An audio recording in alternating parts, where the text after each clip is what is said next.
Hear ye, man. Welcome to the show. If you would not mind, go ahead and find yourself a spot, get comfortable, grab a snack, do all that good stuff that we need to do, and we're about to get started. It's not important who I am.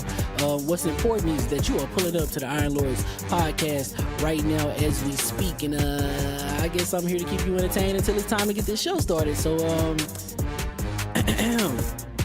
look. Y'all done messed up and turned me to an animal. And haters be swearing they real, but come to find out that they really mechanical. And yeah, I be eating these rappers, but that's all a part of me being a cannibal. And they say I'm better than money because you can bank on me being accountable. I know a million rappers that don't want to be on a song with me, that's understandable. I kill a beat and they want to compare me to Freddie and Jason. I'd rather be Hannibal. They be like, why use a video game? Just be original, y'all too dramatical. I know it's random, but I'm addicted to flipping the sample and making it flammable. This is that yoga, fire, flame. They think it's arson up in the apartment. They call it department and I get the blame. Still I be running, collecting them rings. You just a target when I'm in the range. I was the hardest to start regardless back when you was messaging people on AIM. Check my vocals, all on Twitter, but I'm anti-social. Love my city, but I'm still bi-coastal. I got nah, let's switch that up. What is you doing? What I wanna do? Don't stop. Nah, that was dope. I'm Keep that going. Keep that going. Nah, go ahead. Look, I guess you could say that I'm very spoiled. For them to be your dogs, they ain't very loyal. But I ain't gon' hold you, I ain't here to boil you. You ain't gotta say it, I'm embarrassed for you. Always been a nerd, never been a loser. Making Voltron with a gang of cougars. And I'm going places, better tell a Uber. Cause it's pretty hard to sleep on Freddy Krueger. Let's do that again. Hear ye, man. Welcome to the show. If you would not mind, go ahead and find yourself a spot, get comfortable, grab a snack, do all that good stuff that we need to do, and we're about to get started. It's not important who I am. What's important is that you are pulling up to the Iron Lords podcast right now as we speak, and I guess I'm here to keep you entertained until it's time to get this show started. So look. Y'all done messed up and turned me to an animal. And haters be swearing they real, but come to find out that they really mechanical. And yeah, I be eating these rappers, but that's all a part of me being a cannibal. And they say I'm better than money because you can bank on me being accountable. I know a million rappers that don't want to be on a song with me, that's understandable. I kill a beat and they want to compare me to Freddie and Jason. I'd rather be Hannibal. They be like, why use a video game? Just be original, y'all too dramatical. I know it's random, but I'm addicted to flipping the sample and making it flammable. This is that yoga, fire, flame. They think it's arson up in the apartment. They call it department and I get the blame. Still I be running, collecting them rings. You just a target when I'm in the range. I was the hardest to start regardless back when you was messaging people on AIM. Check my vocals, all on Twitter, but I'm anti-social. Love my city, but I'm still bi-coastal. I got nah, let's switch that up. What is you doing? What I wanna do? Don't stop. Nah, that was dope. I'm Keep just that going. Keep that going. Nah, go ahead. Look, I guess you could say that I'm very spoiled. For them to be your dogs, they ain't very loyal. But I ain't gon' hold you, I ain't here to boil you. You ain't gotta say it, I'm embarrassed for you. Always been a nerd, never been a loser. Making Voltron with a gang of cougars. And I'm going places, better tell a Uber. Cause it's pretty hard to sleep on Freddy Krueger. Let's do that again. Hear ye, man. Welcome to the show. If you would not mind, go ahead and find yourself a spot, get comfortable, grab a snack, do all that good stuff that we need to do, and we're about to get started. It's not important who I am. What's important is that you are pulling up to the Iron Lords podcast right now as we speak, and I guess I'm here to keep you entertained until it's time to get this show started. So look. Y'all done messed up and turned me to an animal. And haters be swearing they real, but come to find out that they really mechanical. And yeah, I be eating these rappers, but that's all a part of me being a cannibal. And they say I'm better than money because you can bank on me being accountable. I know a million rappers that don't want to be on a song with me, that's understandable. I kill a beat and they want to compare me to Freddie and Jason. I'd rather be Hannibal. They be like, why use a video game? Just be original, y'all too dramatical. I know it's random, but I'm addicted to flipping the sample and making it flammable. This is that yoga, fire, flame. They think it's arson up in the apartment. They call it department and I get the blame. Still I be running, collecting them rings. You just a target when I'm in the range. I was the hardest to start regardless back when you was messaging people on AIM. Check my vocals, all on Twitter, but I'm anti-social. Love my city, but I'm still bi-coastal. I got nah, let's switch that up. What is you doing? What I wanna do? Don't stop. Nah, that was dope. I'm Keep just that going. Nah, go ahead. Look, I guess you could say that I'm very spoiled. For them to be your dogs, they ain't very loyal. But I ain't gon' hold you, I ain't here to boil you. You ain't gotta say it, I'm embarrassed for you.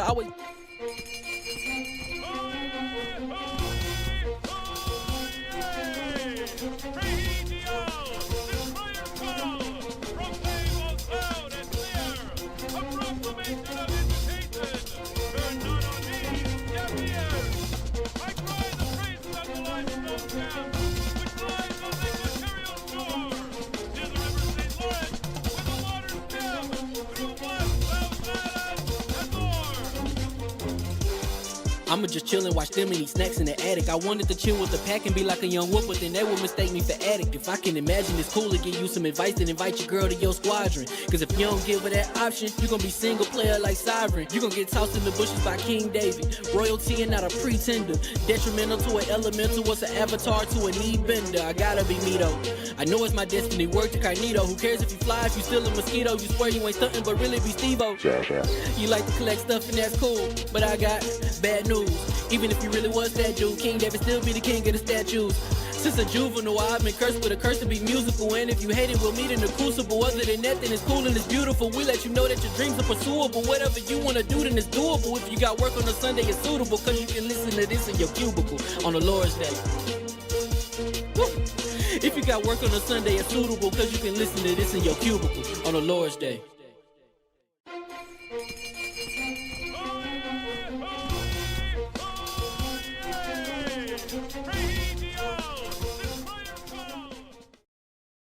All right, the mics are hot. Let's get a mic check, sirs. Start with Attic. Let's get a little mic check right quick.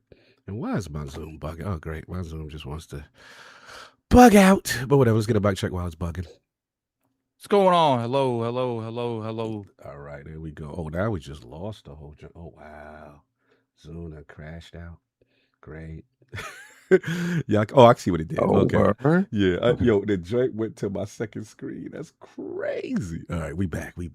So what I have? Oh, it messed up it messed with my graphics card at the same time. Yeah, it was just like, nah, it's not on your screen. We don't care about your show. We don't care. All right, so we back on that. Solve mic check right quick. This is how you sound. Hola. Yeah, crispy. How are you? And the king is eating, so doing things behind the scenes. We will get him in a minute, but yeah. Nah, you can take my mic check, man. Come on, man. Don't act like I can't talk and stuff. I'm doing. You know what I'm saying? I want to make sure. Listen, you know what? So they can understand what's happening. The boys coming in super nice. No, I get you. Super hot. Yo, right now I had to have the cottage cheese, the honey. Ooh, the Manuka honey is so great with a little bit of cranberries and some walnuts. Right now, just the king just needs a little bit. You ain't doing the salmon with the duck eggs? Nah, that's lunch. That's lunch, bro. Like right now, this is breakfast. I just woke up. I just woke up. This is breakfast. Yeah. So start coming for me for my duck eggs. You know. So when I told Cog to do salmon with the duck eggs, right? Cog said, "Nah." Bruh, nah. I just certain things I gotta. It's a mental challenge. For me and I told him, I said, "Yo, listen, you don't gotta do duck eggs. I'm just a weirdo that like duck eggs, right? So you can do regular eggs. Do your little chicken butt eggs. Do chicken butt eggs. I'm doing duck eggs. I'm doing duck butt eggs. Oh man, and there we go. Duck butt. So I had a dream last night that I was in China. Now I gotta blame AJ. Right? And let me tell Addict. I gotta blame him. He said, who that? I gotta blame Addict because yesterday I'm planning for cruises, looking out for cruises, trying to get the best for my money, right? And you've been doing a lot of cruises here lately. Shut up. You've been looking at it. Pocket watching of it. I don't care.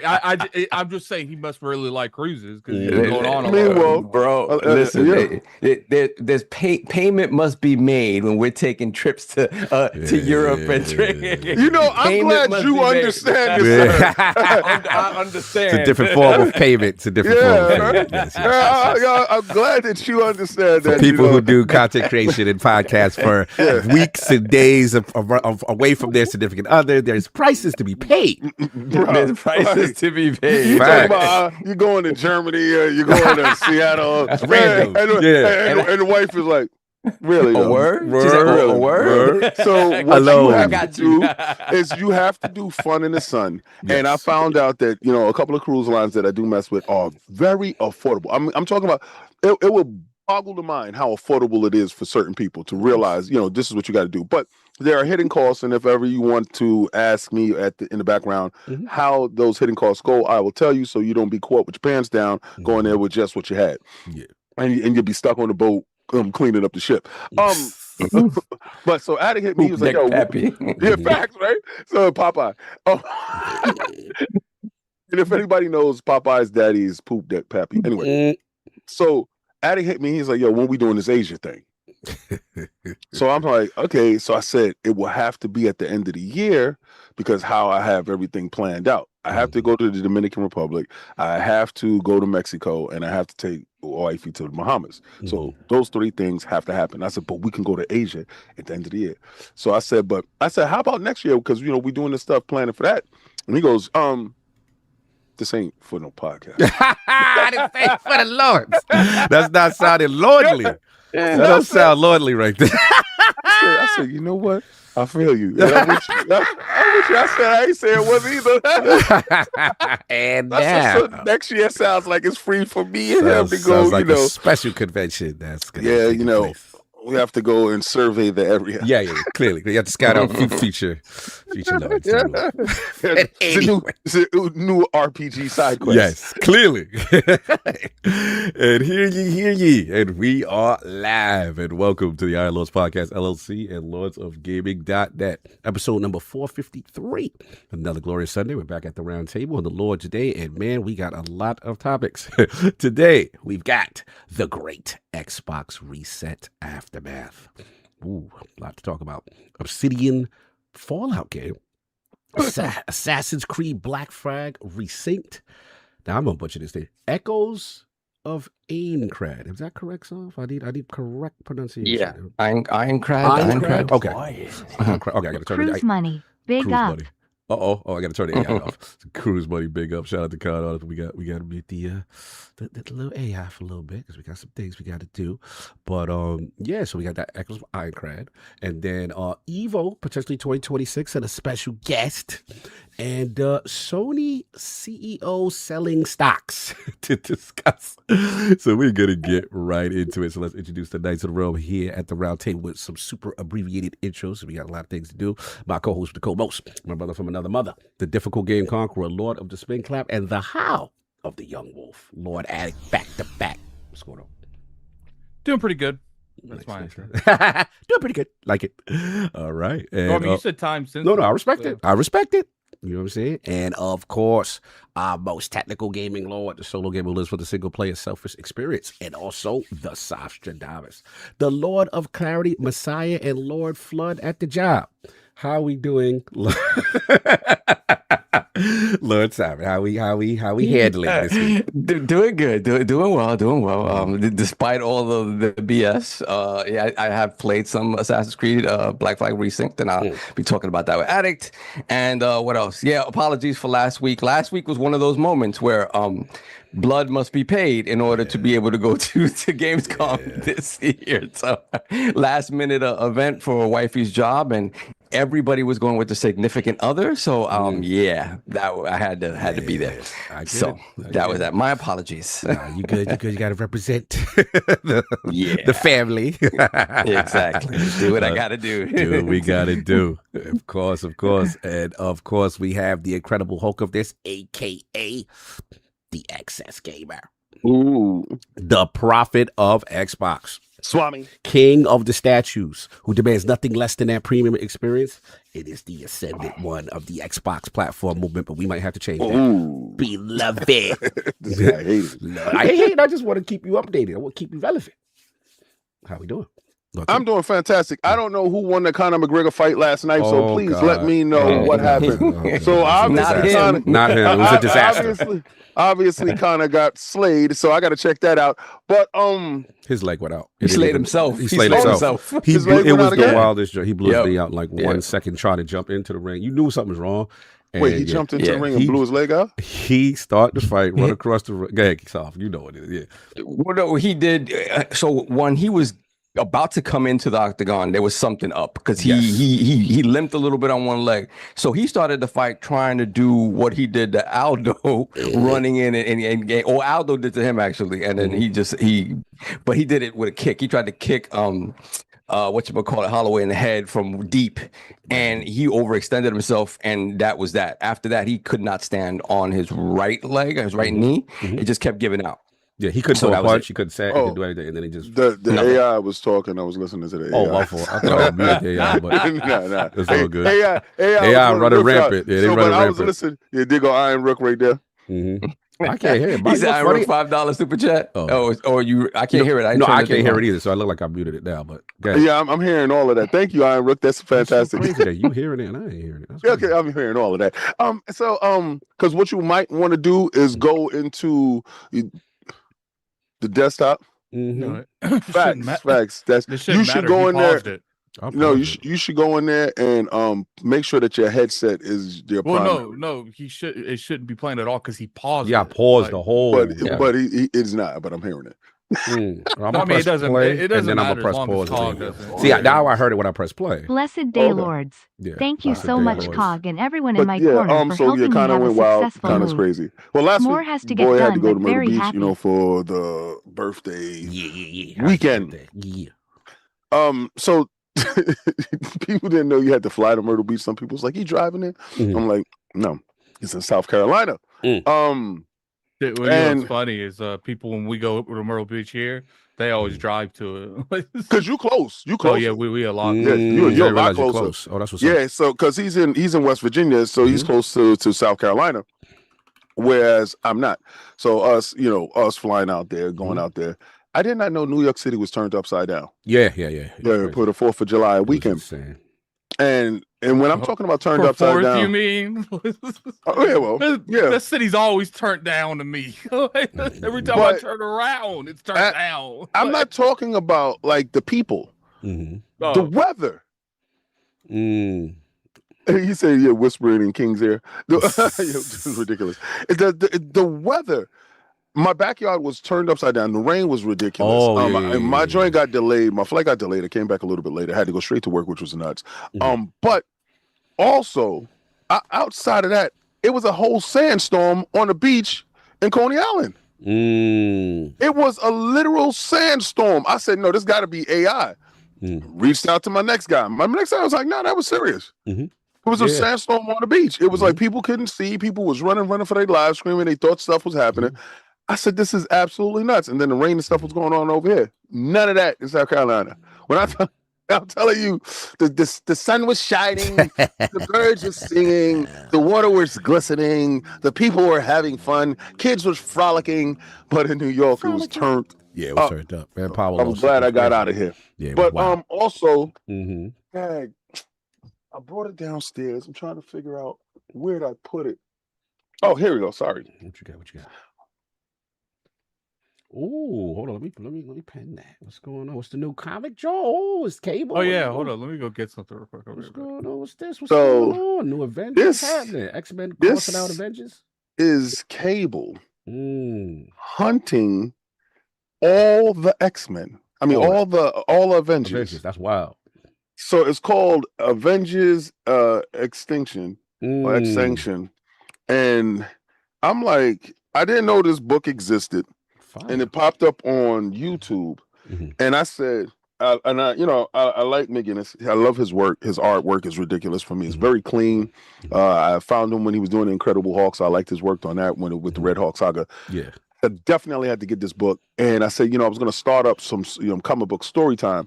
So I'm going to read this, and then I'm going to figure out how to get some panels put up while I talk about the book upstairs. But that's going to be the next endeavor, with Xbox Frontline News. I got to get into these books. I got like 62,000 books, and some extra. The one that just popped up right now, Mr. Man. Yeah. But I do want to get into this comic book talk because I think we need to get back to that. I think we need to get back to young. What was it? What's the word for the men? Eager men that want to look at beautiful things in books, as strong as well as strong men that actually lead roles and take care of business. So we're going to get back to good comic books, talking about good comic book fun instead of that nasty stuff that is permeating the movies, that is tearing my movies Sound like down. it's in response to something. Yeah, man. Supergirl got me mad. I got hope for Spider-Man this month. By the way, I got to wear a Spider-Man costume. Speaking of costumes. Hey, Mario. Hey, I didn't know Super Mario was joining us. I thought it was just going to be Petey, but now we also have... in presence of celebrity Mario, The funny thing is, my mom works at It's hilarious. it's like a thrift shop type of place. Uh-huh. And someone brought in a Mario costume. You got to see the full picture No, you ain't took. nobody got to see it. I Yeah, don't we mind gotta the see hat. full. He said nobody I don't mind got to the see hat, that. Yeah. Nah. I need to look see wild that. with the full thing. I look want to wild. know It's who is me. this It's huge. Addict. I need to know who is this huge individual that left the suit that is your size for how big you are, how tall you are. Yo, Cog, I think that's a lie. I'm gonna tell you right now. I think Addict After Hours, he into some real cosplay fun. Mamma mia. Yeah, it's a me. Oh, no. It's me, Mario. As he opens the room, as he kicks in the door, it's a me, Mario. So that's how we go down at night. Okay. Look at some of these power-up mushrooms. That's Addict After Dark. So listen, y'all. I honestly believe to get the full effect, we got to get the Addict OnlyFans Mario Yeah, we World definitely got to get experience. that pop. Why are you saying it like Wait, that? because We got to hit our goal. The goal got to be the Mario Addict supercharged overworld. Mario After Dark. Yeah, I want Addict to power up. You got to eat that mushroom. So let's see you get big, boy. Pause. Let's get this goal up there. Get that, I heard. We heard you big in Tokyo. We heard you big in Tokyo. Yeah, fact. I heard you big in Tokyo. I heard you trying to be big in Asia. Yeah. A little weird that you want another man to get big for you. Well, listen. I say this right. He said it, not me. Listen, I say I know what you do on your OnlyFans. I'm just saying, like, coming from one cosplayer to the next. Yes. You know, if I'll tell you this, if they reach your goal of how many super chats you put up there, I'll get in my Pikachu suit so you don't feel alone. Your Pikachu suit is like a onesie. What if? But you're upset that I chose better. Okay. I'll make you a deal. I'll put up a goal, but if they hit it, we both have to change it to this podcast for the rest. No, right now. Yeah, today. Oh, y'all wild. That's funny. Not today. Today. I'm down for it today. I'm looking at my costume right now because I'm telling you, I'm the best Pikachu this world has ever seen. I can't. No, I look wild in this Mario. That Mario suit is classic. I heard. You got a preview. It was AI, bro. Yeah, I thought it was AI. It was so good. I was like, this looks like AI. This don't even look like this is a real thing. Like, so we could do a game of Smash Brothers. Chill. Oh, y'all smashing, bro? Y'all smashing, bro? Yeah. You want to smash? Yo, Addict. Hey, bro. You want to smash? Addict, guess who he's smashing? No pause. No pause. The NPCs this thing got on no costume. Oh man, that's wild. Yo, Petey, haven't seen you in a long time, bro. How are you guys doing? Oh my God, I walk into this. See what you miss? See what you miss, Petey? That's what you miss. Oh my God. Yeah, let's get that goal up there. Let's get this cracking so we can make sure we make it happen. Let's get it. Yes, no doubt. Unreal. And of course, we have actually introduced Petey, Lords of Gaming.net's own. How we doing, sir? How we feeling? Doing well. You know, getting off some parties and stuff like that. So, you know, for the little ones or recovering for you? For the little ones. Little ones. Nice. Yes. No doubt. Appreciate y'all knowing your time constraints. I'll try to make I appreciate you guys. quick. And of course, we got the gaming ninja himself, the Shinobi Lord Cognito, spread down riddles and around ILP. Not telling you what you want to hear, what you need to hear. Shout out to my man, Manny Plays. Did the Xbox Reset Talk, which we will do as well. And we had a little Obsidian debate, which was kind of funny. And then shout out to Lords After Dark, man. We did it right as a raw reaction when the news first broke. So hit that up. It's definitely unfiltered and definitely our opinions live as it happened. Now, since then, clearly more information has happened, but it's definitely worth a listen. That should be going up hopefully Tuesday by our good friends at Insider Gaming and the Insider Gaming app on Google Play and Apple Store and all that good stuff.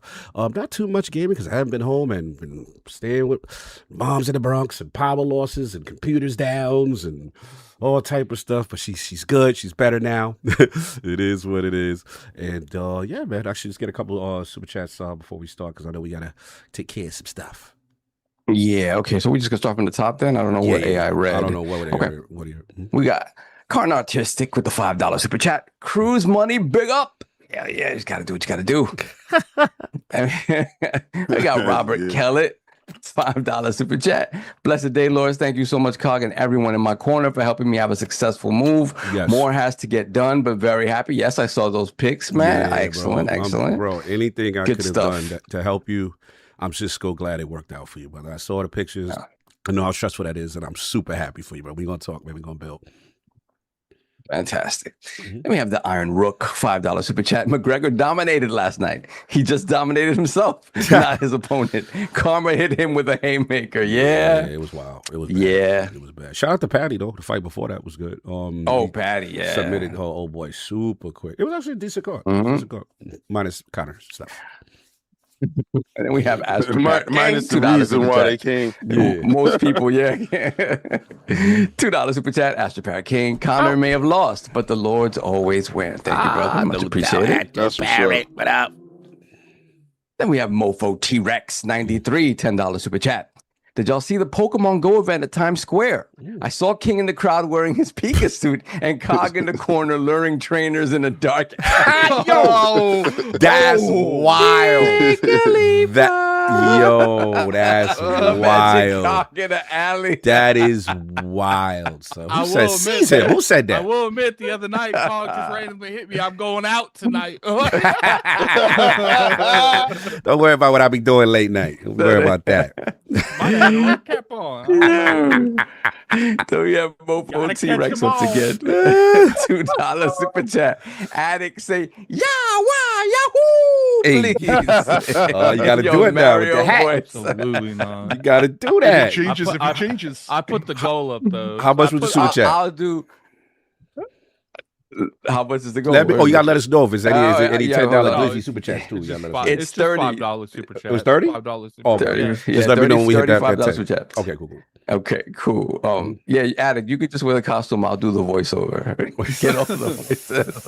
That sounds wild. Yeah.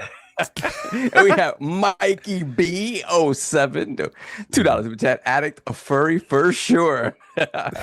Well, keep in mind, guys, if you donate more than that, we always add them up too, because all this is for Road to Cologne, Germany. So no doubt. You do a 10, it counts as 2.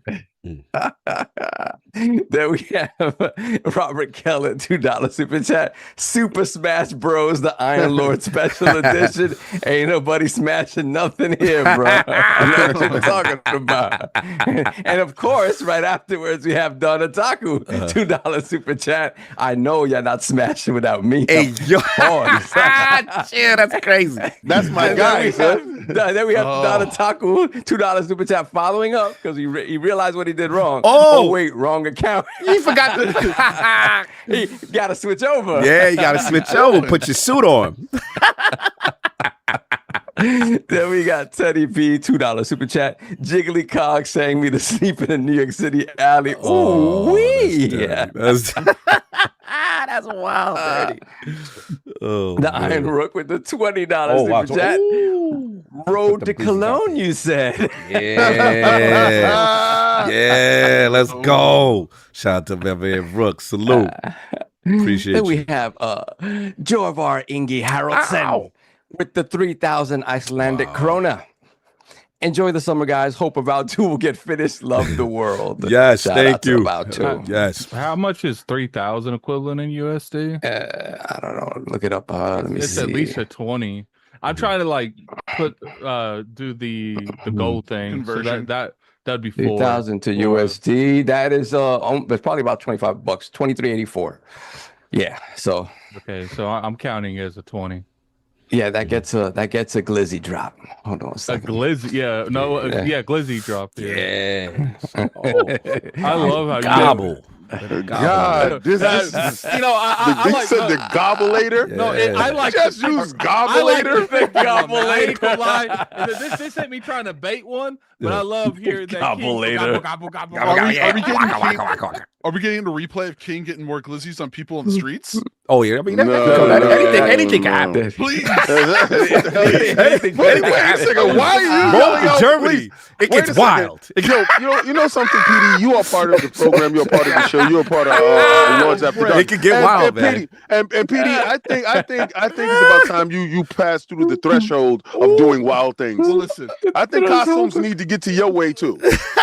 You don't like me talking. You don't like me talking. And since we got a Fred Flintstone, we do need a Barney Rubble. Oh wow! I got a dragon costume right now. Will take you 2 seconds to put it on. Oh, you got a dragon costume? Wow. Wait, hold on. Yo, here we go. Oh, it's time. It's time, y'all. Let's get King. King Goblin. Get my man. Yovi. Yo, so what we're gonna do is we're gonna add PD to this Smash Brothers special, and Smash Brothers.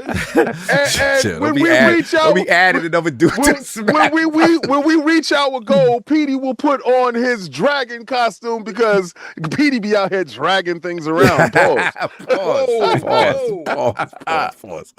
It's time, soft.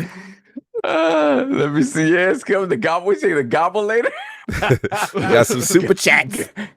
Gobble. Let me see. Hollywood Rules, $5 super chat. Happy Sunday to my NYC West Virginia cousins. Have a great show. Cog 9 Sundays to NFL. Woo! So I guess every studio didn't close and every game wasn't canceled. Shaking my We will head. discuss. We will discuss. Yes. And we have legendary Yobi, $50 super chat. King Hashtag outside peace, love, Goblin. life to my bros. Yes. Always happy to see y'all win. Hashtag Cog is a bum. This was my standby commissary to embarrass Cog. Bum, love y'all, but it's up forever with you. Look, anytime you do that, you make your man come out, Gozzle the good. Like I like it. So do what you got. As long as we got your man, so you can see him gobbling for your pleasure. Yeah, I like that. They call him the Gobbleator. Gobble some now, gobble some later. Yeah, the Gobbleator. Like now and later. The I can't stand these people, man. Like I thought it would take. Okay, you know, I put this to 30. I thought Boom. I may Yogi. have to wear that Yogi. for like maybe 20 minutes. Like these people already got 26. Record time. Let's go. You know the realm don't play. But I thought if I put it to 30, I might have to wear it for the past 30 minutes. It's the beginning of the show. That's how we do it. That's how we do. Shout out to our community. Yes. Coming through all the time. Through for the right reasons. And we have the Iron Rook member for 15 months, Lord Bronze. Part of the ship, part of the crew. That is correct, sir. Salute. We got Hollywood Rules, $5 They're super also chat. part of the problem. Part of the problem. Yes. Games media ran wild with doom and gloom. Layoffs are horrible, but rumors were out of control. Supergirl flop. Evil Dead burns. No bueno. Save us, Spider-Man. Damn, Evil Dead is no good. I want to see Evil Dead, but I wanted to see it, but I decided not to go see it this weekend because wifey. You know, I'm stuck with this individual now that is afraid of scary movies. And it's horrible. No. So yeah, so I got to start finding a new team to go hang out with and go see scary movies. Oh yeah, bro. King saw Obsession. Oh yeah, man. Yeah, I know he did because I was looking in the chat while you sitting there peddling your whack movie. Traumatizing. Traumatizing. That's what happens, guys. Always remember, from somebody who was the biggest nerd, the biggest geek, the worst she could tell you is no. Yep. It is not the end of the world. You don't ever want to put yourself in a position like, and no is a good place. This shows you that no is a perfectly fine place to be. Keep it moving. Keep it moving. Yo, because like had that idiot just looked to the left of him, he would have saw somebody that was into him. Right, that was willing to be there for him, but he was so fixated on a person that didn't want him. You always gotta learn that in life. Stop chasing people that don't want you. They don't want you. Leave them. Go with somebody that wants you. That's the sad part. The director specifically wrote the script, so you don't even know if she wanted. He just would ask. Yeah, true, because he was a coward. And that's why I don't like the movie, because the movie is a movie for simps. Horrible. Then we see Teddy P $2 super chat. We smashing? Where's the oil king? Bring Diddy. Diddy home. Why gotta be the king? Why is the king bringing Diddy? The king's bringing Diddy. Because Diddy's home. Oh man. Yeah. Yo, you know what I like about this Diddy, which is crazy, is well, he's Diddy. What's up? This Diddy. Why many Diddy's over there? He's reformed Diddy. Why does this Diddy put fear into you? Pause. So, but this Diddy, right? He has the baseball cap. And it's low. That's crazy. That's too Gotta much. give a shout out to this Diddy. That's good. Let's move on. There we have legendary Yobi once again, $5 super chat. Oh nah, Addict, this is revenge for terrorizing KNN News. Oh, you thought it was sweet? Nah, you gonna get this work too, fam. Legendary, though, I haven't had time. The terrorizing isn't over there. I just haven't had time to do it. Isn't over. Messy. Then we have terrorizing has to be on my schedule, not the other way around. Oh no. Let me see. True Hero 13, $2 super chat. Xbox needed a businesswoman, not a gamer in charge. Well, we'll see. We'll see what the decisions yield. The Iron Rook once again, $5 super chat. The oil is in my cast iron skillet to kick off this meal prep Sunday, cooking 6 pounds of chicken. Nice. Yo, yeah, he's out of control. Cog be worried about duck eggs. You got a man that's eating 6 pounds of chicken, but that's a lot of chicken. But that's his punishing brother. Oh, so understand that. Yo, give me 1 second. Let me let the dog out. 2 men, 1 bed. 2 bed. They ain't like that. Look, we never go. We never gonna lay that one down. They didn't like that. They ain't like the 2 brolic dudes in the hotel room. They couldn't get over it. They couldn't get over it. We was too much GDC for them. Too much coverage for them. Anyway, we caught up. Yes, sir. All right, there we go. Let's jump right into it because we got some. Oh wait, hold on. We hit the goal already because I see. Do I gotta go? We changed. Yeah, you might wait. What has the goal been hit? I see. We haven't hit the goal. Oh, okay. But I know we are. So I'm getting ready. I'm only around for a little bit. I know. Should I just get changed now? I'll be looking like go get changed. You might as well just go put on that outfit I like. We can make you put on. Wait a second. Did we hit the goal? No, we didn't. But he gonna do it anyway. Wait a second. We got another person outside the. It's like 4 more. The agreement was us. The agreement was us. We make him do it anyway. But Petey got his dragon ready. Pause. Okay. No doubt. So look, while I guess y'all doing it, let's jump off with Assassin's Creed, if you don't mind. Well, just go. We definitely got time constraints. Well, I can start. You want to start off? Okay. For Echoes? Oh, damn, we got another. Jesus Christ. It is. Start with Assassin's Creed. Yeah, start with No, that's it. I got yeah, go for it. Go ahead, go. Okay, while he's getting his suit on, I got to get my suit on. All right, go for it. So let's go to Assassin's Creed. You know what I mean? Currently, Black Flag Resynced. Shout out to Loads of Gaming. We reviewed it. I got a very high rating. Shout out to my man Infinite Ammo. Gave it ranked it a 9 out of 10, and it looks like the Metacritic is sitting at an 84. You know what I mean? So looking real good. So yeah, just tell me about your experience with it, man. Yeah, man. I love Black Flag. Like that game was probably one of the launch games that I played at the launch of the PS4, Xbox One generation that I just really dove right into. And man, it was fantastic. It was a great change of pace from Assassin's Creed 3. I love the fact how it connects to the characters of Assassin's Creed 3. Edward Kenway is, despite people saying, hey, it's a great pirate game, but not a great Assassin's Creed game, I beg to differ. Yeah. It is absolutely one of the GOATs of the Assassin's Creed franchise. And this remake just steps it up again. You know those remakes that you get, kind of like I feel with Star Fox, where it's like it gives you the nostalgia of when you actually played that game. Because I had to go back. It's been so long since I played the Black Flag that I'm like, I got to go back to see what it looks like. Yeah. And I did it both on 360 and the PC. And both times, like, it looked good for the time. But when you just compare it to Resynced and how that looks and moves, yeah, yeah, they did a fantastic job in bringing this forward, modernizing it. I hope they do more of this with their older ones. I'm looking at you, Ezio Trilogy. Yes. Let's get it done. I'm looking at you with original Assassin's Creed. I'd love to see Altair like this. But yeah, man, they at first glance you think, oh, they didn't make that many changes. But one of the first things that's immediately apparent to you when you play this game is that the Abstergo stuff, modern day stuff, out of there. Which I like the modern day stuff. Okay. I like the modern day stuff. They don't. So the funny thing is that because I don't know if you guys saw that they added some content at the end of Assassin's Creed Shadows to kind of go into Black Flag. So because they removed that Abstergo stuff, which made it like a true sequel to Assassin's Creed 3, it kind of does just make it feel like a sequel to Shadows in a lot of ways because of how they did that, right?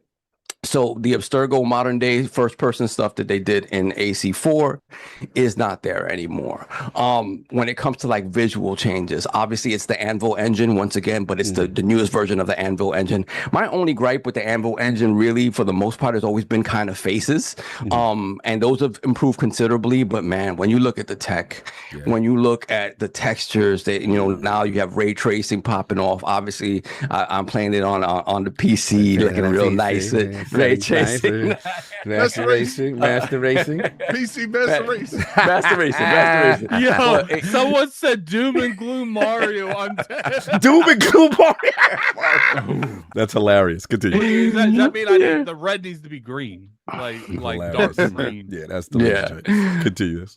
So yeah, graphically it looks absolutely, lighting looks fantastic. The fact that you used to load in a lot of different places, like when you docked in an island, stuff like that, none of that really happens. It's all very seamless. Obviously the weather, the talk of the town has been the weather effects, and we saw a lot of that in Shadows, and that carries over into Resynced. Like it's absolutely fantastic. It's even worse if you want to get technical, because I don't remember, maybe you can read I don't remember gust of winds being in the original one. I don't. No, they weren't. No, the gust of winds that would push you off of tidal waves. Yes. I do remember rogue waves were in the original rogue waves were. But they're way worse than this one. Yesterday I was playing the game, and you can ask Cog. They kept hitting me over and over again with rogue waves, and I was fighting Man of Wars, and I was like, oh, because I literally just avoided one, and I'm fighting one, and I see the bottom of my ship start to raise. I'm like, that's another rogue wave. I don't feel like the original had that many rogue waves hit you. No, not at all, not at all. Like this feels like it's like real time in the moment. Like sometimes it's weird because I remember the original. I would be caught in the middle of a storm while docked, and I'm like, what's going on? I'm docked, and it's like the waves are hitting me. I'm like, I'm trying to get out of this port, and it's hitting me with that. So the best way I can describe the weather effects is think of Pirates of the Caribbean, the third one, where everyone's fighting in that giant storm at the end. You can literally have a replica of that fight in this game. There'd be times where I'm fighting on there'd be two rogue waves back to back, and there'll be a centerpiece that's not a rogue wave, and I'll be on one side of the rogue wave, they'll be on the other, we'll be shooting cannons back and forth. No doubt. So from gameplay and mechanics changes, right? So we talked about the graphics, the gameplay and stuff.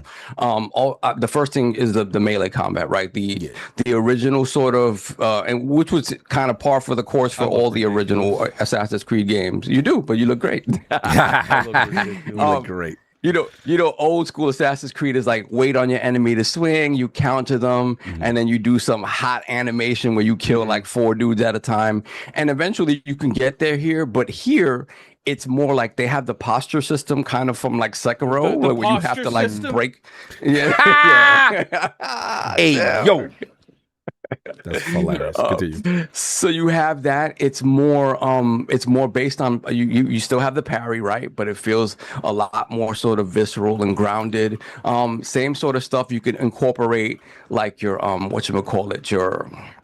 what is it? The rope dagger. You can incorporate your guns into melee, parrying back and forth. It just feels like you have more control over very, it. Very satisfying, actually. Yeah, 100%. Then the stealth.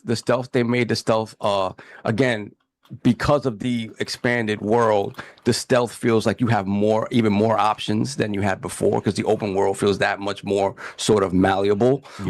You can pretty much crouch everywhere. The only thing they didn't do is give you the ability to climb everywhere, like in Origins and like Odyssey and stuff like that. It's still limited. You can't climb every single thing. So that's great. The fact that the approaches to stealth are different and more varied, kind of, again, taking a beat from Shadows.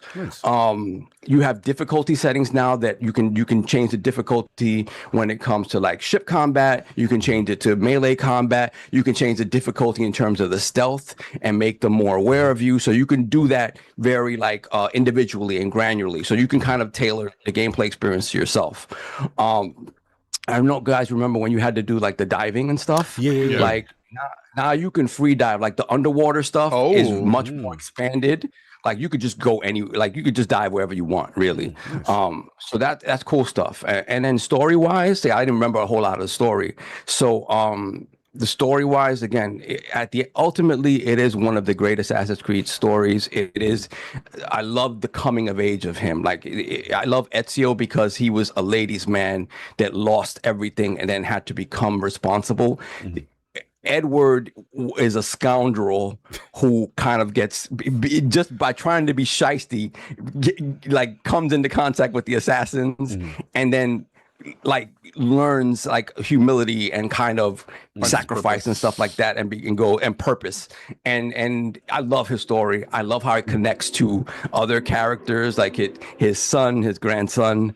Like Edward Kenway's story is fantastic. So up and down, stem to stern, this is an absolutely fantastic remake. It just reminds you of how great Black Flag is, like 100%. Yeah, they get it. Going crazy on Addict on the internet. They already going crazy.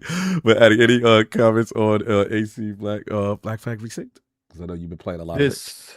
Yeah, I already got like 50 hours in this sucker. Like I was playing a couple other games too, and I got to the point where like, you know, I'm assuming we're gonna get other games here soon. You know, I'm not gonna say what games, but you guys, you know, you had some thought. You probably know what I'm talking about. But I'm like, I gotta finish this before these other games show up in my DMs. Like, because I'm really like, I probably spent 15-20 hours just ship combat. Like fighting man of wars, and like I still ain't killed one legendary ship yet. Because I tried to fight one, and he just completely destroyed me. So, but I remember I beat all 4 of them in the other game. Rick said, I really can't handle Mario talking about rogue waves. That's hilarious. Do you think they upped the difficulty of the legendaries ships? I don't know. I think that the new combat system makes the game a little bit easier than it was in the other one. But as far as like the ship combat itself, I'm not going to even lie. Like when the only way I can beat a man of war right now is first off, I had to cheap shot them. I had to pull up beside them, then thinking, oh, this is just some dude that's settling right next to me, and I just unload on them. Like, and then the moment I shoot, I just hold X. And I'm like, no, I know you're gonna shoot back, you know, because when these things hit you, they hit you hard. And so then I have to take that damage, and then I have to shoot him back and hope I stay up at the end of the fight. Like, and that's literally what it is. Just me, because the moment these things get God forbid you, because how this game works, Cog, is like when you mess with one faction, any other of that faction around will come on you too. Sometimes I'll be fighting. Paul, yo, he's so wild today. I know. He's talking about shooting. I'll let it rock. I couldn't let that last. Like to make everything extra. I'm just talking. There's just other ways to say it. And then he was talking about he liked to unload. Remember, he was going off. I let it rock. How? That's the crazy part. I can't say anything without you guys trying to pause it. I can't talk. Like, wild for us. But continue, sir. Go ahead. He said Mario was wild. Wild. Nazi. No.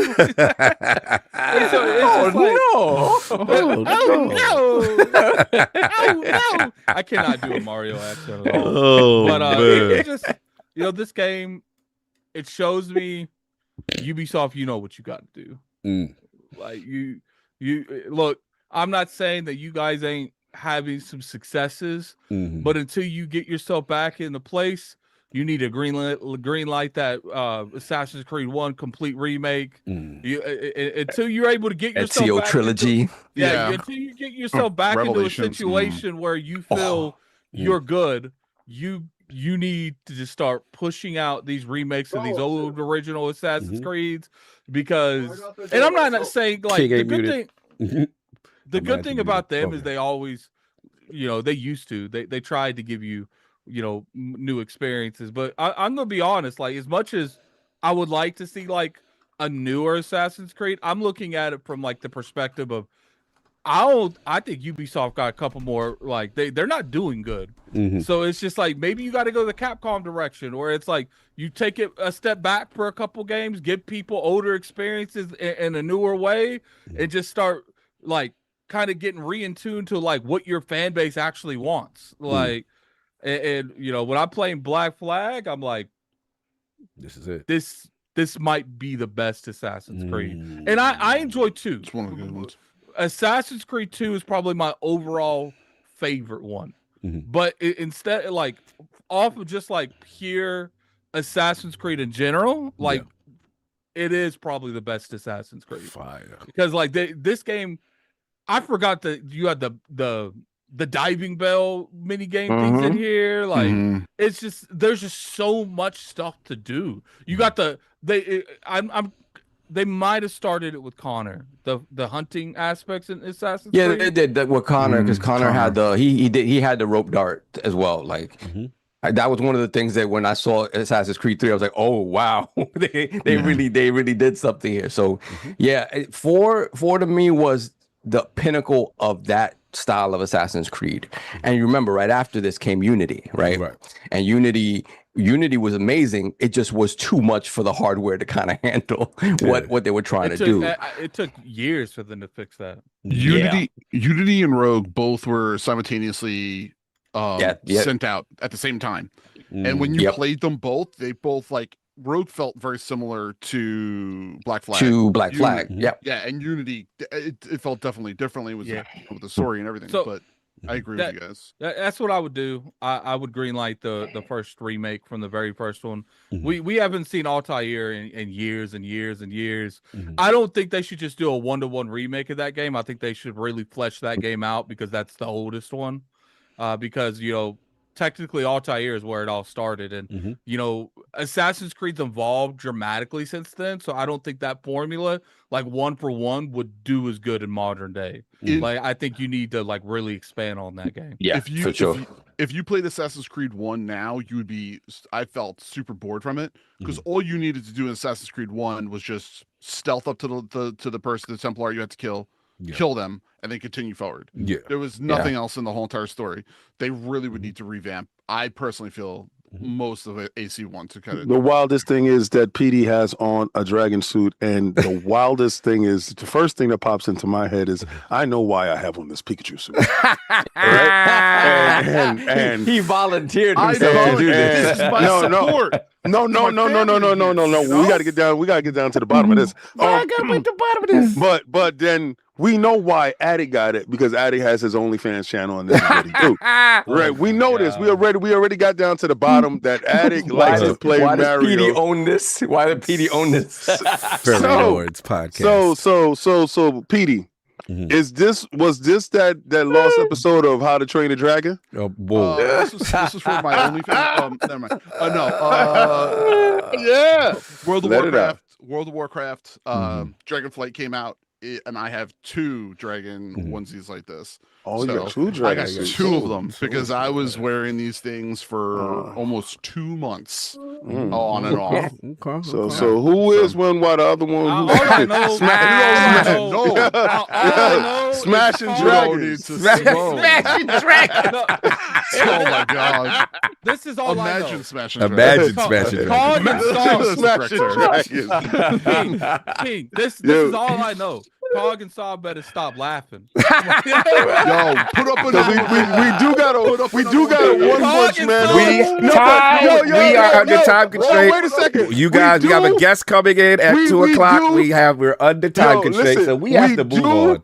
We do have a Moving right along. Moving right along into the next game. Yo, Addict, let's get that super chat going. Here Let's we get go. it going. We Let's don't get have time for Yoshi that. We popping. have a guest coming in, and you have 10 minutes to talk about the next game. Let's get. So we passed it. Don't run. Don't run from me, cause I'm out. Why are you running? I am out. Why are you running? So, Addict Yoshi.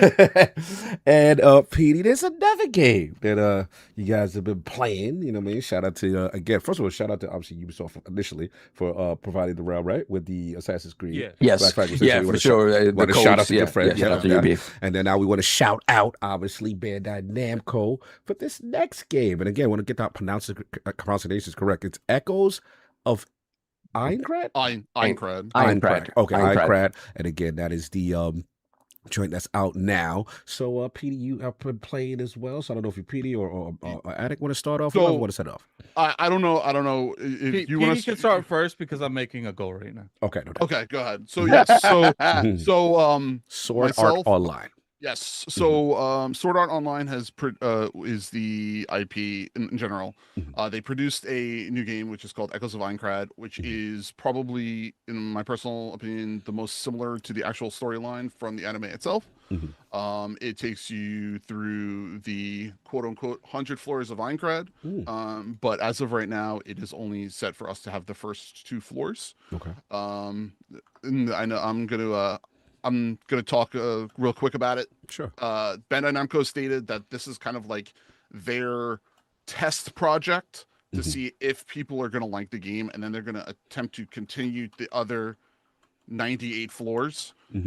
So in the story itself, if anyone is wondering, you start out doing yourself playing the game under the tutorial, which is as a beta tester, and then you actually get put into the actual game.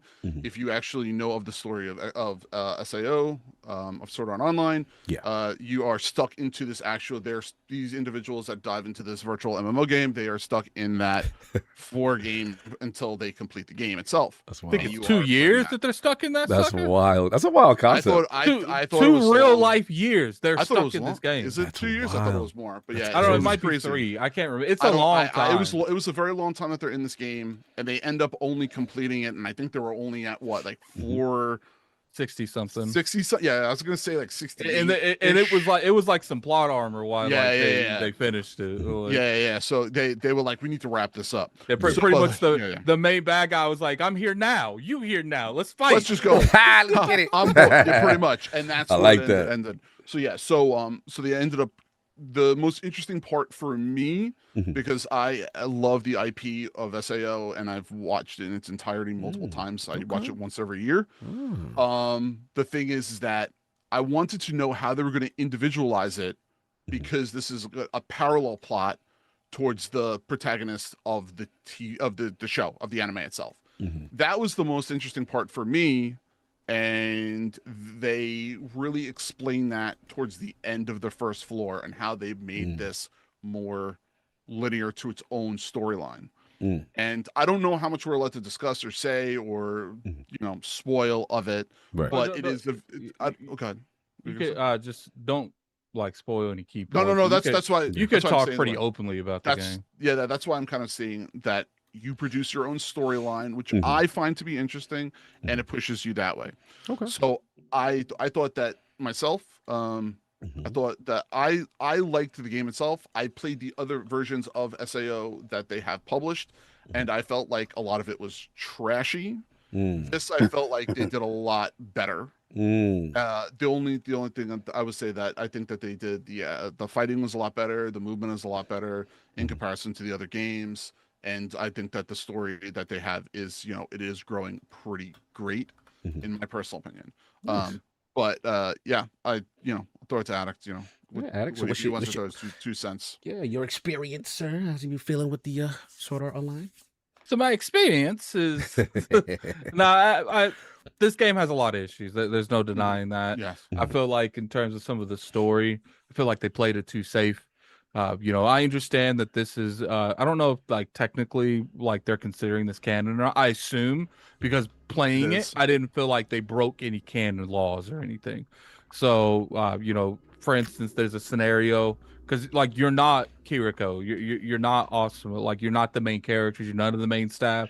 So like key components in the original anime, the first season, there's scenarios where they're doing something and you could see them because now you're not the main characters. You like the NPCs to the side that no one saw. So there'll be like there's a famous episode that people love. It's like the second episode, they clear the very first floor.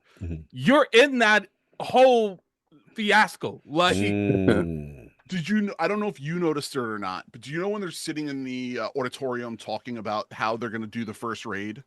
And they do this pan back, which this is what I thought was really cool. If you're a fan of the franchise, you'll see in the background Kirito, you'll see Asuma, and then when you see that they what's it called?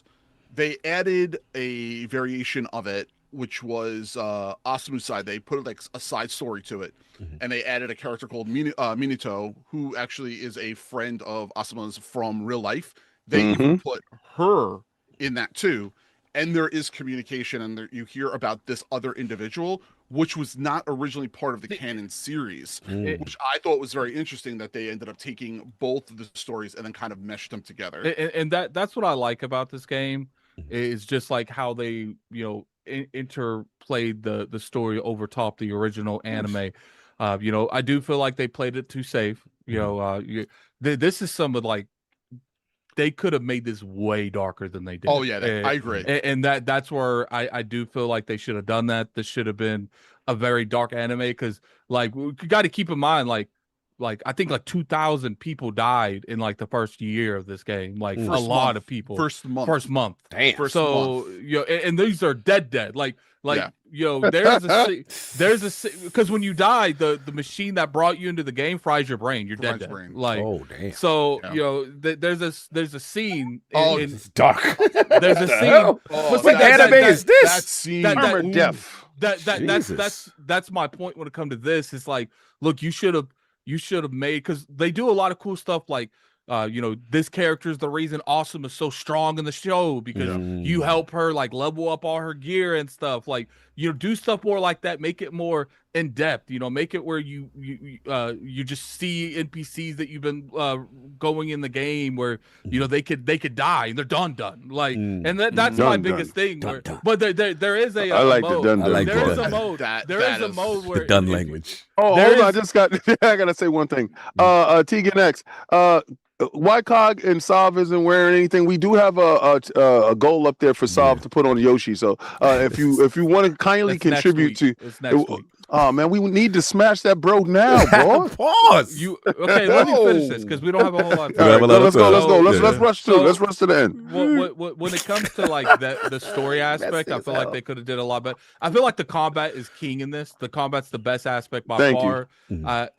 I love how they handled the combat. There's a lot of aspects to exploration I think they could have did differently. Like there is a lot of issues with the repetitiveness of this game. Yes. In terms of like exploration to combat. But one thing I will say, maps. Regardless how this game performed and like Metacritic or sales or whatever, like I can't lie. I was kind of addicted to the gameplay. We were. Like, it was fun, nice. And that's my biggest thing. Where it's like, I hope they don't take, because this game is getting kind of bombed in terms of like Metacritic, the way people perceive it.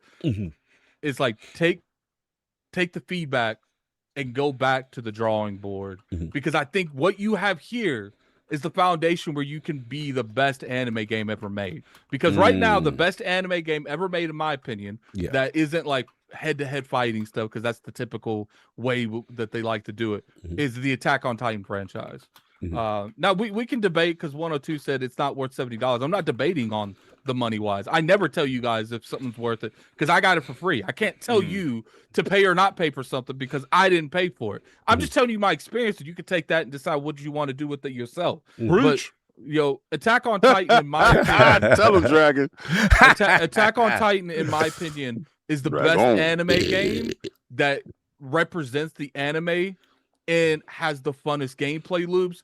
Those are the best games in anime. That's just my opinion. Right. Now, obviously, there's a lot of other aspects, but when I played this game, I did feel like the foundation for this game, it built correctly. And I understand, my thing is I don't like when people use the anime license and like they use the likeness, but it doesn't feel like they put a whole lot of soul into like expanding how the game operates. Like they're like, you are going to play the anime game, but we're not going to make it feel like for instance, what's a game that I could think of?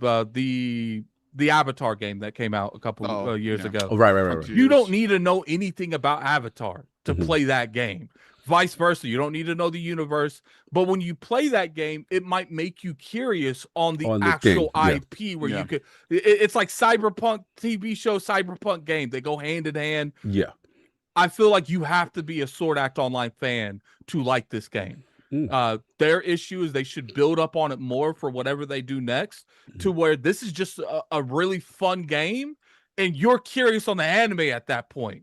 And I do think that if you are just a person that plays this game that knows nothing about it, you're not going to really know. It's not going to make you intrigued with the anime itself. So what they did was what you're saying is they failed on the transmedia aspect of it, because transmedia is supposed to couple the franchises. That's just my biggest criticism. Like, look, they expand on that story, expand on the gameplay, expand on the world building, the exploration, because what you have here is the foundation of something great.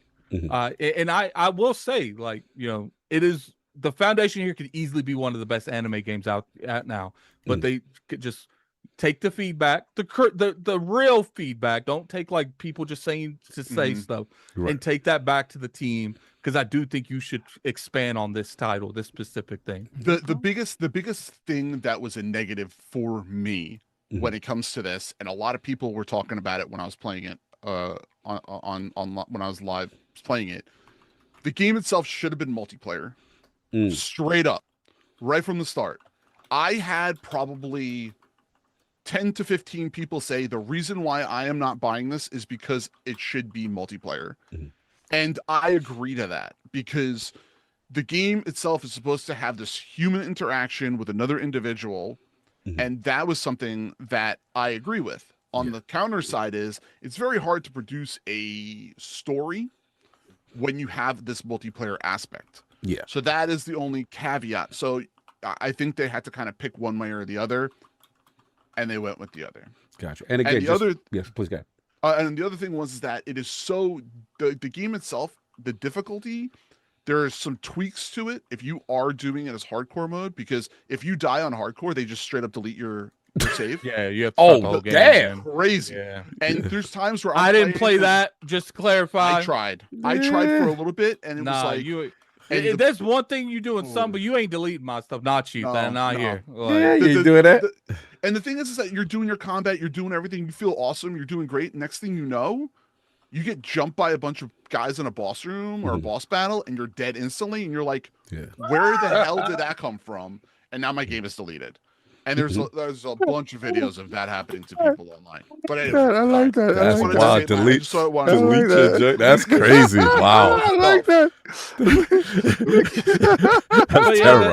That's terrible. Sound like working at Microsoft. Yo. Too soon. Once again, shout out to Bam Namco for the codes. I really enjoyed this. Like I can't stress enough. There's a lot of issues though. There is, but I had a fun time playing.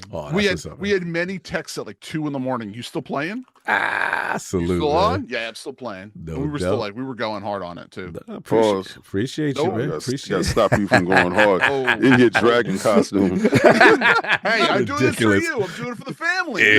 Come Appreciate you, Petey. Where can the people find you besides playing the Yes, Lord PeteyTV on YouTube and Twitch. I have pretty much content coming out on YouTube almost daily at this point, and Twitch every single Monday through Friday, live on both. And if you are looking to find myself Long Island Retro Gaming Expo is coming August 7th to the 9th. We will be there. Long Island with the jets and the planes.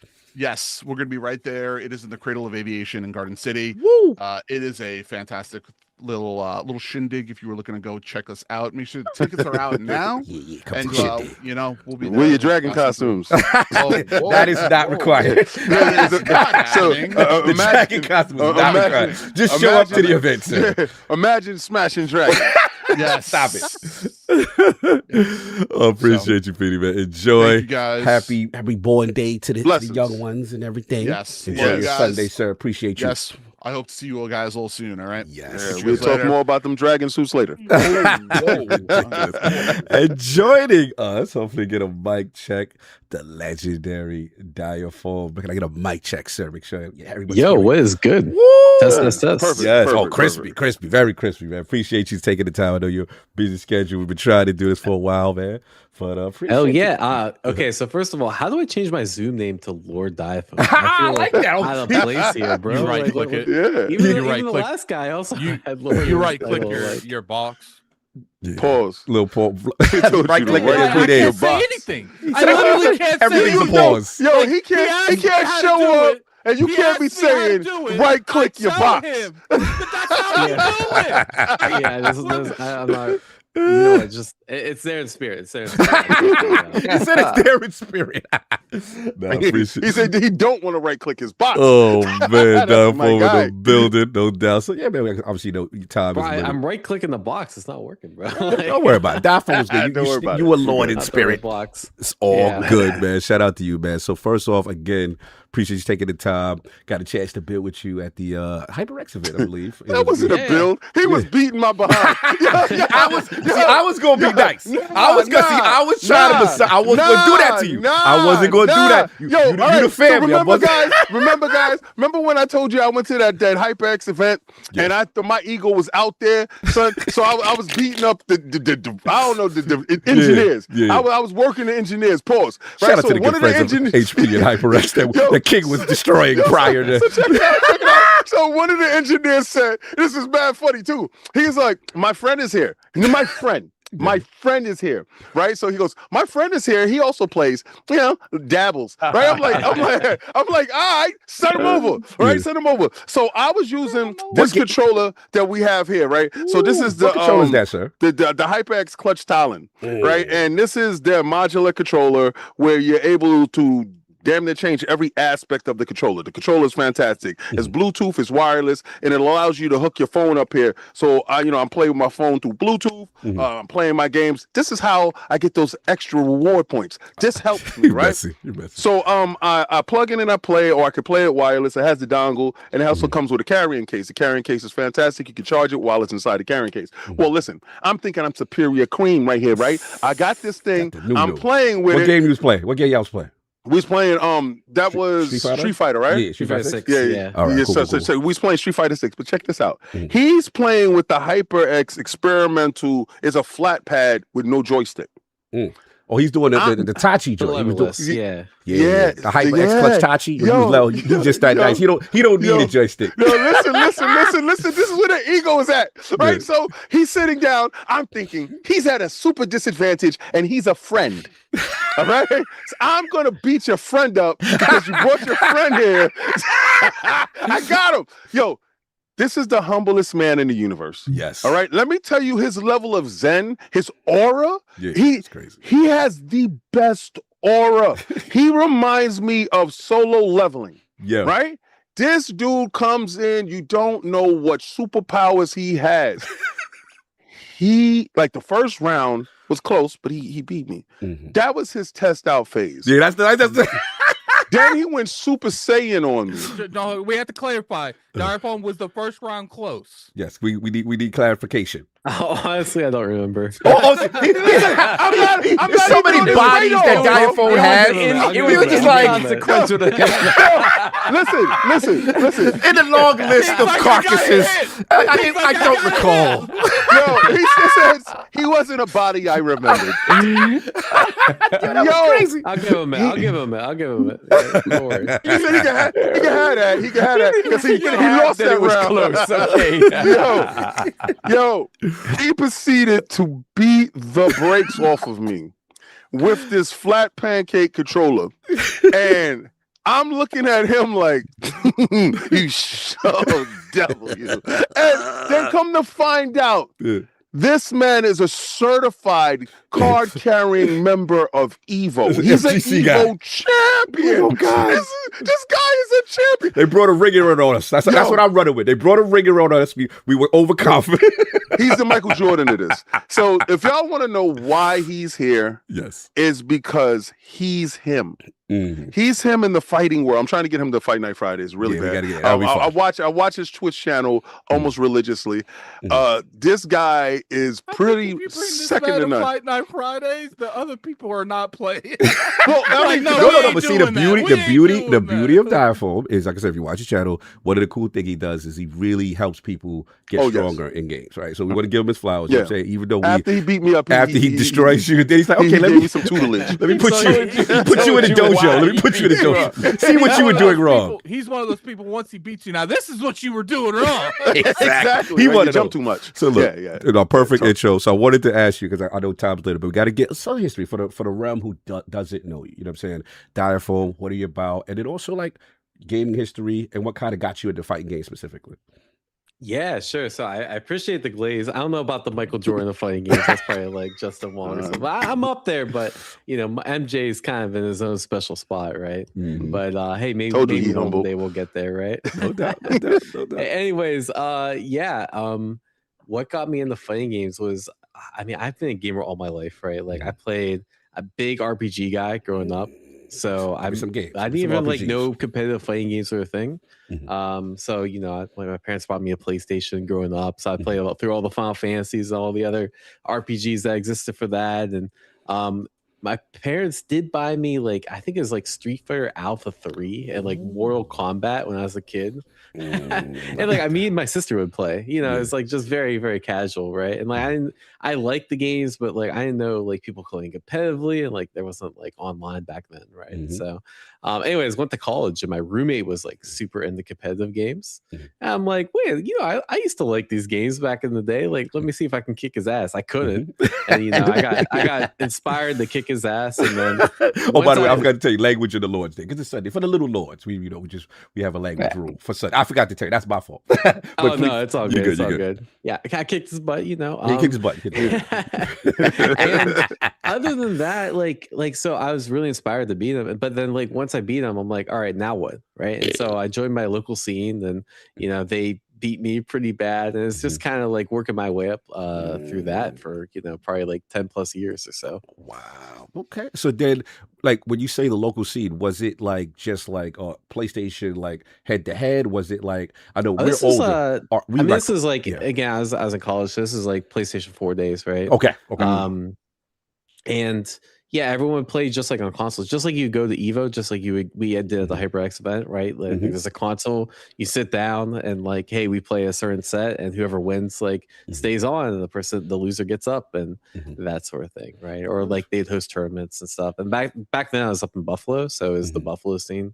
Nice. That's where I did my college at. So nice. But yeah, that was really fun. I'm like, hey, I'll keep doing that even after I graduate. Now I have a job and stuff, I can go and travel and that sort of thing. So it's been kind of on and off with my work career. I do health and safety. So you're a I'm big a health deal. and safety professional. Yeah. You're a big deal doing research. I was like, oh, this can I say what you do, or we gonna keep that under the No, you can go for it. I'm pretty industrial hygienist. That is a huge deal. Talk to us about that for those who do not know. So think chemical safety, right? Okay. So my specialty is in industry specifically. So think chemical hazards. Nice. My last company I worked with, they were a chemical manufacturing company. So it was to, we had really nasty stuff there. And my goal was to help make sure the employees were protected from the nasty stuff, right? To really, really dumb it down. But I've been in that field for 10 some years. I actually quit last year to go full time. Full time. Wow. Yeah, so I'm full time as of almost a year at this point. Nice. I still do consulting on the side. Yeah. So it's more just health and safety management consulting, less industrial hygiene, but I still kind of try to cover the whole gambit. But that's only on a part-time basis. So I do that part time. I do Twitch streaming and YouTube and competing full time currently. Dope. Which is, it's been a pretty nice transition. I'm not gonna lie. Super dope. I had a question before I open it up too. In reference to like, when did you get to that point where you're like, okay, like what was that, as King would call it, the aha moment, where you're like, I have the full time career, right? When you settled, but, what was the game per se, and the moment that you go, okay, I could really commit to this and really take this seriously. And then obviously when we're pocket watching a little bit, when did the revenue start covering this? This makes sense. So two things. One is like I knew a couple people that went full time, or like they were like really big on YouTube, right? Mm-hmm. And like they did that as their full time job. They're sponsored gamers, and I was like, wait a second, like I think I'm better than these guys. Like, what's going on? Yes, like, he is. I don't do YouTube. I don't do Twitch, but like these guys, like they're good, but like, I can do this, right? Mm-hmm. And one person in particular, I got really inspired because I'm not gonna name no names, but I'm just like I've met this person IRL, and like they were I'm very introverted, right?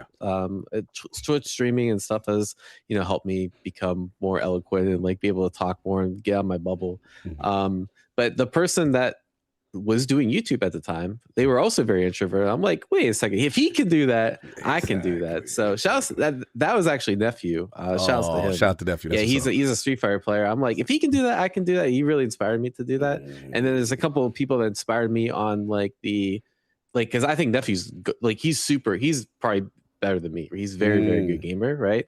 But there's like other people that weren't as good that were doing YouTube too. I'm like, wait a second, like I just combined the two. Like I think I could do this. And then I think it was around Street Fight. Like I didn't have any ambition of doing it full time for a bit. I just kind of did it for fun, right? Yeah. Like I'm like, this guy's doing it. Like I just want to do it for fun. I think I can do some cool stuff. And I think it'd be really neat to do, because I think whenever you're into any type of video game and trying to monetize it, like you have to do it for the passion, right? Like there's so many easier ways to make money through like video games, right? So you really have to get it from the passion side, but I think it was around 2023 EVO. I was the second highest placing American for Street Fighter. American scene, let's go. That's huge. Yeah. That's huge. Not a lot. There's not a lot of us out there. Right. And I was still working full time. And I was like, I outplaced like 8 or 9 full-time gamers. I'm like, wait a second. And I'm making money from YouTube too. And it's like, okay, let me see like how I can push this. So the wheels kind of started turning then. Where I wasn't like making enough to go full time, but I knew I could like scale up to eventually be there. Nice. No, super dope, man. And again, to see that journey, and obviously you get to that point where you can actually turn it into career and go full time. It's super awesome. And obviously, you got the consultant on the side. I guess the question for us is that we come from, me, King, and Saul specifically. We come from the fighting background, and we're older. So for us, it was the arcade scene, the Chinatowns, and stuff like that, and but now EVO, right? And I wanted to get your opinion as far as like the EVO 2026. Describe your experience. What are the trends? What are you seeing out there? How are you feeling? And then also like obviously we feel Street Fighter is one of the champs. What games are on the up and coming? That they may be catching traction right now in the scene. Yeah, sure. So those are kind of a few different questions. I'll talk about the scene first. Okay. I'm pretty passionate about that. So the games that are kind of up and come, honestly, this is gonna sound crazy. Street Fighter 6 is still up and coming. It's really, it's continuing. Look at Saul. Saul loves that. It's growing with the new characters and stuff. They just had their all-time peak like a month ago, and the game's been out for like 3 years. Yeah. So in particular in Japan, it's caught fire over there. It's absolutely crazy. And even in America, like it's still. It continues to grow, which is kind of crazy. Like a lot of fighting games, what happens is like the first year or like the first few months, crazy popular, and then it just completely nosedives, right? This happens to a lot of games, even Invincible Versus that just came out in April. Like you look at the Steam charts, and Like if you went on rank right now, it'd be hard to find a match. Damn. Right? Yeah, well, because and that game was really popular at first because of the IP. But I thought the balancing was off on it, really, with certain characters. I think the fine-tunedness of what Capcom is doing with Street Fighter, and as far as implementing the new characters into it, I like how they introduced the new characters. I like how the balancing isn't crazy skewed one way when they first introduce, and then they do the tweaks later. I think Invincible Versus was really it was really a little broken a bit in the beginning, and they did a couple of updates, but again, I find it hard to go back to it, and I can tell because I do Fight Night Fridays that I'm trying to get you into so bad, right? No, listen, if I get my butt whipped, I want everyone to catch them heads. No, but because you know he's super nice though. You know what it is. Key don't like telling that story. He's like, you got to see why I lost. It's not about losing. You know why? Listen, especially if the master doesn't remember you. I remember you. It's just don't remember the game. He said it just wasn't nothing memorable. I remember who you are. That's the best part, bro. If you go in there and you beat everyone in his little posse, then he'd be like, see? Now that's why I lost. No, and that's the best part of it. I swear that answer, that is his whole aura. Like I'm telling you right now, if y'all think that his aura right now, his cool aura right now is a fraud, it's not. It's him. If you watch his streams, it's him. And after he beats you, super humble. Like, and King I'm is like, not this that. guy is dope. So the chat said Diaphone to me. It was Tuesday. Oh, we got break protocol solved. We got some chats for stuff for that. Wait, honestly, it was on a Tuesday. I think it was a Tuesday. It was a random Tuesday. You see, he remembers Tuesday, but he doesn't remember me. This is dope. So let's break protocol a little bit. We got a couple super chats for Diaphone. Yeah, we got Alvin 9033 $5 for chat. Yo, Diaphone in the building. FGC legend just casually strolling by. Shout out. No. Then we got Sus God 24 $5. Sus God. Shout out to Diaphone. I use the Street Fighter 6 guides for new characters. What are your thoughts on EVO growing? Does it dilute the EVO brand? Yeah, so we can talk about EVO. Yes. King, check the Facebook. Growing is a debate. Let's put it that way. That's that's a very loaded statement. If you look at the attendance numbers from 2025 to 2026, it actually went down pretty significantly, right? There's a few reasons for this. I think the big one is it's just really expensive to travel, and it's hosted in Vegas, and Vegas is kind of like on a it's you can like Google like Vegas is dead. Like there's like documentaries on like just how underpopulated it's becoming and how it's more expensive, and it's just more of a Vegas trend, I think, because EVO's held in Vegas. Because if you look at like other tournaments like CEO and Combo Breaker, they're actually doing the best they've ever done, right? So CEO is the probably next super major for fighting games. That's I want to say August 14th through 16th. That's in Florida. I think they're gonna have the biggest one they've ever had. They haven't released the official numbers yet, but that's what it's looking is like. It's gonna greatly surpass the last CEO, which is also pretty big, right? So I think it's more of like EVO has a few things going against it, right? One, the diluted brand. Two, the new owners.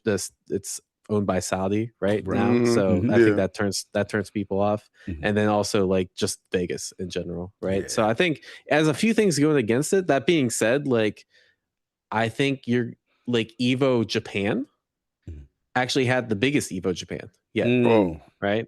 So like it still has a lot. I think the EVO brand still has a lot of things going for it, and I think it's gonna be curious to see like how I mean, we're gonna have like 8 EVOs or something next year. That's crazy. Wild. So I got a question, right? 3 to 8. Yeah, I got a question. So you know they send out this controller. I'm pretty sure that you got the Talon as well. And what was the flat one? I didn't get the flat one. The Tachi. That's the one I actually reviewed. Was the Tachi.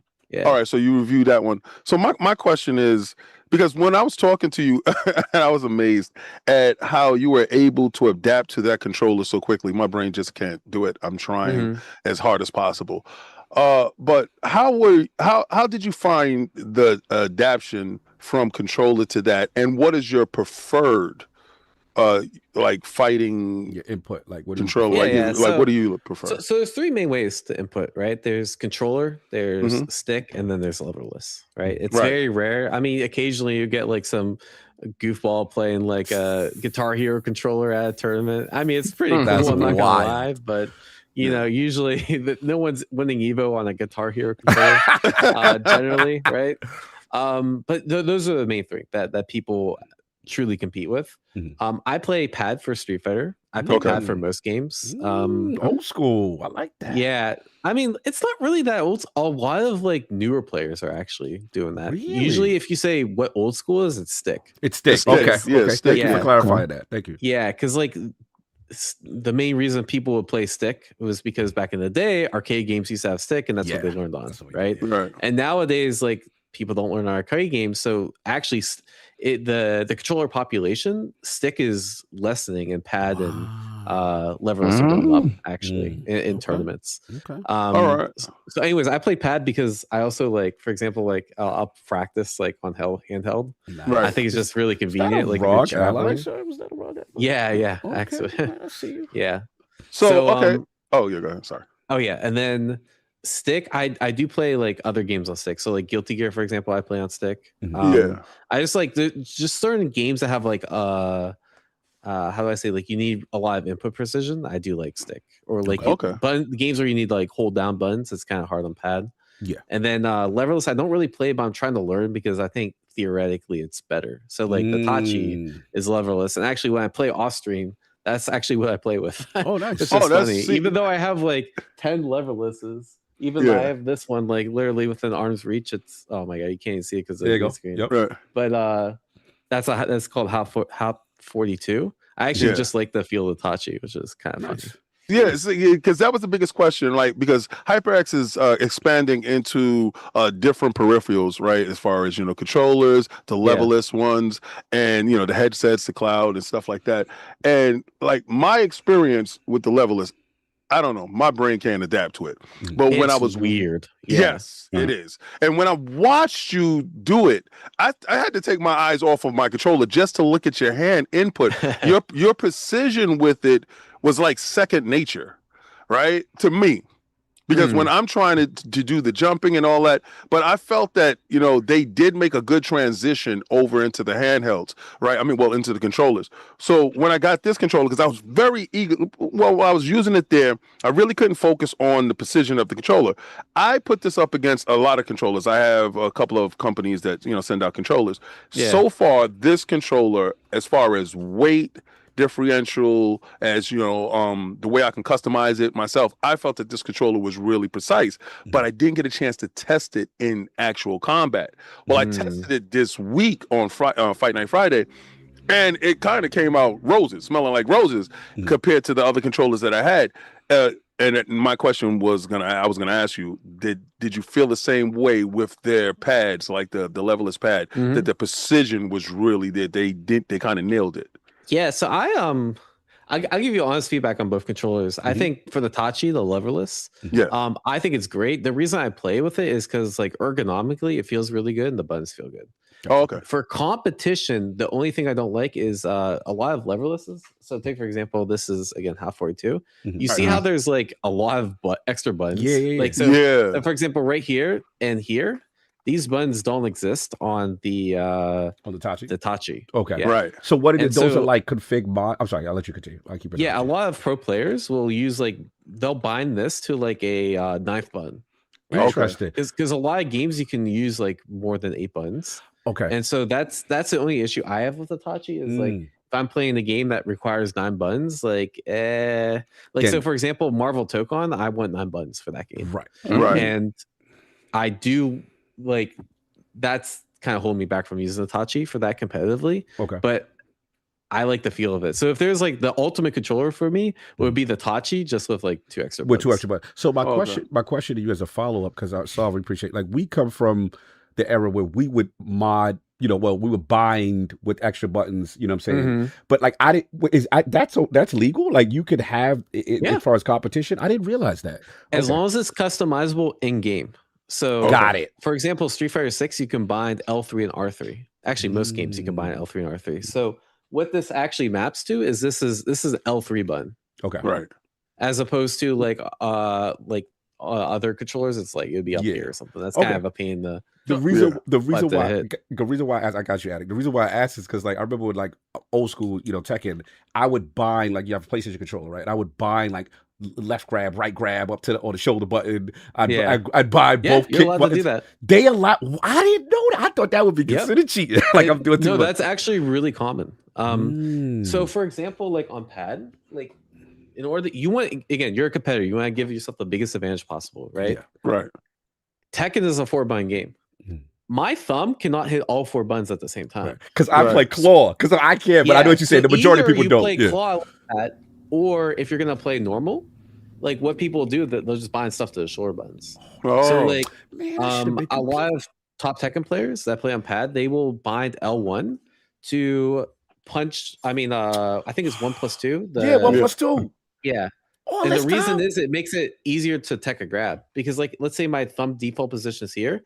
My thumb has a little travel time, right? Yeah. Here, I can just like react immediate. Yeah. Yo, that's new. That really is new like song. We should have been competing. Bro. I didn't know about that. Yeah, we've been picking up controllers just playing. Has this always been the case, or is this? Well, this more than recent years. It's more recent. I'd say like when I started entering the FGC, like 2012, 2013.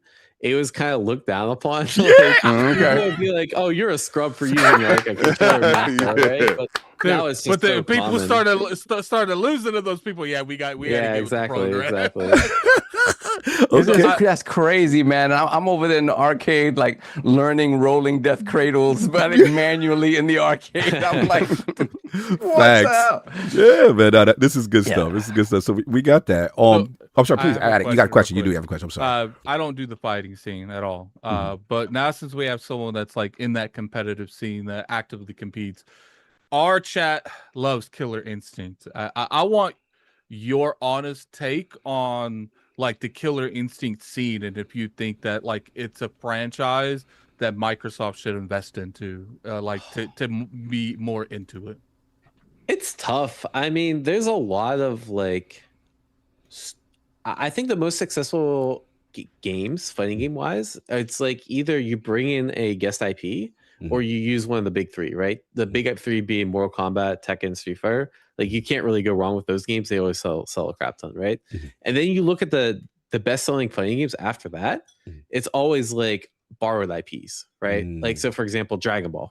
Right, Dragon Ball FighterZ was made like that's probably one of the best selling fighting games. And even like looking at some of the other IPs, like Invincible, in that game. Like the reason why what's up? I beat King in that game. I don't play fighting games. But continue. Continue, guys. Invincible. Like the only reason that game did well is because the IP, right? Avatar is coming out. Like it added Avatar IP. Yeah. When I see like some of the people bring back the older IPs, like the SNK IPs, I don't think those games do quite as well. And what they have to do is they have to bring in guest characters to like get some more publicity. Like for example, SNK and Fatal Fury, they brought back Ken. They brought Chun. They just had Kenshiro added to the game, right? Yeah, they have Ronaldo in the game, which I think backfired. But yes, yeah, that was funny. That's another story. So I think like it could work, but it has to one be a really good game, and two, like you probably have to like tie it into something like that's more modern. Do you think that because Microsoft owns a bunch of IPs that they used a lot of guest characters alongside the Killer Instinct characters, do you think that could give them a fighting shot? Because like people, you have no idea like how long I've been in this scene, this community, and how many times I hear this Killer Instinct game, and I have someone that can tell me, yo, that ain't it. Like, it could work, honestly. I think. The issue is appealing to non-hardcore fighting game fans. That's the issue, right? Like, I think the hardcore fighting game fans would eat that up, right?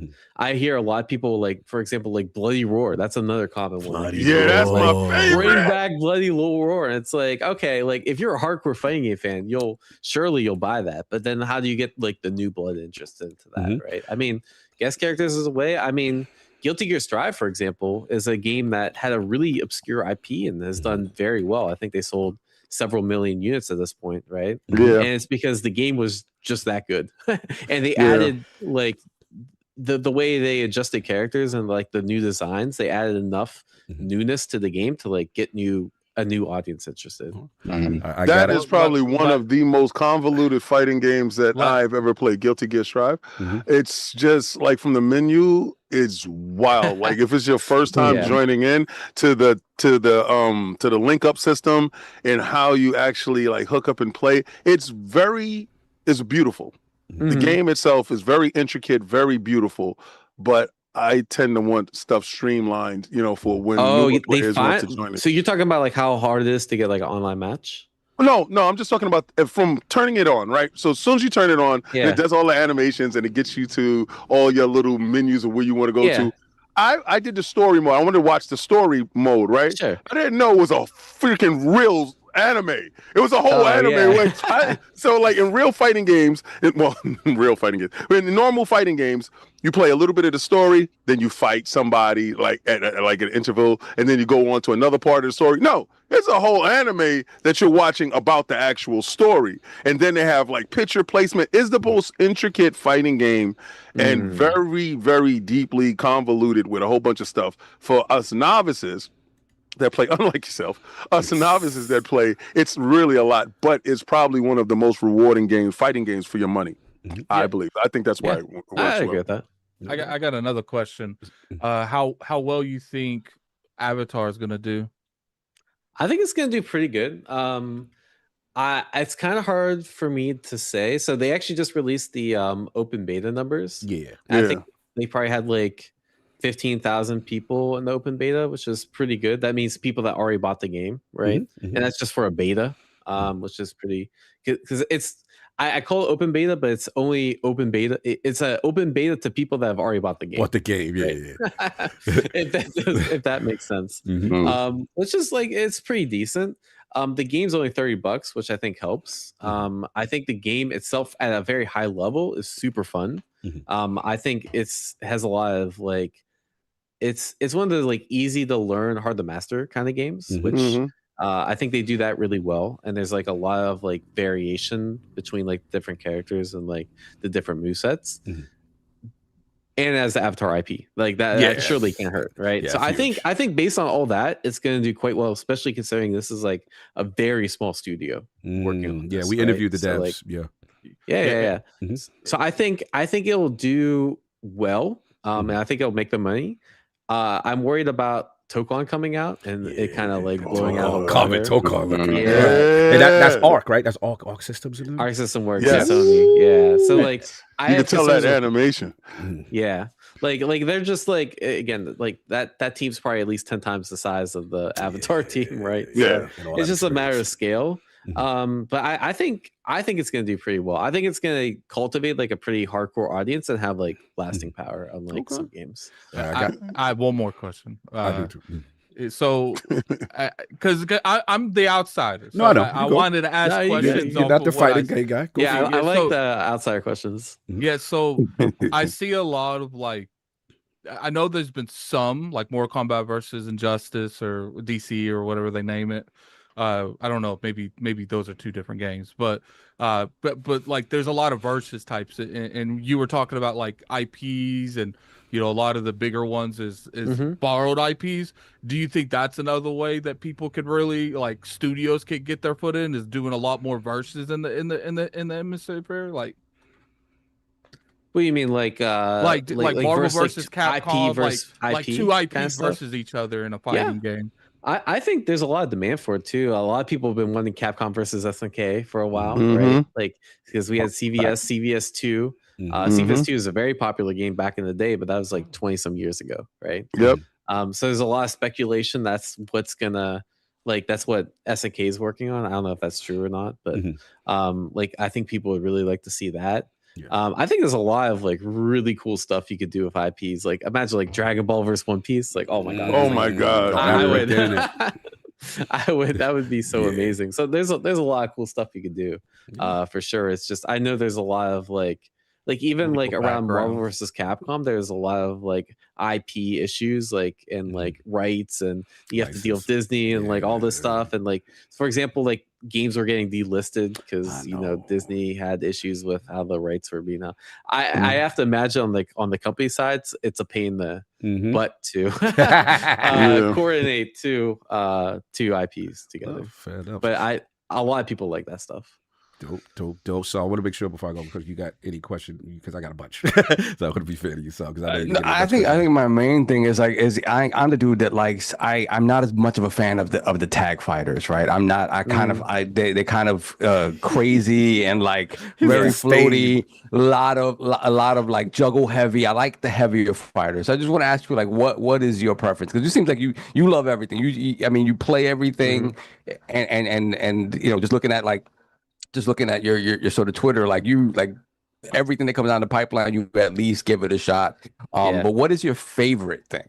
Yeah, that's tough. People ask me that a lot. Usually it's like what I like at the time, right? So usually the newer the game, like I like new shiny things, right?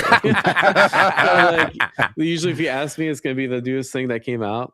Just because I'm really interested in that. I think that's like part of what makes me different than a lot of other creators is like a lot of fighting game creators, they just focus on like one game, right? Yeah. And if you're competing, like thankfully I can kind of like because when I grew up in the scene, I played all the games. Yeah. So now like I have all the experience at all the games that kind of like helps me learn new games really, really quick. So usually I like the new games, but if I had to say right now, my favorite's actually probably 2XKO.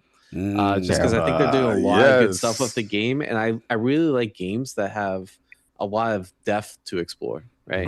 So you have game like Street Fighter 6 where it's all about like it's about playing the player a lot, and then you have games like 2XKO where it's about playing the game. I know that's kind of obscure, but like it's like learning the systems and stuff like that. Exactly. That stuff kind of works itself out. Where like Street Fighter, and that's the thing for me that I love most is like when you play, like we grew up playing Tekken, playing Street Fighter, it was like a certain move is the counter to this move, right? And that's the kind of the chess of going back and forth.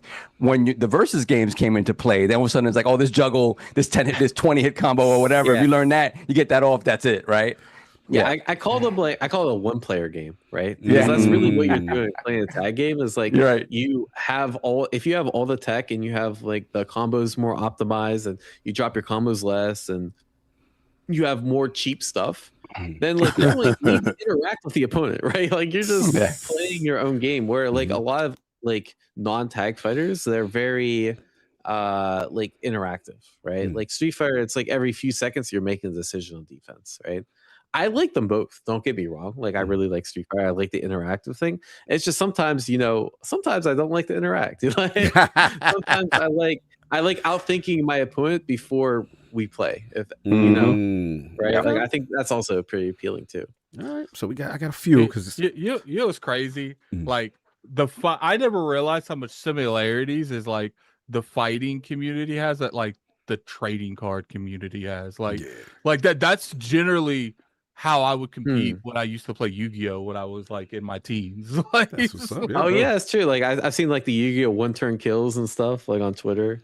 Like that's the reason I stopped playing. Hey, what that smoke? No, I got a few more questions, man. This is good stuff. So in reference, actually, Donna Tucker brought it up, but it's actually a good one. This is a very controversial thing right now. King, you're gonna laugh. How do you feel about modern and simplified controls in fighting games? I was actually going to ask that, but I wasn't qualified to ask something like because that. So this might surprise you. I think they're great. I think particular, I think Street Fighter 6 does it the best. Okay. Or Grand Blues and Marvel Token, because Grand Blue and Marvel Token are doing the same thing. I actually think Grand Blue and Marvel Token do it the best, and then Street Fighter. Okay. The reason why is I think Street Fighter 6 does it really well. There's an issue where a lot of new players feel incentivized to play modern, and it's basically like modern kind of catapults you forward, right? And so if I have 50 hours in Street Fighter and I play modern, and you play 50 hours of Street Fighter and you play classic, I'm beating you like 9 out of 10 times, right? Because it's so much quicker to learn. But at the same time, at a high level, the vast majority of players still play classic. But modern is like kind of viable, Like at Capcom Cup last year, there was only one. What? One with but there was controls? One. Yeah, they played modern. Modern. I didn't even know if you could do that in the actual. I didn't know that was allowed.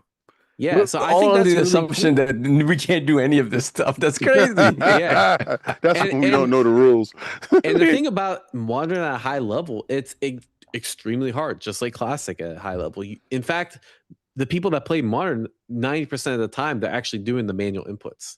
Interesting. In order to like get around the disadvantages of modern. So really, it's not like, the 10% of the time when you can input something faster, like for example, a super. Yeah. Like it doesn't matter how good you are at the game. Like doing a super like takes time. Yes. Right? Yeah. But modern is just one click. So that's an advantage. That's an advantage. There's also a disadvantage where you actually lose moves. Yes, that is true. That is true. I think it's a really cool trade-off between the two. So limited moveset versus ease of access to maybe just a few of those complicated moves. But I gotta ask you the real behind the scene question, which is like champions and legends and such as yourself. How do they view the guy that won with the modern? Is he looked at like he's no? So at like an intermediate and beginner level, you get so much hate playing modern. like when modern people like show up on like EVO stream, they're like, "What a scrub!" Like, "Oh my god, this guy's so bad."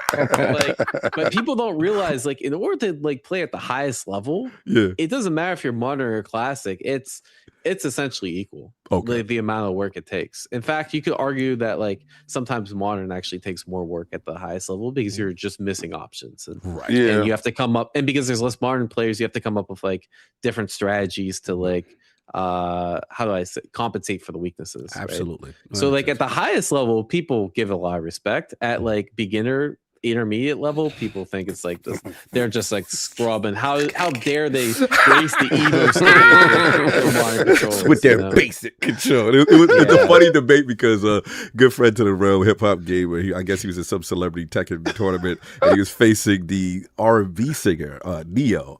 And Neo is a Tekken player, and he's a traditionalist, plays classic. And hip hop, our friend, is known to play modern, and he felt blindsided. You know what I'm saying? He felt like Neo felt like it was disrespectful. Hold on, I got. Wait a second. All right, break it down. Back. Do not call me modern king, and I like playing modern controls. First of all, I am not. Listen, I'm a classic dude.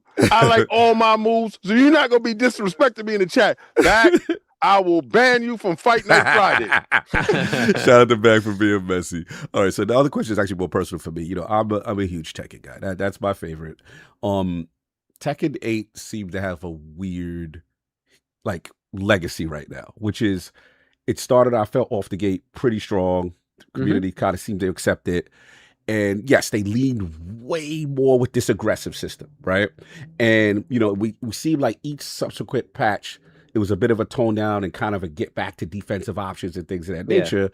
Then Namco did something crazy with one patch and like kind of said that they were going to double down on the defense and then actually made it more aggressive. And then it's been like I'm seeing all my legends just stop playing. I would go, I went to a couple of, what's the Dallas event? I forgot what it's called. Not Common Break, but I forgot what it was. But I just see people just say, hey, we're done. We're not doing this anymore. You're not listening.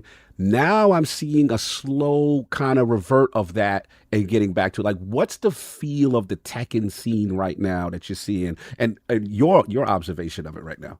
Yeah, so I think of all the scenes of the fighting game scene right now, I'm probably the least connected with Tekken, but I'm still like kind of adjacent, right? So like you said, it's like very high hopes at the start, and then season 2 came and they tuned it up really aggressively, and then they started to go back to basics, but not fast enough. And then they said they're going back to basics. Didn't go back to basics. They fired people. I don't know what's going on. But right now, the last couple patches have actually been pretty decent. That's my understanding. So it sounds like they're going in the right direction. They're not quite fully there, but it's like there's this like glimmer of hope that I think is helping the scene right now. What would get you to start playing Tekken again? What made you cool off? I need to say, so okay, the thing is, I'm really good at 2D games. I'm not that good at 3D games. Okay, gotcha. So it's like maybe I magically wake up one day and the Spirit of Arslan Ash just gets downloaded into my system, and now I'm like godlike at Tekken. Like that would certainly help. Okay. It biases legacy skill very hard, right? And it feels like there's kind of like this mountain to overcome of like knowledge. Yes. And that while it is appealing, I want to do it in a way where like I need a goal to shoot for, right? So I've been kind of hoping. Are you familiar with like the Sajam Slam series? No, I'm not. Okay, so think of it as like a creator tournament where like a top level Tekken coach would coach like a non-Tekken player, right? At different levels. So like it would go from like bigger to intermediate, and then it's like a 2-week sprint to see how good you can get, right? It's pretty cool. They do it for like a few different games. I'm like, if something like that comes around for Tekken, I'd be down. But I don't think it will. he said free coaching. Yeah.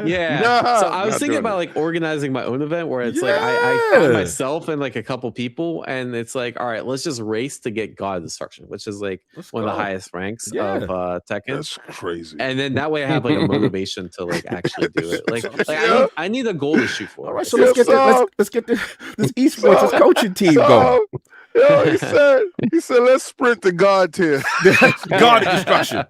Like I think that'd be really cool. But it's like let's keep like I'll be real. Like I can't just play for a few weeks and like win an online tournament. Like these guys just have too much. Like, they guys. All right, so what if one of them teams? What if Holy Knees teams and those guys hit like, yo, we want Diaphone down with the roster. We gonna drop this bag, or we gonna be I mean that's a very poor financial decision on their end if they're signing me for Tekken. Like literally any 2D game I'd be like 10 times better at it. So question, obviously in the competitive scene, whether it's fighting, whether it's anything else, it's like most of the time you talk about like there's an expiration on that, like your skills you get slower. Is that less pronounced now in the fighting game community just because, like I said, the permission of like modern controls and things like that? Does that kind of even the playing field a little bit where a player that's been around for a long time and maybe doesn't necessarily have the reflexes anymore of a 17-year-old, 18-year-old? Is that something that's happening? Is that viable?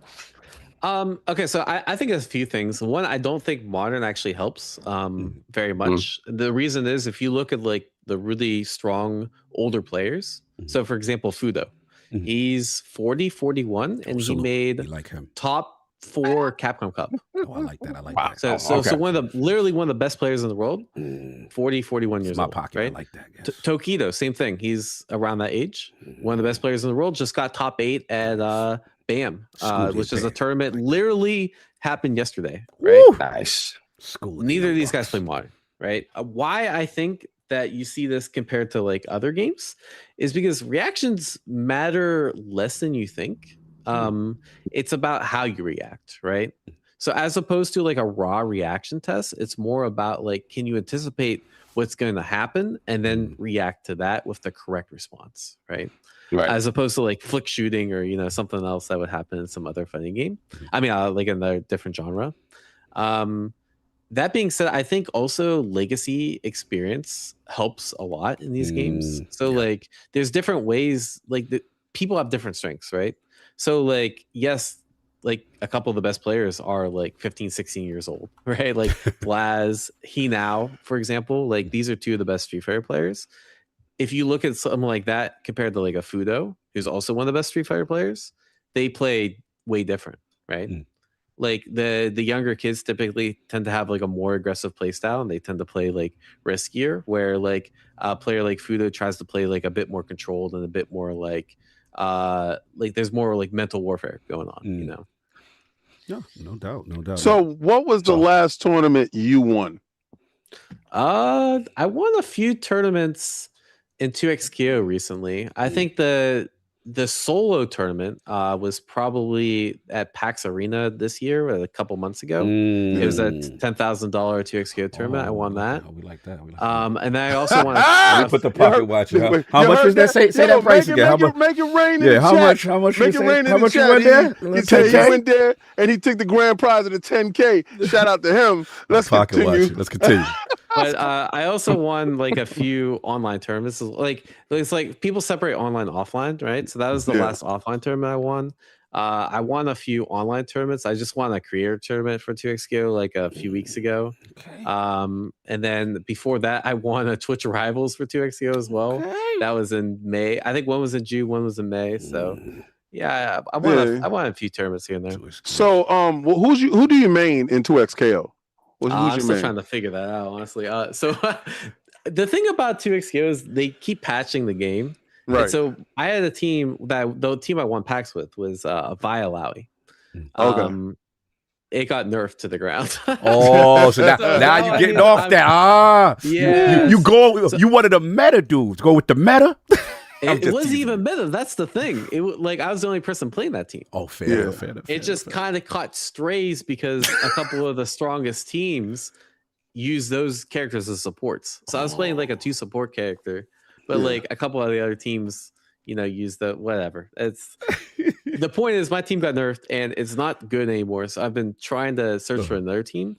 So there's this character called Thresh. He just came out in 2XKO. So I've been trying to pair him with either Vi or Lally and see if I can make those work. But it's still a work in progress. Honestly, right now I'm gonna wait for the next patch and Avatar's coming out in 10, 11 days. I'm gonna compete in that. Tokon's coming out, and then when all the dust settles, maybe Violawi will be good. That's really what I'm hoping. All right, Eric. Last question for you. When it comes to token fighting, I'm super amped up for this game. I'm really kind of pissed off that they excluded 132 countries. But regardless, did you hear it's down to 119 now? Oh wow! Good. I mean, I want it down to none. I want everybody to play because as you can see, the Marvel in my background really means a lot, especially when they gave you the Doom team. The Doom team really set it off for me because I'm a huge Doom guy. Knights of Doom. Yes, man. They got the Green Goblin. First time ever. This is great stuff for me. Question. Are you going to get that PlayStation controller, that fighting stick? Because I'm all the way live with it.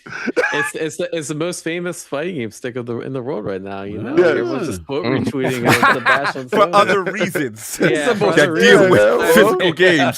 That's great. That's great marketing. Great marketing. Funny enough, I actually tried the stick at EVO. It's pretty decent, but I'm probably not gonna get it because I like my current stick. But all right, fair enough. All right, cool. So I got I know we're getting close to time. I know your time's limited. I got to get shot on time, but we got a couple questions that we do ask in the realm as tradition. You know what I'm saying?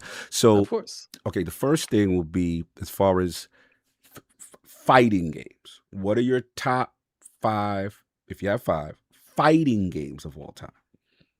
Of all time, these are gonna see some hot takes. So, Ultimate Marvel vs. Capcom 3. Probably my number one. That's what really got me in the fighting games. Same thing with Street Fighter 4.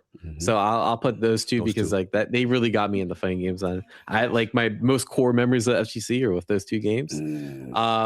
Blaze Blue Cross Tag Battle is gonna be number 3 because this is obscure, but I took a long break from fighting games, and this is the game that got me back into it. Right. And it kind of reminds me a lot of 2XKO where there's just so much freedom and creativity to kind of create your own strategy. Right. Nice. That's right.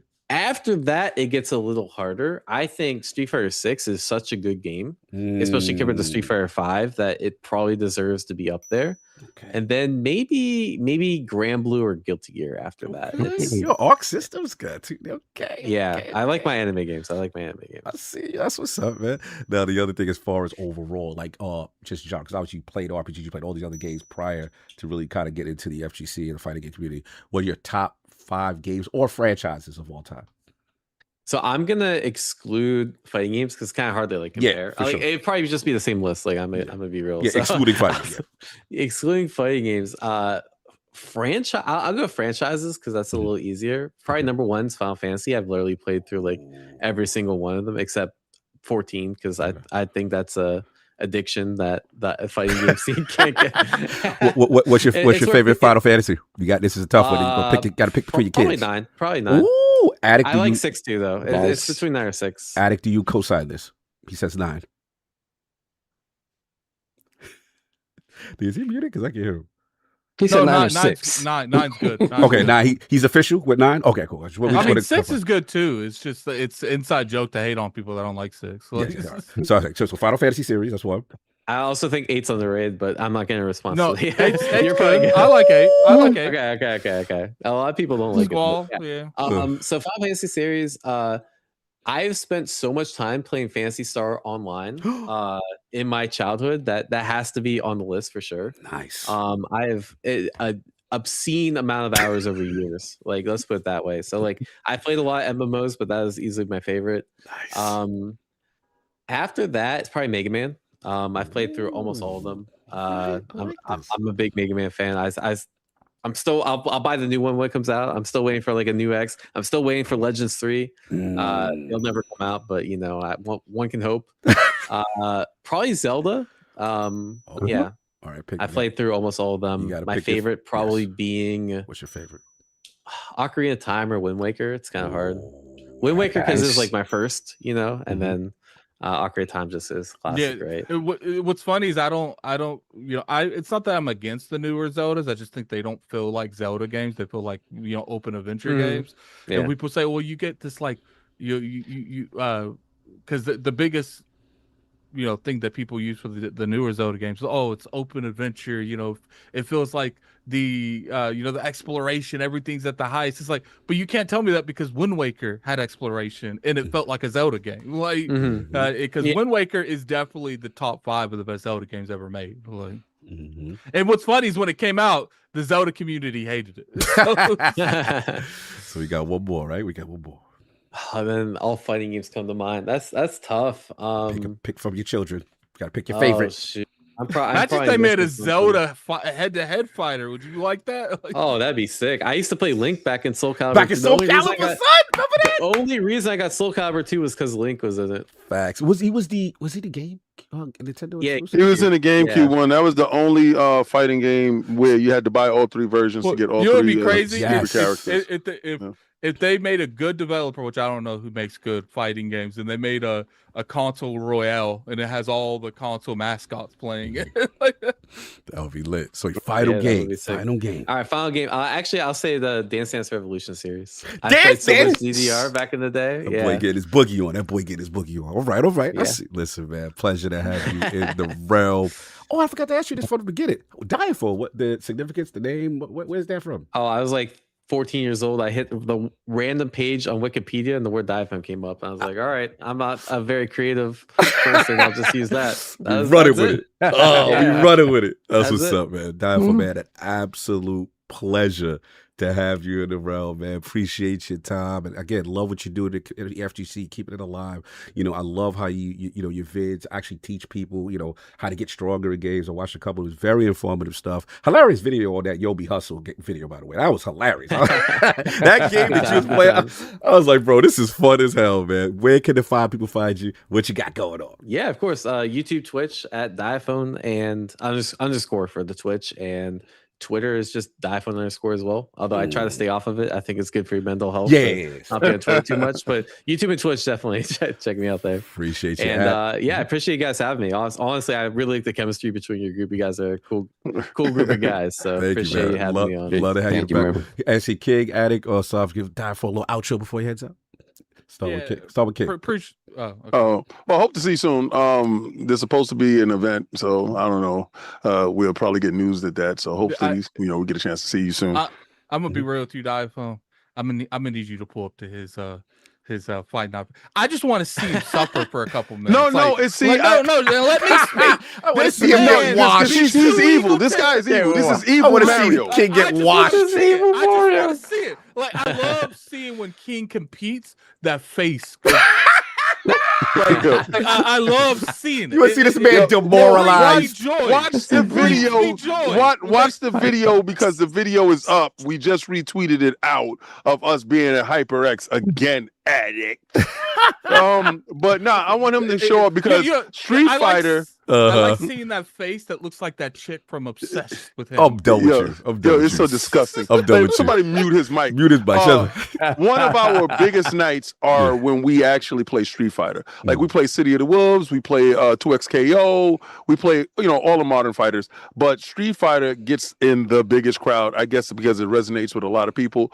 And I just cannot wait for you to pull up and for people to come with their hubris and actually get it turned back. So yeah, that'd be dope. That'd be dope. And then solve any words for legendary Diaphone that pulled up in the round.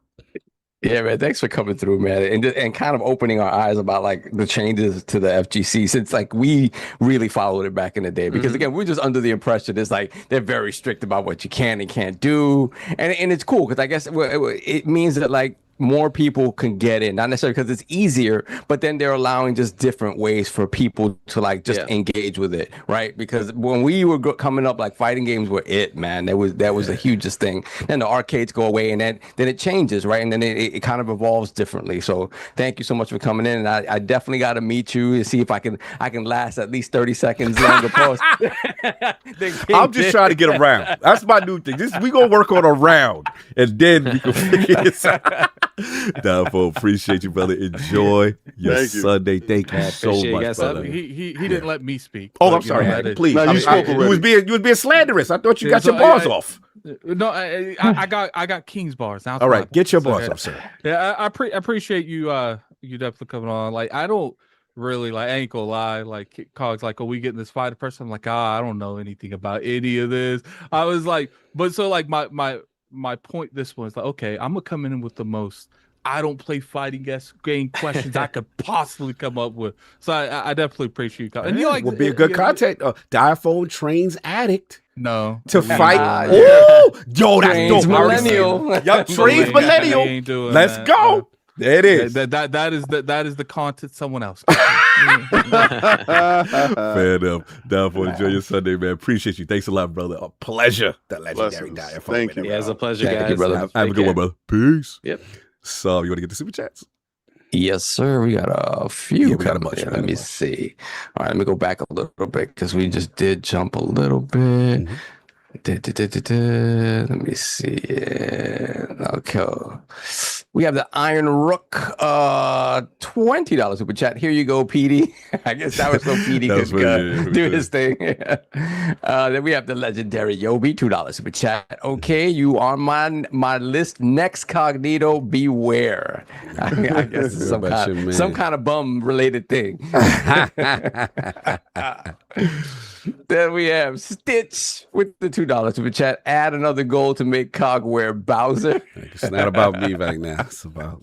Oh no, we got this stuff going. I've been looking. I'll update that when we got it. We were supposed to have a nice Smash Brothers episode. Ain't nobody say ain't no smashing. No, here's the thing, King be extra. Like I'm not gonna expect especially Solving and King to just go out and Solve and Cog to just switch. So whatever happens with this goal, it's for next week. It's not this week. We got our own goals that we got to come up with. I don't know where my Scooby-Doo costume at. Where's my super suit? I'm looking for my Scooby-Doo costume so I can get busy, baby. Scooby-Dooby-Doo. Yo, whoever said I look like Winnie the Pooh, your mother. Yo, yeah. That was wild. I was holding that one. That was funny. That was hilarious. All right, then we read this one already from the iRook. I really can't handle Mario talking about Rogue Waves. Then we have the iRook again, $2 super chat. Just wait for Assassin's Creed Vice City. Then we have Jovar Ingi Haraldson once again with the 1500 Icelandic krona. How to train your dragon and king getting the whip ready. Then we have Allcoin Inc. screenwriting, $5 super chat.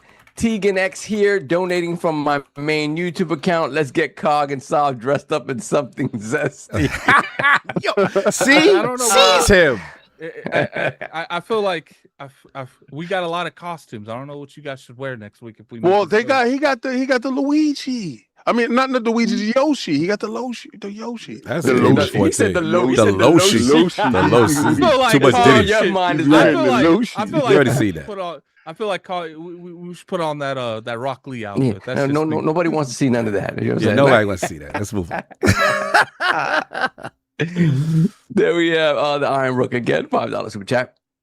In the Sony 2027 version of the game, when you die, they won't just delete your save, they'll delete your digital license to play the game. That's crazy. Let me see that. We read this one from Alvin for Diaphone. Playing permadeath with your like every. You said your digital library got permadeath. Yo, that's wild, bro. That's quite crazy, man. That was ill.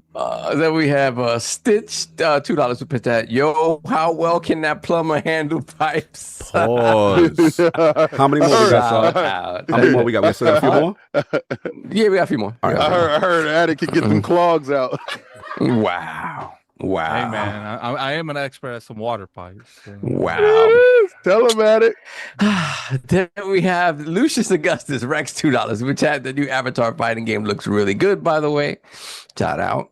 Then we have Soiltech, $2 super chat. Logged it in the house, road to Germany. Let's effing go. Shout out. Yes.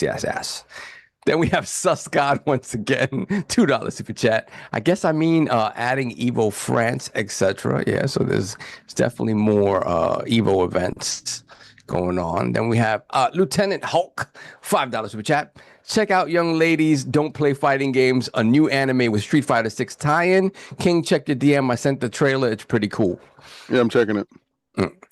Then we have Lucky Charms, $20 super chat. Lucky Charms. Yeah, I know who that $20 super chat.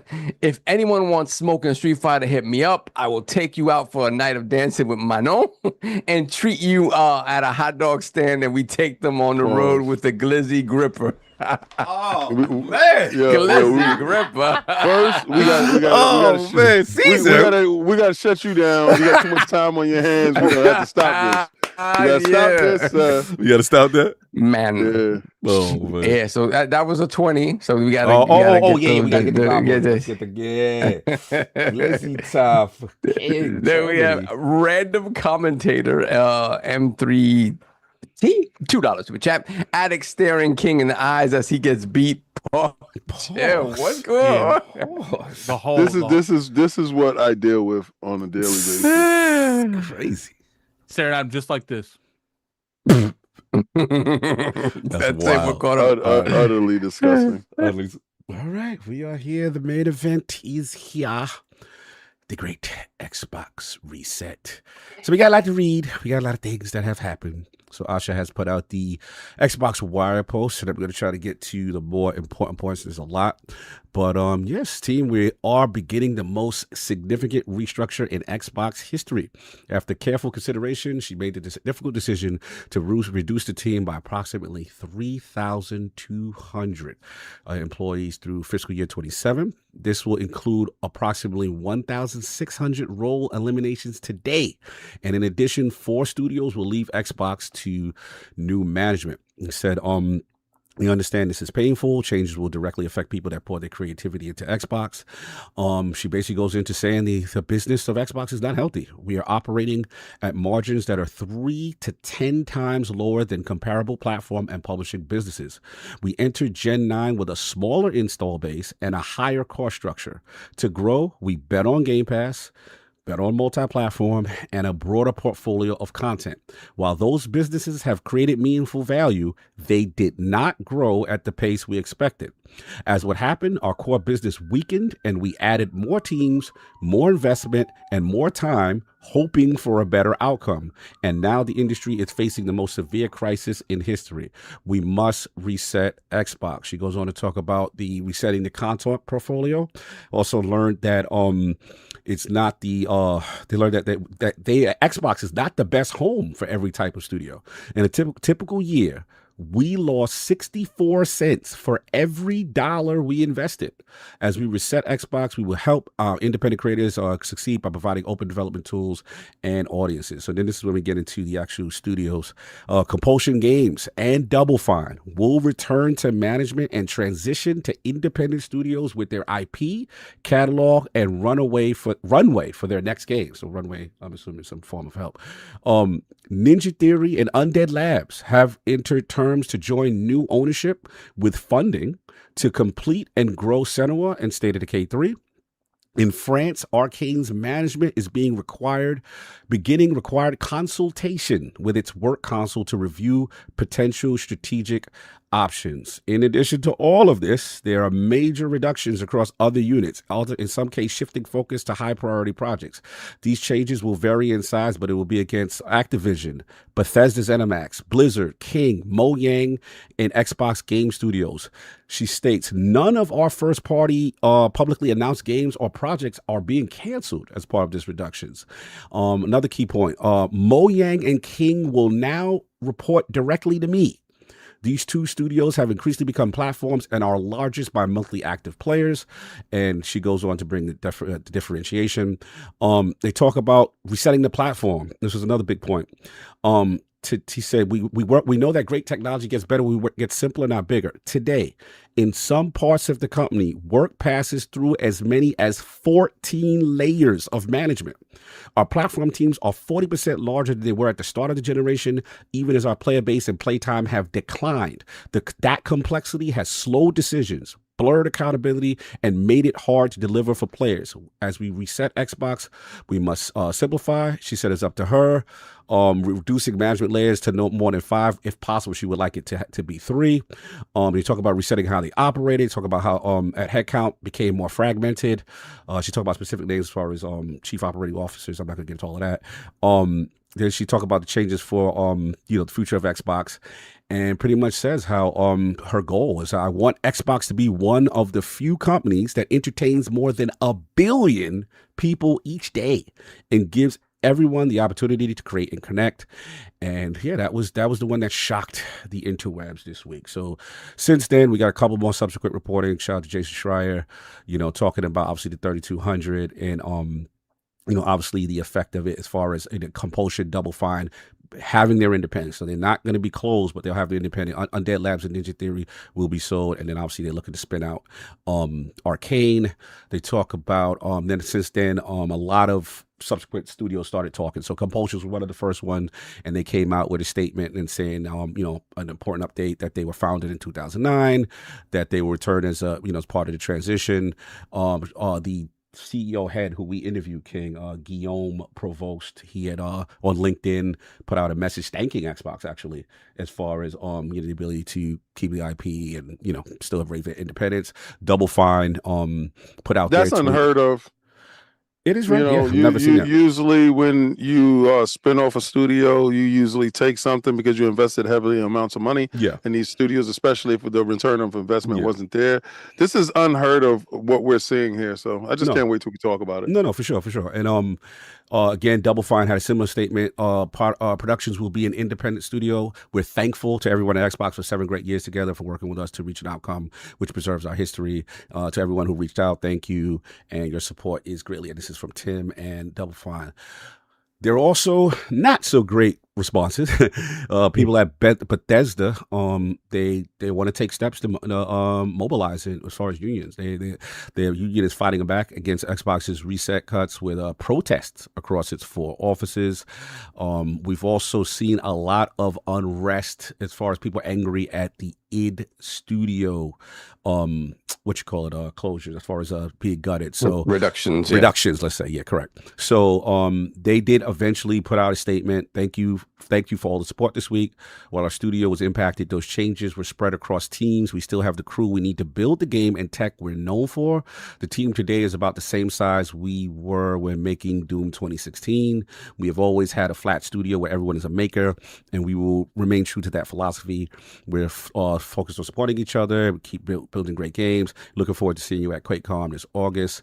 Shout out to Jez Jordan from Windows Center. He actually gave more clarity on the id situation because people were very concerned that id was really gutted specifically. And he says that Microsoft has no plans, so that everyone, what he's hearing is that no plans to shelve id tech.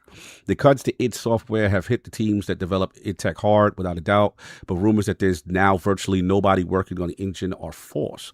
Sources tell me that there remain a solid stack of expertise for id tech across id software itself and machine games, because I remember a lot of luminaries were let go. That's what people were frustrated. It's like, how do you let all these, legends go?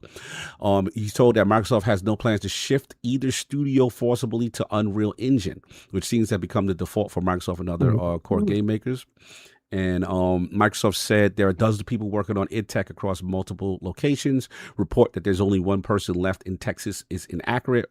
The other rumor flying around that id software has shrunk to headcount that is untenable for future self-made products, relegating them to support studio status.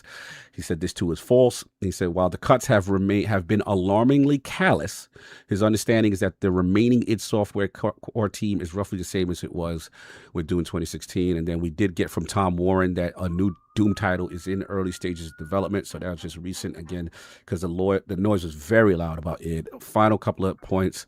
Obsidian, what we did learn about that is that, they will be tasked with making a Fallout game. And this is going to be led by Josh Sawyer. And you don't know about the status of their other projects. Obviously, Avowed 2 is one that they were working on. Not saying it's canceled, but as of right now, we could say deprioritized, but they definitely looks like Obsidian is going to be doing a mainline Fallout game. And yes, that's pretty much the bulk of it. The last thing is that in the midst of it, Eurogamer article shot them. Looks like Microsoft has tripled down that they are still considering making more of its first party games exclusive. So they are not changing off the exclusive strategy. So this is the big one that has shocked the interwebs. We had a lot to talk about. We got more information. So it's Attic, man. Let's start with you. Everything that is now, happened, the great reset, wherever you want to go with it. I mean, here's the thing. There's moves that that she has done that I don't agree with. I don't agree with the id at all. I feel that that studio definitely, if you need to cut back, that's fine. But I don't feel like this was a cutback in terms of like getting like a reset, like cutting yourself down to like a reasonable size, and maybe expanding in the future depending on how things go. I feel like this was strictly like, we got to cut the people making the most money. And I feel like when it comes to something like that, you're not taking into consideration the talent that you're letting go either. The thing is, I think the bulk of that studio knows how to use like they're all working on it. So I think, cutting reports, they've lost this amount of people or this amount of people that's working on the actual game. I think for probably the bulk, and that obviously there's going to be people that know the studio better than others, but I think the bulk of the studio is always working on the engine because it's their engine. That's this studio. There's not going to be a studio that knows their engine better than them. It's like Epic. They could probably lay a sizable amount of people off, but the studio itself, there's no one else better with that engine than that studio. So, I get it. My thing when it comes to Asha is like, I've been screaming for change. I can't dictate how the change happens. I can agree and disagree with certain scenarios and certain aspects, but I can't ask for change. And when it does happen, I'm like, that's not the change I wanted. I do feel that, some of these are too short-sighted a little bit. I still don't agree with Ninja Theory.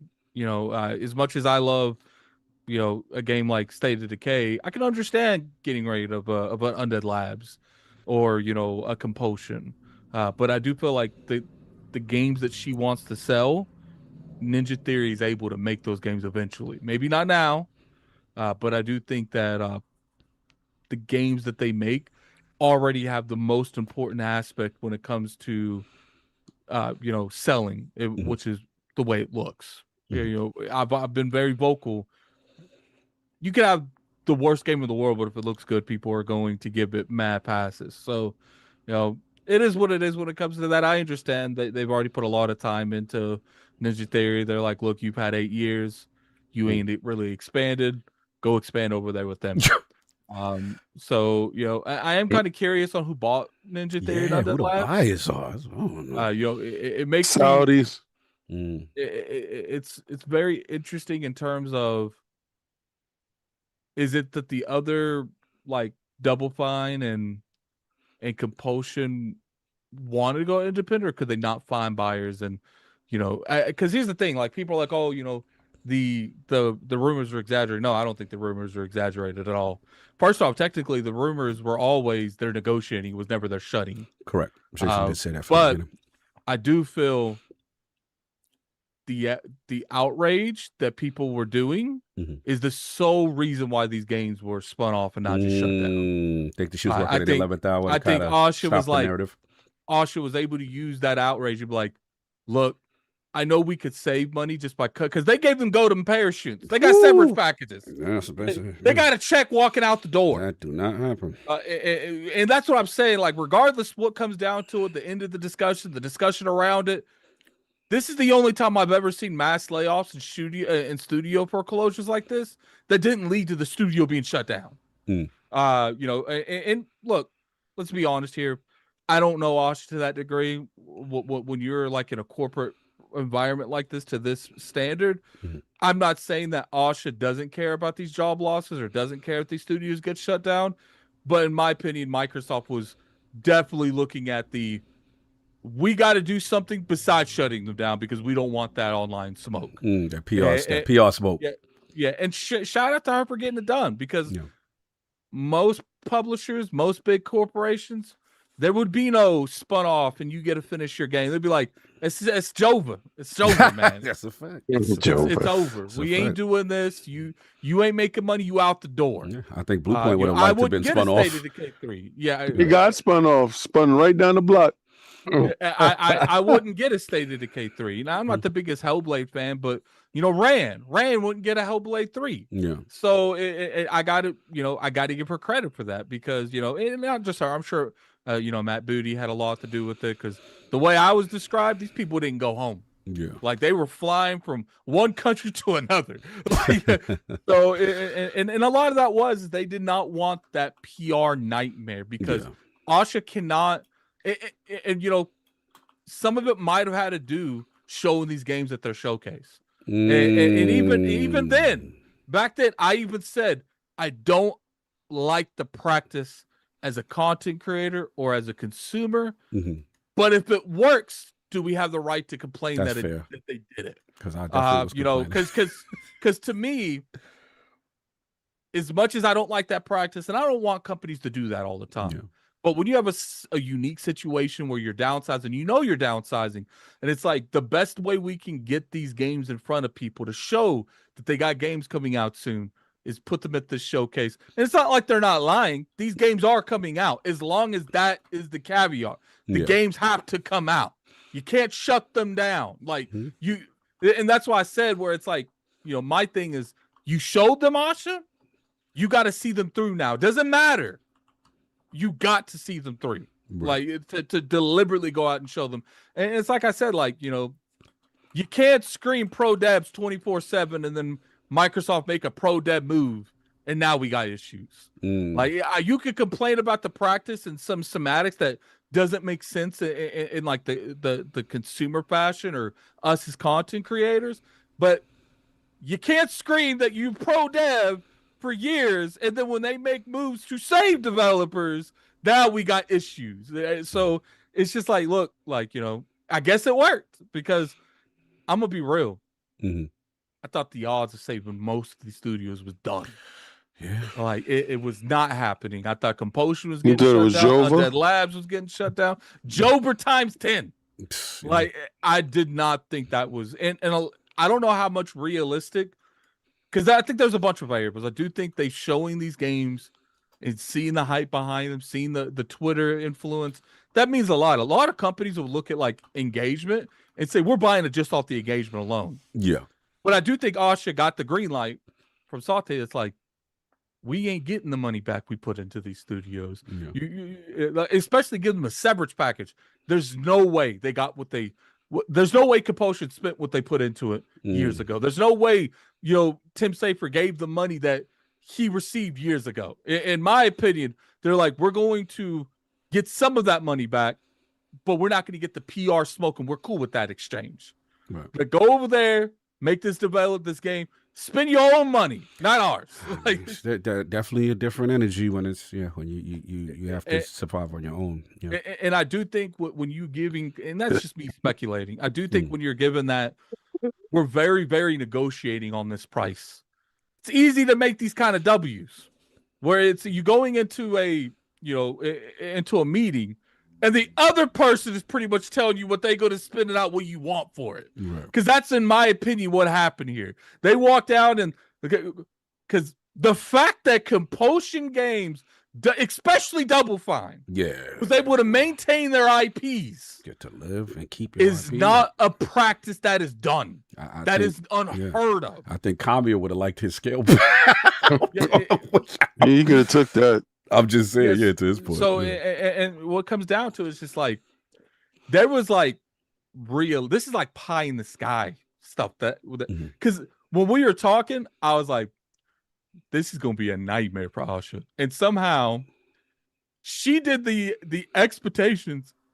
And this is like a Marvel like timeline that you had to jump through. Like Doctor Strange had to do something. This was the one timeline where you could save the studios.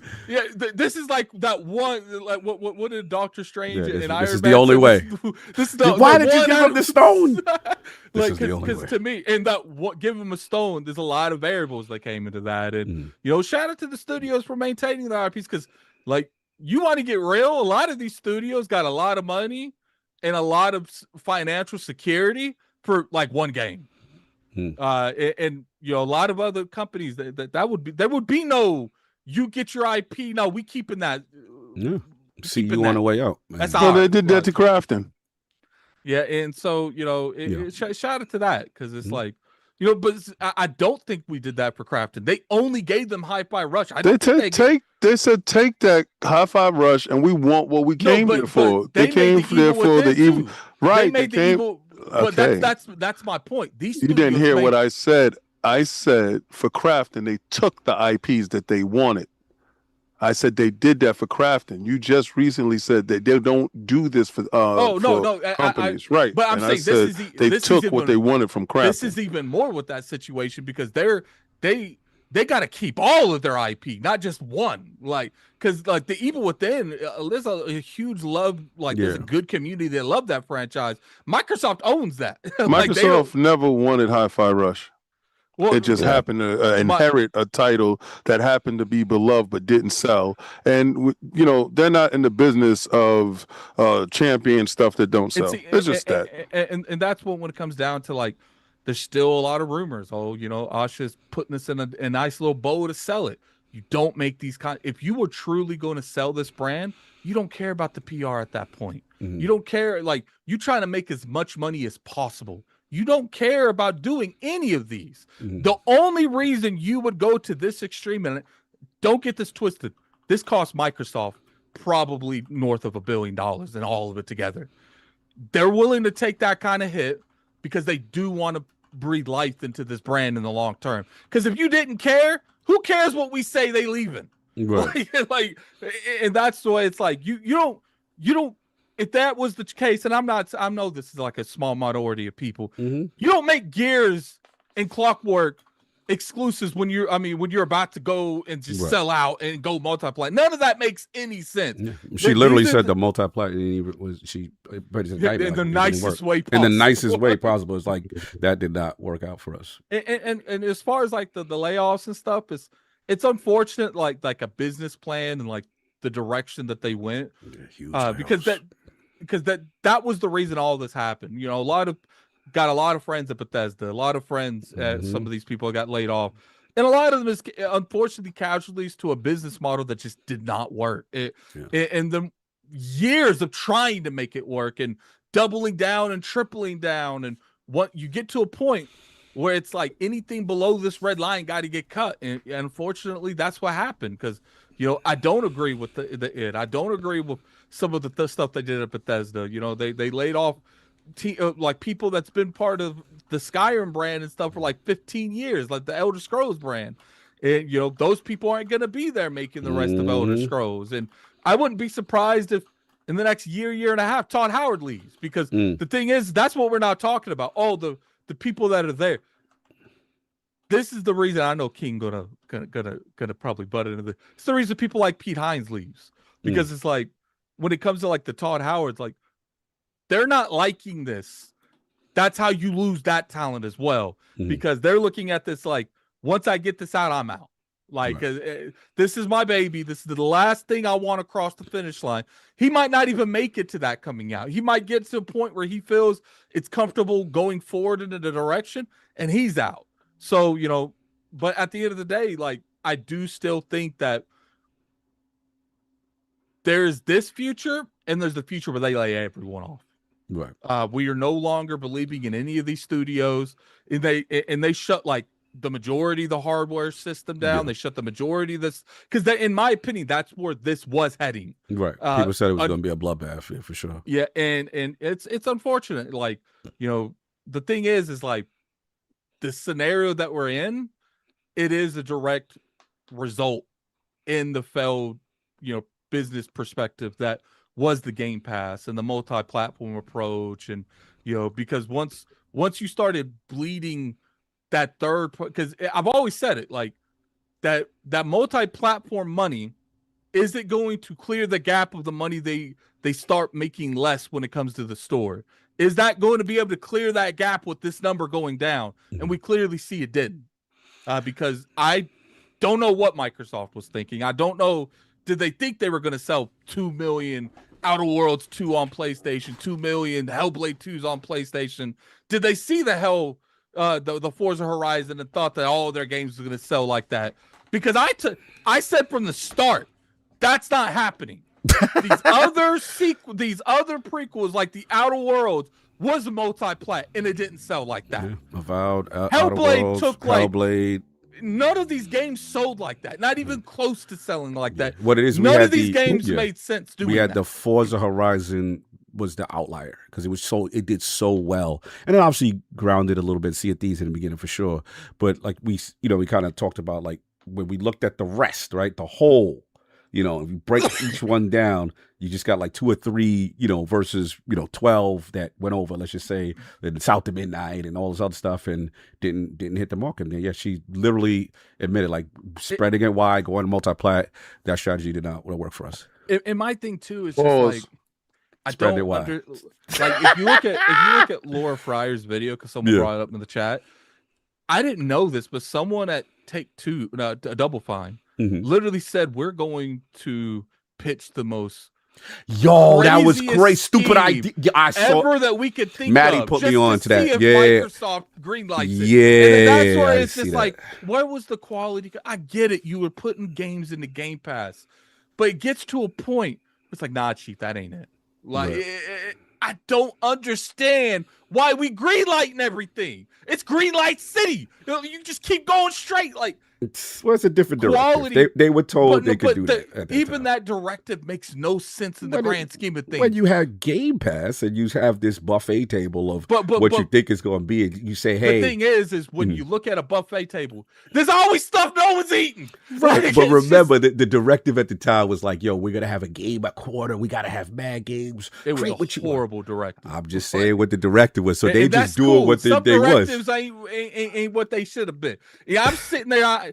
I'm looking at, and I'm sitting across the road, and I'm sitting across the table, and you know, Phil, Satya, I don't know whoever done these things. Yeah, man, you make this, okay, but how do you make it? Don't worry about no, Phil. How do you make money? Because sooner or later, I know that's what's going to happen. Oh yeah, you got to make money for sure. I just want to be clear that they were not coming to your table or your restaurant if you didn't have these rules. I just want to be clear, like they were not siding with you if you did not do this. And that's fine. But when you're looking at it from the standpoint to like the studios and even Microsoft's side, like on paper, I don't even know how it made sense it was going to work.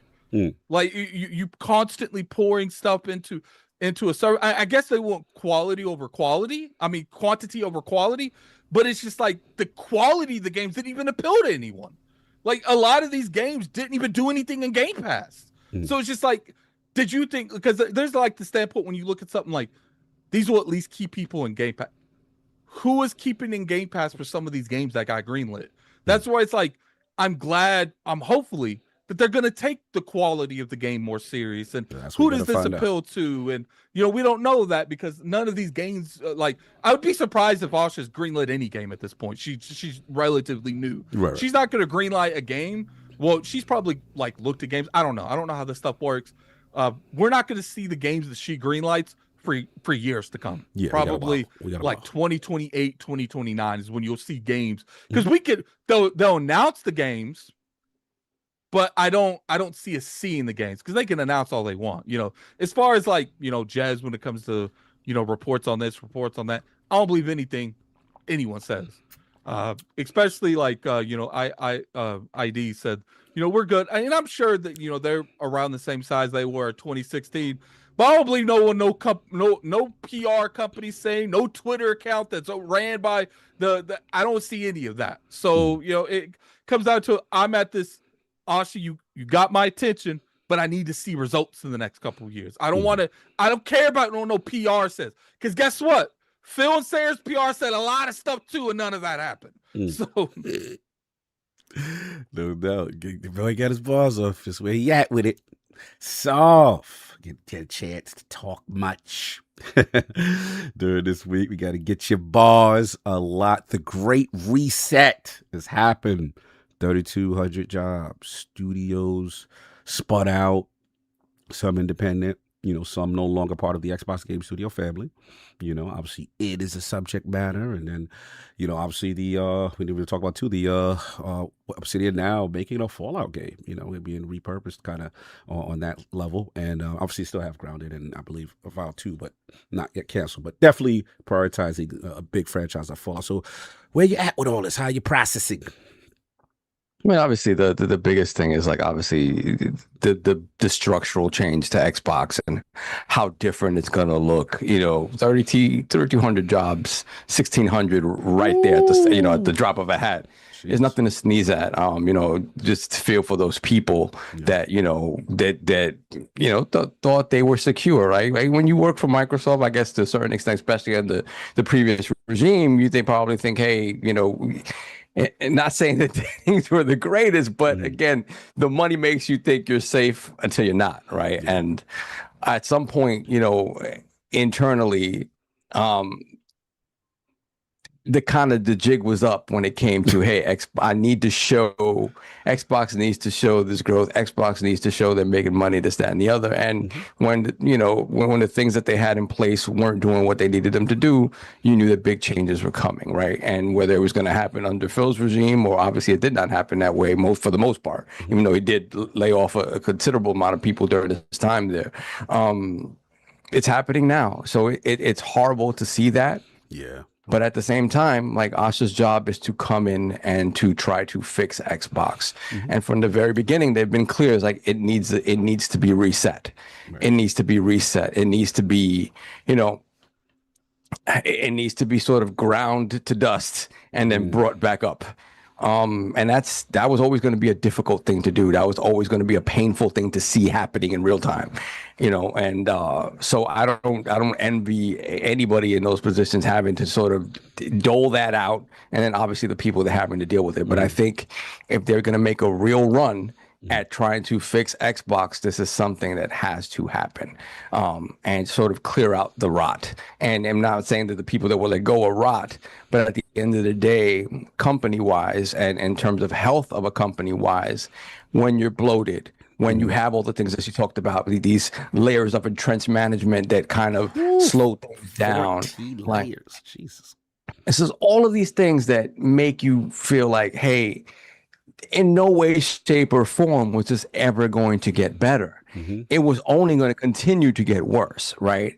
So she's put in the unenviable position to come in and have to chop this down and then figure it out again. So again, I don't envy anyone in this position at all. But I think at the end of the day, if you're going to make that real run at trying to fix Xbox, this is what you have to do. So, let's talk about the studios, right? Obviously, you think about Compulsion, and you think about Double Fine, and you think about what's the Compulsion? Compulsion, they made 3 games in their lifetime. 3 games in their lifetime. I thought they were not long for this world. 100% did not think that was going to happen. So, I do, despite all the negative stuff happening, you do have to commend management over there trying to figure out a way for these studios to continue to live and move forward. Because obviously the smaller game market, the indie game market, that still needs to continue to thrive. But I think they had to acknowledge, and she did acknowledge, that we aren't the best place for these places to thrive anymore, especially in a world. Yeah, she said that, especially in a world where the North Star is no longer Game Pass. Like we tried Game Pass, and we're going to continue to have Game Pass, at least for the time being. But obviously it did not do what we expected it to do and what we needed it to do in order for these titles to continue to be viable. And I agree with what Attic said. I think we talked about it before on our initial reactions on Lords After Dark, where it was like, yeah, you cannot let creatives just sort of run amok without some level of control, because at the end passion projects. It just whatever they come up with when they are sitting on the couch at 3 a.m. high is what's going to get turned into a game. Like, you know what I mean? Mario mushrooms. You're taking Mario mushrooms, and then shout out to Miyamoto. You come up with Pikmin and all that kind of stuff, and it worked well for them, right? But not everybody could do that. And so, at the end of the day, there needed to be a balance between viability of the product and the passion of doing something new and interesting, right? There needed to be a balance between, okay, this product, you can do this product, but I need this product out on the market in 3 years. And I needed the budget to fall under this amount. Otherwise, it's not viable for me. And if you cross that threshold at any point in time, at either of those 2 points, we're going to kill it, because it's not going to be viable for us, right? And that's... Yeah, and those are the things those are discussions that needed to be had that just weren't had. And that's why, it takes however long it took to get a kiln to market, and you get a kiln, you get a keeper out to market again. It's a beautiful game. It's stylistic. It has a a story to tell, and it has a point to make. But at the end of the day, financially, not doing what a game is supposed to do. And that's the issue. Like, they were told one thing, where it's like, hey, just do what you want to do in Game. We just need content for Game Pass. Like, essentially they were told, it doesn't need to be good. It just needs to be there, right? And again, I guess at one point that was the directive. And then, when things started to change, you get ABK, and all of a sudden now the ISR is on you, and all of a sudden now you have to hit 30% margins and do things of that nature. All of a sudden now that umbrella of protection that you had in Game Pass no longer exists. Right. And now you have to show that that's a product that can actually sell, right? Or that's a product that can actually get the engagement numbers that we need for it still to be viable. And it just wasn't possible with a lot of those games. Like, it's just not. So the good thing about it is that Microsoft acknowledges and realizes that we're not the place for this anymore, right? So and what that means is that they're going to be focusing on the big titles, right? The big blockbuster titles, the ones that are less of a risk for them. They're more of a money investment, but they're less of a risk because they know they're going to be more broadly appealing to a bigger audience, right? Cool. At the end of the day, if you're going back to competing in the way the status quo used to be, that's what you need to do, right? Ultimately, that's what you need to do. This idea that we're going back to more exclusives, that's what you need to do, because that's what Sony's going back to doing. That's what Nintendo never stopped doing, right? Some people say they cooked regardless. They don't matter what they do. No, not at all. I've been saying this for years, and people didn't want to hear it. But I'm like, when you're going toe to toe, I understand the idea of I'm getting my ass kicked when I fight this opponent toe to toe all the time, I have to change up. The moment you either have to get good and beat them at their own game, or you pivot. And they tried to pivot, and the pivot didn't work in the way that they expected it to, right? So at the end of the day, now you go back to the status quo and you're fighting the old fight the way it used to be fought. And but back then they had Game Pass, right? The beginnings of Game Pass, and the idea of like, hey, variety in Game Pass. Like PlayStation first party games are stagnant. They're this, that, and the other. They all do the same thing. Third person over the shoulder, narrative heavy, beautiful graphics, this, that, and the other. But the problem is that broadly, those are the types of games that are considered to be of quality. So if you're going to fight that fight directly with them, you need something that's comparable to that. And then you have to start investing into that. Like we've talked about this ad nauseum, but you think about like the Gears Tactics and things like that, the games that went into Game Pass like that. Great games in their own right? They definitely have an audience, but they're never going to stand toe to toe with The Last of Us, right? And when you're making those comparisons, you're always going to fall short, especially if broadly the PlayStation brand, regardless of the situation it finds itself in now, is still the de facto winner, right? The de facto, number one, whatever the case may be. So they're having to rebuild Xbox to fight that type of fight. And I never thought I'd see that happen. I thought the pivot was going to be what it is. Right, and you keep fighting that fight. Eventually, you just get out of hardware, and maybe that still happens, right? But again, it's been deterred for a little bit at least. With Helix. And you fight that fight, and if you find success, cool. And if you don't, then you're dead hardware, and you go fully software. You're already one of the biggest publishers in the world. You continue to be that and make money that way, and not worry about what feels like an albatross sometimes is hardware, right? Like that. It's very hard. Sorry to interrupt. You think this is the last stance at a serious compete? Move as why they're doing this? Okay. I absolutely think this Asha has leverage up until a certain point. Okay. She's being allowed to reset the business. She's being allowed to reset the business. If this don't work, I think then it's a wrap. Then it's published after this. Then it's a wrap. And it's a wrap. And then it's anybody's decision as to whether it's anybody's call as to whether they even stay in the publishing game or they get out of games completely. Who knows, right? Who knows what the directive? Charlene said they got to pick a side. Pick a side. They've clearly picked. Oh, he said, he said you can't be both. He said you got to be one. And he's right. He talked about he had the conversation with Asha. Yeah, they picked a side with him too. Yeah, they picked. So I will say this. I will say this, coming from Sean Layden's point of view, who fought that fight during the status quo days, right, where things were different, right? I understand that thinking where he's like, okay, if you're going back to fight that fight, pick the lane, right? And this idea, although I do think things are different now in the sense like it would be stupid for any one of these first parties to eliminate like service-based games and things like that and not putting them on multiple platforms. I think that is something that has just changed.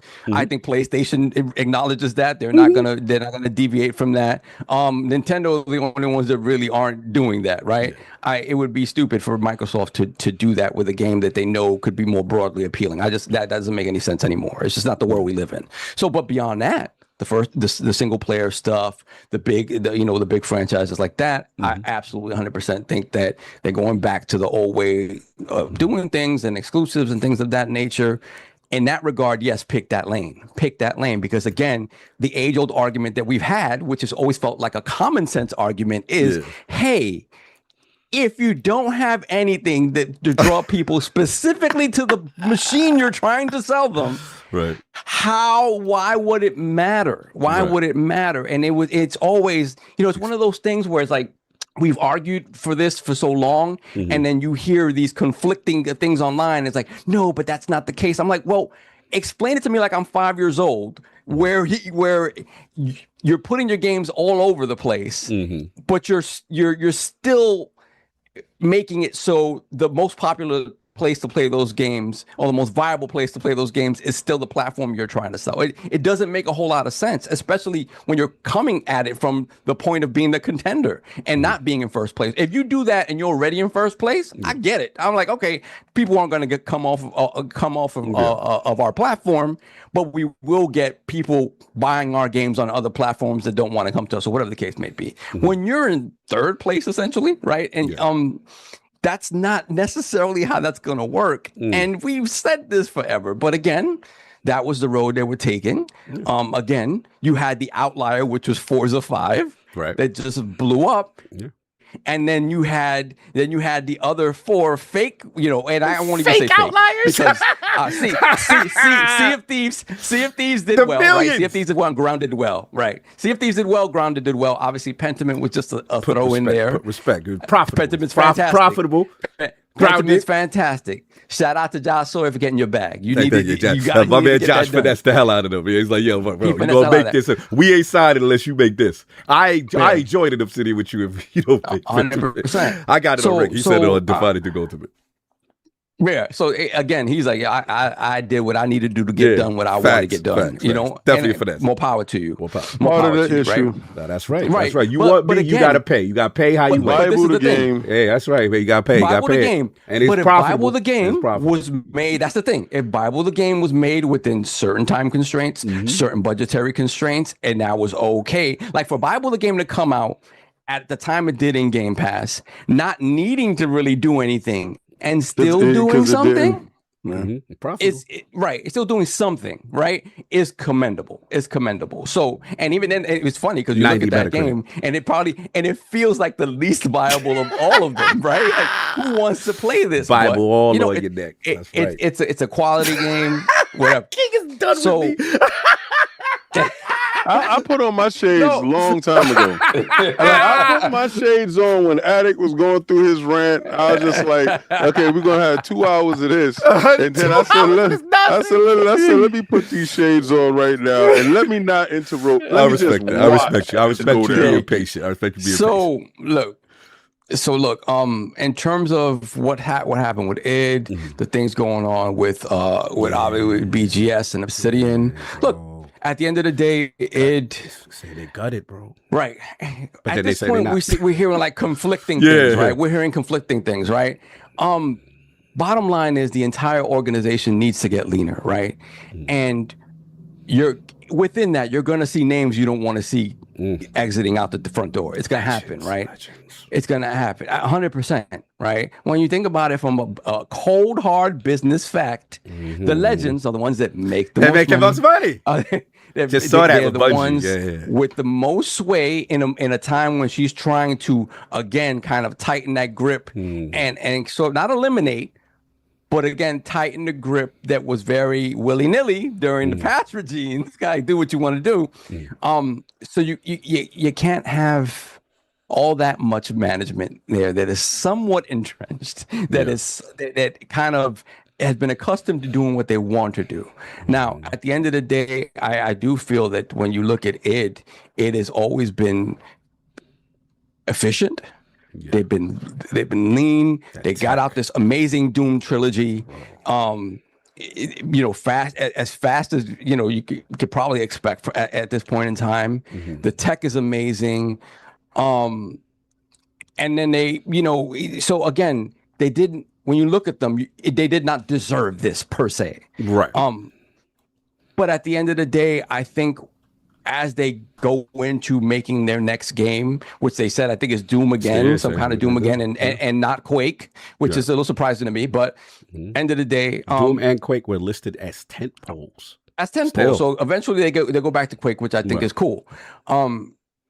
When they need those people, when they need to build them back up, they will do that, I think. Because at the end of the day, right, the mandate is also these games need to be made quicker as well, right? Part of that. So that's not going to happen necessarily with eliminating all these people.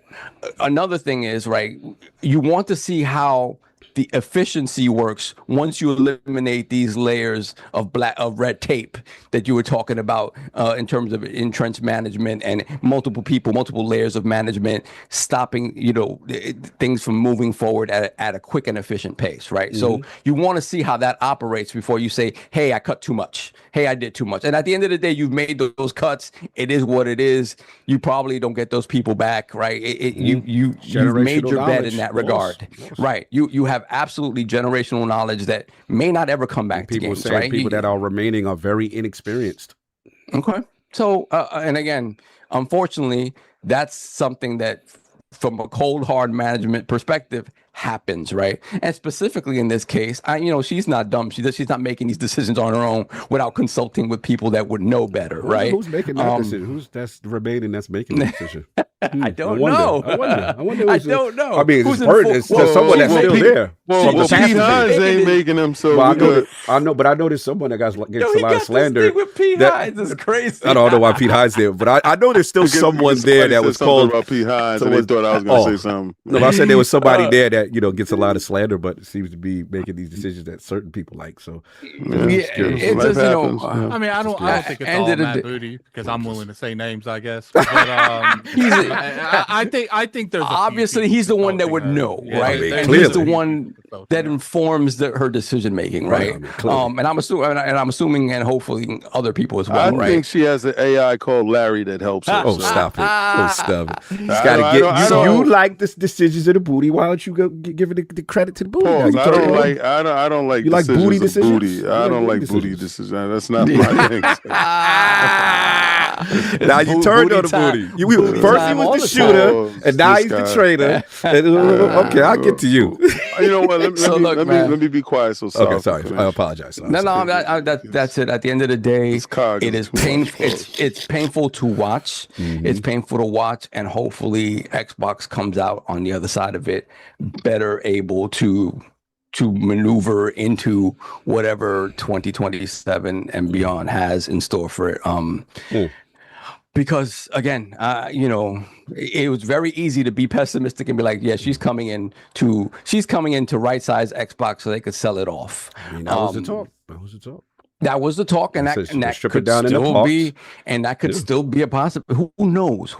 But at the end of the day, at least in the here and the now, this moves are being made in order to get it right, in order to get it the way that the true fans of the platform want it to be, right? And even if fandom is involved in it and the old status quo, whatever console warring stuff is involved in, at the end of the day, it is a beloved platform that it needed to be evaluated in this way. It just since the Xbox One generation, it needed this. You're leaning, despite obviously no one likes job loss and generational knowledge, but overall you sound like you're leaning net positive. 100%. Oh wow. Net positive in that, again, you're not BSing. You're doing what you said you were gonna do. You told us you were going to do this, right? It's just when it plays out, you're like, oh my God, it's 3,200 people and nearly 5,000. Yeah, and 1,600 now and 1,600 to go. 100 later, and that part sucks too. I think that's 1,600 coming from Compulsion and Playground Games. I think the reason that they're doing 1,600 over X amount of time is because they got studios that's making games right now. Halo Studios. You talking about other dudes they say? Coalition's in a game. Playground. I don't know if you saw it. I saw the Revs report. You saw the Revs report on Halo Studios. Oh boy, yeah, that's a whole other video. Boy, because a lot of people was gonna say like, "Yo, how they get?" Now what's funny? That is the only studio I've seen where people cool with some layoffs. It's like we look at right? Because it's look at that rubbing our hands together. When that going? Because you look at it and you're like, okay, then what's the criteria? Like, what's the criteria? Right. As far as we talk about efficiency and commercial success. Exactly. There's somebody been hitting them metrics. Yeah, and you've been working you worked on how midnight, south of midnight for how long? And it took how long to make, it took how much money to make, and it made what? That part. And you're talking about Peabody Awards. Nobody cares about a Peabody Award at the end of the day. Don't do that. No, I'm just saying. At the end of the day, cold hard business. No, business. You know, so.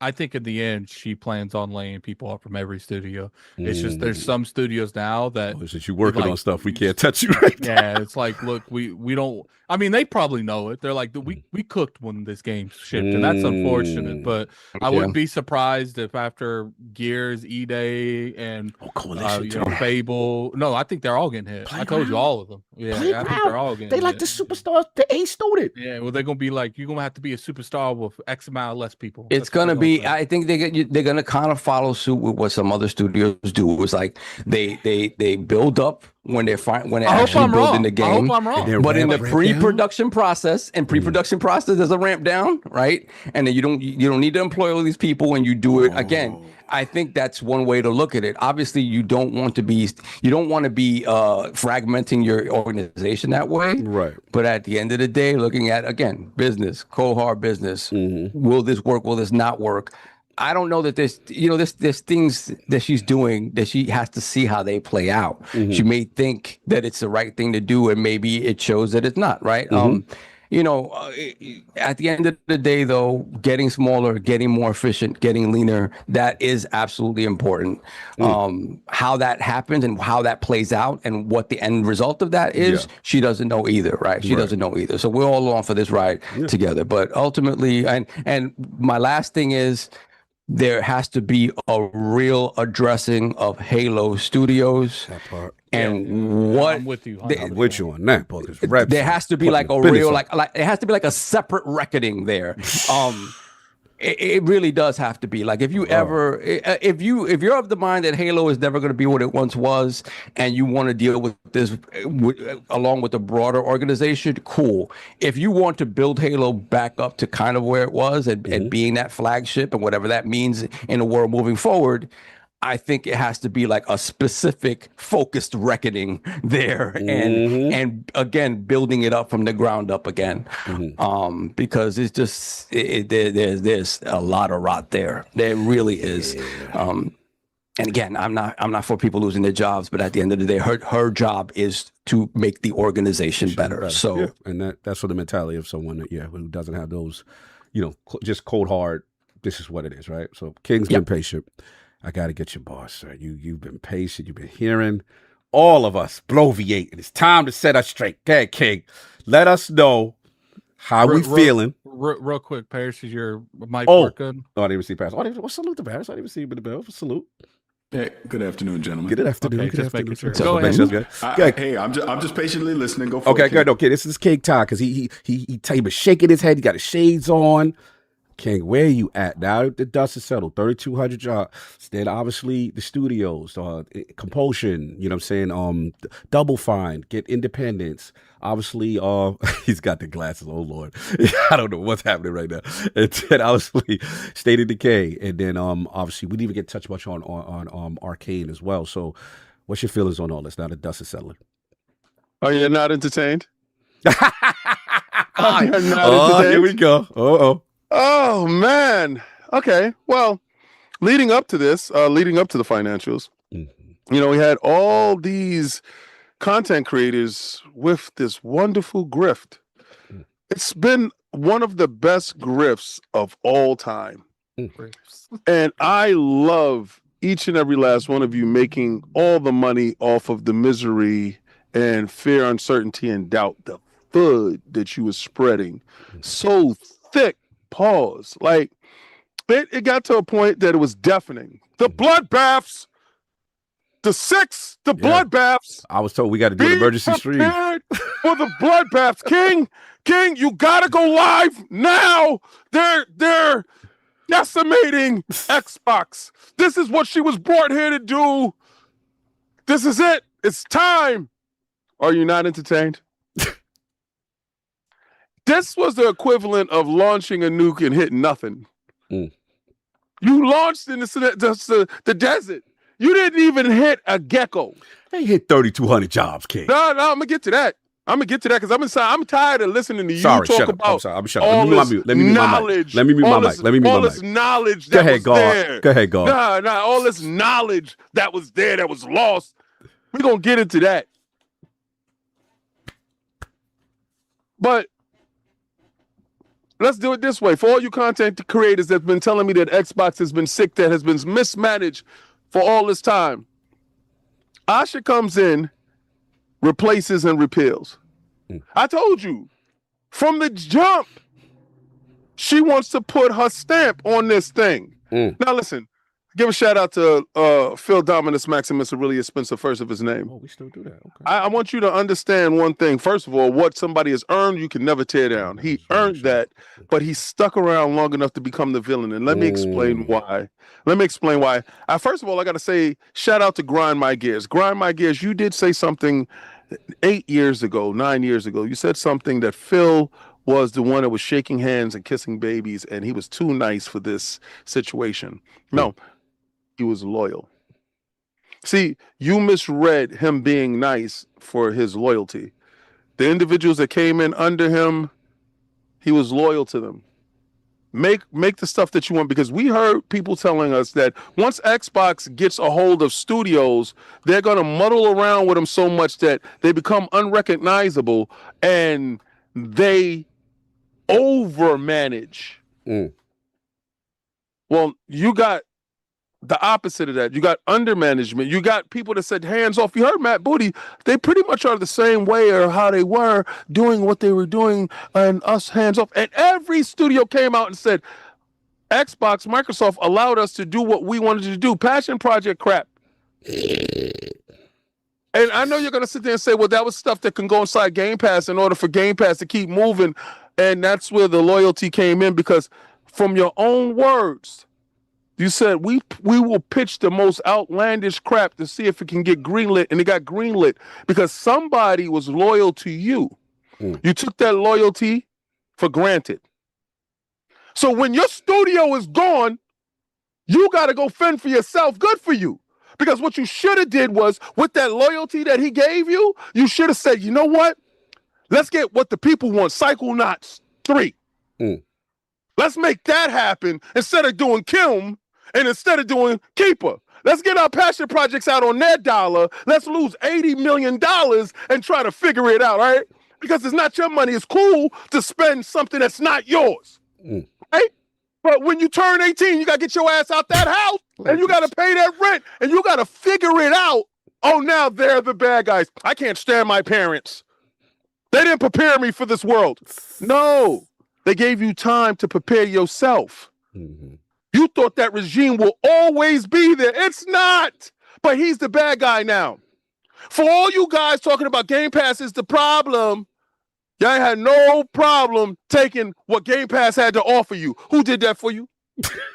Oh, Lord, we bringing it back. Who did that for you? Bringing it back. Okay. When y'all sat there and said after the ABK deal was done, I want Call of Duty inside Game Pass, Phil did. Like, he moved mountains to get that in there at the detriment of making bread. So Project Latitude was born. Out of Project Latitude, you got to really look at this. This is the wars that I'm fighting out here. All you consumers with your fake BS and your fake concern, you content creators make me sick. Jesus. You make me sick to the extent that anytime it's Xbox news, let's grift it, baby. Let's grift it. I heard they're cooked. Well, Xbox is cooked right now. It's over. It's dead. There's nothing they can do. So, okay. So let's get rid of the stuff that was actually weighing us down. I need a soundbite of Keek saying, you content creators make me sick. I'm watching you dudes through the lens of reality while you guys are trying to milk, your fan base. I'm watching you constantly shift narratives. Not one studio was closed. Not one game was canceled. Where's the bloodbath? Where's the retraction? Oh, okay, here's a new bloodbath. Here's a new one. Here's the new bloodbath. Here's the new one. Stupid. Because you had nothing to be upset about. So let's get to this part. Let's get to id Software. Oh, How dare they take away 50% of the staff? How dare they do this and gut it? They ain't got nothing coming out. They already put out their DLC. What, we supposed to pay people and lose money for no reason? Oh, time out. They got rid of people that was there for 37 years. You was part of the sickness. Oh, damn. That's what we doing. You were part of the sickness. That's what we doing. Yeah, we're going to do this. We're going to do this. 1,600 of y'all got put through an algorithm. Mm-hmm. Maybe you was the guy that was taking too long in the bathroom. Maybe you was the guy that posted that you didn't even own the console and you hated Xbox and you were making games on the outer world and you posted that online. Maybe you should not have been there.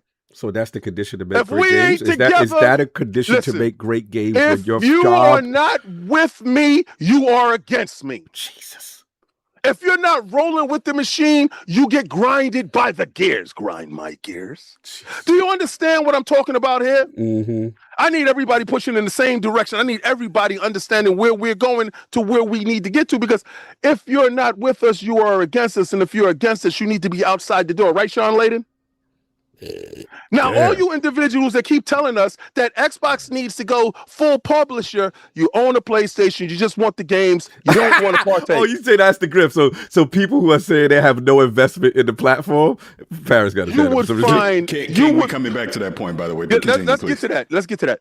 We will always find something wrong with Xbox based upon your biasness towards the platform. You don't want to partake. We cool with that. You got mad and put up petitions the moment that you found out E-Day wasn't going your way. I like that. I like that. E-Day's rated E for everyone but you. But you. And the fact that you thought that you was going to get one of the best new Clockwork Revolution games, sorry, bucko. Go buy yourself an X where it plays best. Mm-hmm. They say that Asha's listening to console fanboys like you. I love the fact that she's listening, because if she was actually listening to me, nothing would have went your way. See, this is the thing. She follows me. She don't follow them. But if she was actually listening to me, and you know what? I kind of might think y'all on to something, because I kind of think because she did say more exclusives are coming. Yeah, they triple down in this moment. Bringing more value to the platform. That, and Matthew Ball said that, yeah. Forcing individuals to buck up at a time where consoles cost more than initially launched. And I appreciate this. But let's get back to the 1,600 people that lost their jobs. Yes, please. People die every day, B. Oh, that's what we doing. Come on, that's homie. Come on, don't do that. Let me finish. Let me finish. We got homies. I don't know, man. We got homies that lost the jobs. Finish. Let me finish. Clean that up right there. No, let me finish. Y'all can't tell Xbox to get well by doing the same exact thing. Okay. Definition of insanity. insanity. They realized by looking at everything. And listen, let me tell you something. I got a ton of individuals that are friends that are in my DMs that have lost their jobs. Same. All right? Let me explain something to you. And this is not me explaining to them. Right. This is explaining to you guys. This is the corporate way. They inflate at a 5% above, and they deflate at a 15 to 20% below. And this is the ebbs and flows when it comes to this. If you stayed at one of these companies for X amount of years and you were afforded that ability to make your dent inside that company, I salute you. Right. But this is what's going to happen. You cannot keep everything the same and expect different. You're going to have to find cuts from some places. They're finding out right now, one of my individuals that were let go, that his division that is critical to some things that are going catastrophically wrong right now, they're realizing that he was not expendable. I expect that job to actually turn around. I think that she's going to realize during this period of time what was cut and what could survive and what can't survive. See, sometimes you're going to make cuts and you're going to realize, damn, I was wrong there. I got to back that up. I got to go back and figure that out. And I'm pretty sure that she's smart that way. They don't have a game coming out right now, so they don't need to have full staff. When they get a game coming out, they need to have full staff. Okay. She's under a specific mandate to get as flexible and as profitable as possible. Mm-hmm. That means leaning up. What's the first thing to go in business? It is human labor. Mm-hmm. Now, we're not looking at the overarching issue. Every last one of those people that were fired had to work with an AI in the corner. You don't remember the white papers, Microsoft saying every employee had to work a certain amount of hours throughout the week with an AI overseeing the stuff that they're doing. That AI was learning what they were doing. They felt comfortable enough to remove these individuals based upon their agents because they got to scrub their computer, send their computer back. Their agents didn't lose that knowledge that they learned during that period of time. Mm-hmm. So I'm pretty sure that those agents are doing replaceable work. Mm-hmm. They deem replaceable. Obviously, some stuff that's going on, they can't. I'm not talking about that that individual is ready to talk about it. Right. Listen, I never expected them not to have cuts. Right. But I did expect studio closures. I did expect games closing. So now, if you are a consumer, nothing changed for you. Everything stood the same. The studios are still good. The games are still good. If that's what you're here for. If you're here for games and you're here for the studios that you love, they're still there and they're still rocking. Okay. Now, if you're a content creator and you built your platform off of FUD, well, now you got to go back and you got to fix that because you promised people a bloodbath. Now, you can harpen on the 1,600. That's a lot of people. That's a lot of blood. Yeah, but I don't see these same people talking about Oracle letting go 30,000 people. I don't see the same thing over the whole industry. Yeah, where EA lost to 3 and selective commentary. It's about Xbox. And it will always be about Xbox if your agenda is against Xbox. You will always find a reason. And I understand who you are. What I'm saying is, not on my watch, buddy. I'm going to always point it out that you're a fraud. I'm going to always point it out that this is fake concern. Now, if you're a part of the platform and you have friends, see, this is the problem. This is the problem when we have to navigate friends and talking in this space and not being real. Okay. Friends will always skew our language. Mm-hmm. Outside of that, 16 people had to go. 1,600 people had to go from various planes of the organization. This was a mandate put down to her. Right. What is the adverse to that? Closing a complete studio? Shutting down games? I was the first one screaming when they canceled Perfect Dark. Mm-hmm. Do y'all want another game canceled? Do y'all want something else canceled? What do you want them to do? Oh, I want them to work efficiently.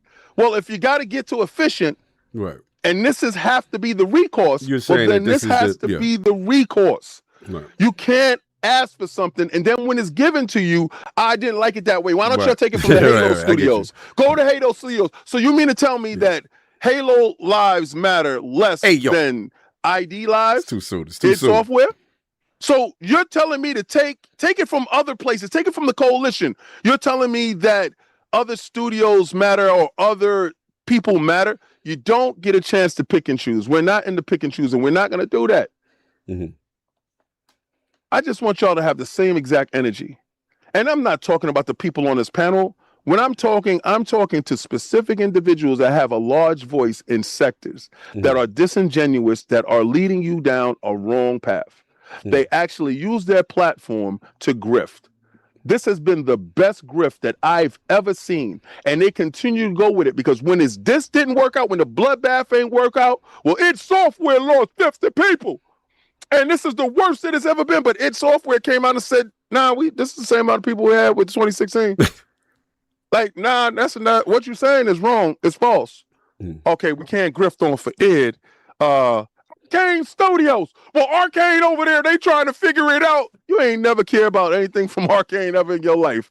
But this the next grift. Let me play. Come on, Listen, they don't even know what it looked like. Have more concern with that game that you pre-ordered that's digital and not physical, that's coming out and that you haven't seen what it looked like. Have more concern with a company that's not answering your questions on why they cutting out physical and they just going digital. Have more concern with that. Oh, y'all forgot 200,000 of y'all spoke, but only 15 million of y'all pre-ordered Grand Theft Auto. Listen, the energy is not equal.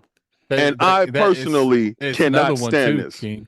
They the PlayStation demographic, they're screaming to PlayStation in one hand they're they're writing tweets, and the other hand they're buying a digital Black Ops and records. Facts, all that stuff. And Parris, I can't say his name because you know he's a homie.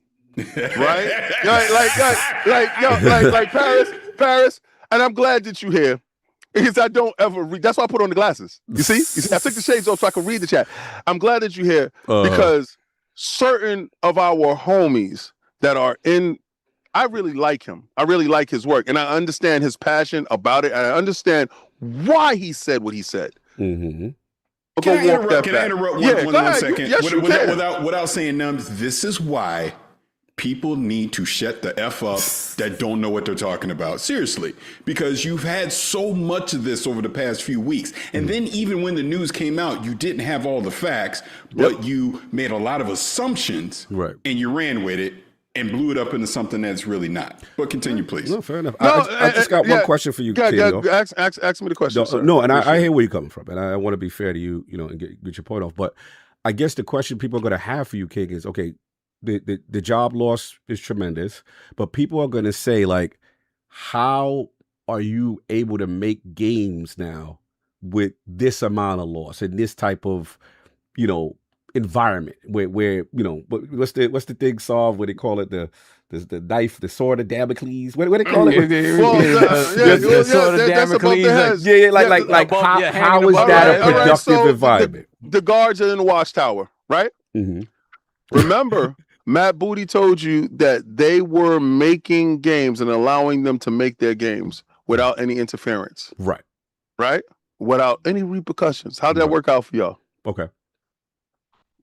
So your process, this is a necessary change. I love the fact that she didn't tell you where the other 1,600 is coming from. Oh my God. Damn. I love that fact that she didn't just make it a sweeping 32 straight out the gate. No, what she did was she put a break room. She put boxing gloves in the break room. Hey, yo. That's what she did. She put boxing gloves in the break room. And she on some apocalypse joint. Like if you we doing Spartacus, what's the Ludus and the. I want to make it clear, I do not agree with that. He's a king's thoughts. That's his business. Right. If you're watching X-Men 97 right now, Apocalypse's whole thing is only the strong survive. So we doing a high pressure environments. You better make them games that hit the metrics, because if your game fought short with his head, that's what we doing. I'm about this because we tried it the nice way.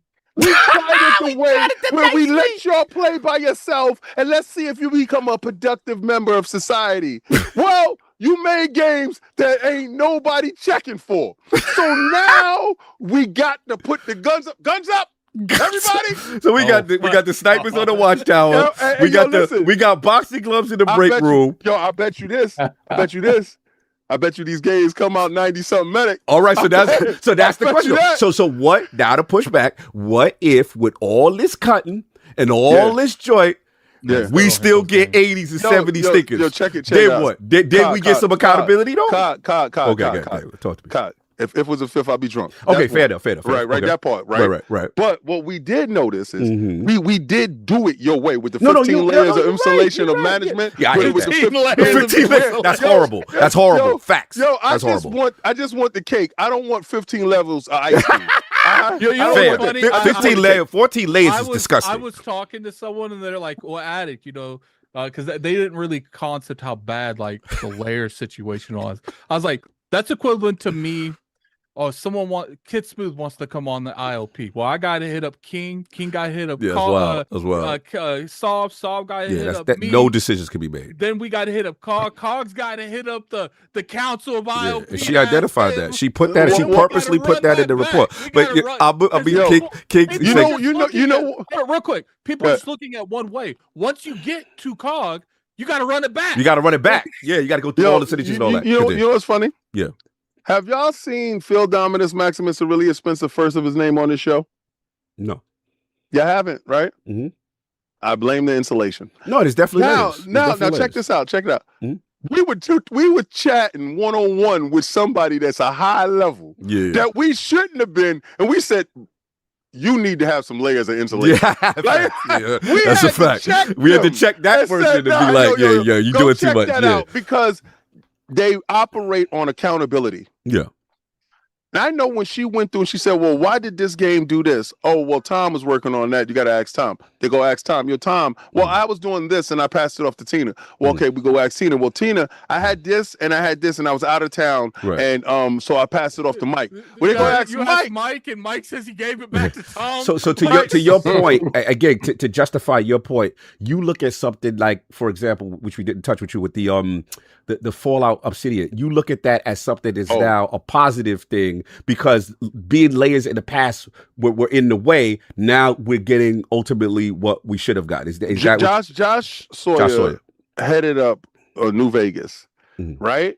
Which was arguably probably one of the best Fallouts that has been, right? That's the language behind it.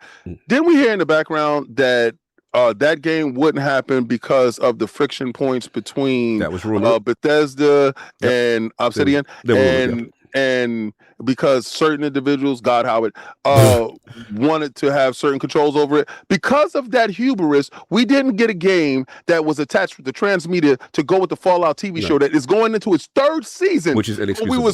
We was force fed Parris, and I know Parris, you would be able to get to that. Hold on, we were force fed Fallout 76 to add into that junket to get some fishing stuff and some other stuff. Yeah, it forced Fallout 76 to be a better game. Right. But a mainline game to be added to this press junket. Transmedia needed to have it. Right? Parris, please say what you're going to say because you have a little bit of inside knowledge. Yeah, sorry. Go ahead, Parris. You talk. I'm sorry. You've been patient. No, all I'm simply going to say on that front is you're pretty spot on. And look, I am not getting in trouble with nobody other than to say that I tweeted this, a week ago, that it blows my mind that they did not have a standalone Fallout game ready to go with this television show, especially now that it's going into its 3rd season. Trailer. Yeah. But Parris, doesn't that lend to loyalty? No, that's a good argument, King. That's a good argument. That's a good argument. I am staying out of trouble. Yeah, stay out of trouble. Stay out of trouble. Other than to simply say that, yes, there's some loyalty that was in the way. Especially what we know about the history of ZeniMax's acquisition. Right. Yes. And we know the closeness there and the friendships that were there. So some may say we do not want to bother this creative or this luminary and force them to do something. Whereas someone who doesn't have I know, fact, to your point, that doesn't have the gaming sensibilities will say, look, this is inexcusable that we have the biggest gaming show in transmedia and we do not have and it is interesting in this short amount of time, whoever it was, whether it be Asha, whoever it was, Somebody went into that room and be like, can you take off the jacket? Can you take off the jacket? Can you take off the jacket? Can you take off the leather? We have some things to discuss, and this is how it's gonna be. Asha Ball and Didn't I tell you before who the hell she is? She's a gangster. She's a gangster. Let me just say this, because and King, and I think you've talked a lot about it, so I won't repeat, other than to simply say, forget Fallout for just a second. Just look at Asha in that you keep talking about loyalty. She has none loyalty to anyone. That's the advantage. She's loyal to the idea of fixing the business. That's what she's like. So you're just looking at numbers. It's the numbers and the metrics that dictates all these decisions that she's making right now. How do I fix the business? What isn't performing? I'm gonna end this up really quickly because I know I want to hear your points. I know you got here. You from that undisclosed location. You got, you look like you just finished. Listen. I know. You know that's my joke with you. He's like you too perceptive. He's like it's been disclosed. Disclosed. You too perceptive. That room looks different. What's going on? So my thought came to this because I sit down and I think about things broadly, and I'm sitting there, and I was wearing my Luigi costume. Yeah. So what? Anyway, so I'm sitting there. If you get if you get it, you get it. If you don't, Mario. Continue. Anyway, so I'm sitting there and I'm focusing on how is she coming to these decisions. Right. It was a long time ago where I'm still a fan of the Yankees, but it was a time where Steinbrenner would go with his gut. Mm-hmm. And for a long period of time, the Yankees, outside of the Derek Jeters and the core four, they were struggling to figure their way. Where you had teams all across the world that were winning with different no-name people. Like, how are they doing this with budgets that didn't even come close to the Yankees? They started doing this stuff called sabermetrics, right? And inside these sabermetrics, they was looking at the analytical stuff based upon all the attributes of the players. And they got the core baseline of the team's salary down to a point where they were efficient, they were winning, and they were going by sabermetrics. Not saying that sabermetrics rules everything, but who's to say that this individual, individual that has aspirations of greatness, because she's on the Federal Reserve Task Force of jobs and stuff. She has greater aspirations, but who's to say that she's not employing her own form of sabermetrics when it comes to gaming, as far as and evaluating evaluating all the studios and going down a roster of individuals based upon that, and how she's come out with her cuts per people based upon performance to work ratio. I'm not saying that it's going to be right the whole time, and I'm not saying that she's wrong. In a creative but form. What I'm saying is that if we want a healthy Xbox, all of the stuff that we asked for, she's doing. She went back. She's trying to fix Game Pass. I expect that to be replaced and repealed in some form. I expect, like she did with Call of Duty yanking it out, it was no need for it to be there. Phil did that for us. So I do respect him doing that for as long as it lasted, for the people that were down for him, and for him sticking to his promise. But sometimes you stick around long enough to become the villain. And I'm not going to villainize anything that he's done, because I want y'all to remember one thing before y'all want to point the blame at him. If it wasn't for him, we would not be here at all. Well, that's the truth. So just keep that in reverence. That's the reason why he's Phil Dominus Maximus Aurelius Spencer, first of his name. And for Asha the Empress to walk inside that room and Josh Sawyer walks out with doing the new Fallout game. And wanting to do the Fallout game. That's another key. Getting a luminary to agree to do it. I believe he always wanted to do it. I always believed that there was somebody that was standing in the way of doing this. And I believe that she said Jakaris. Yeah, I mean, to your point. And a jacket Obsidian was screaming from the rooftop they've been wanting to do it. Obsidian has always public record. Let's get to this game that is going to move the needle, that is going to actually make things happen. Let's get down to the big budget stuff in order so we can fund the little budget stuff, because we see Minecraft was holding everything up. The same way Call of Duty was fixing everything at PlayStation. Yeah. Well, so we have our Minecraft. Now, I just hope that you guys understand, when y'all watch people and they grift as hard as they've been grifting, hoping that Xbox dies. How's everybody grifting?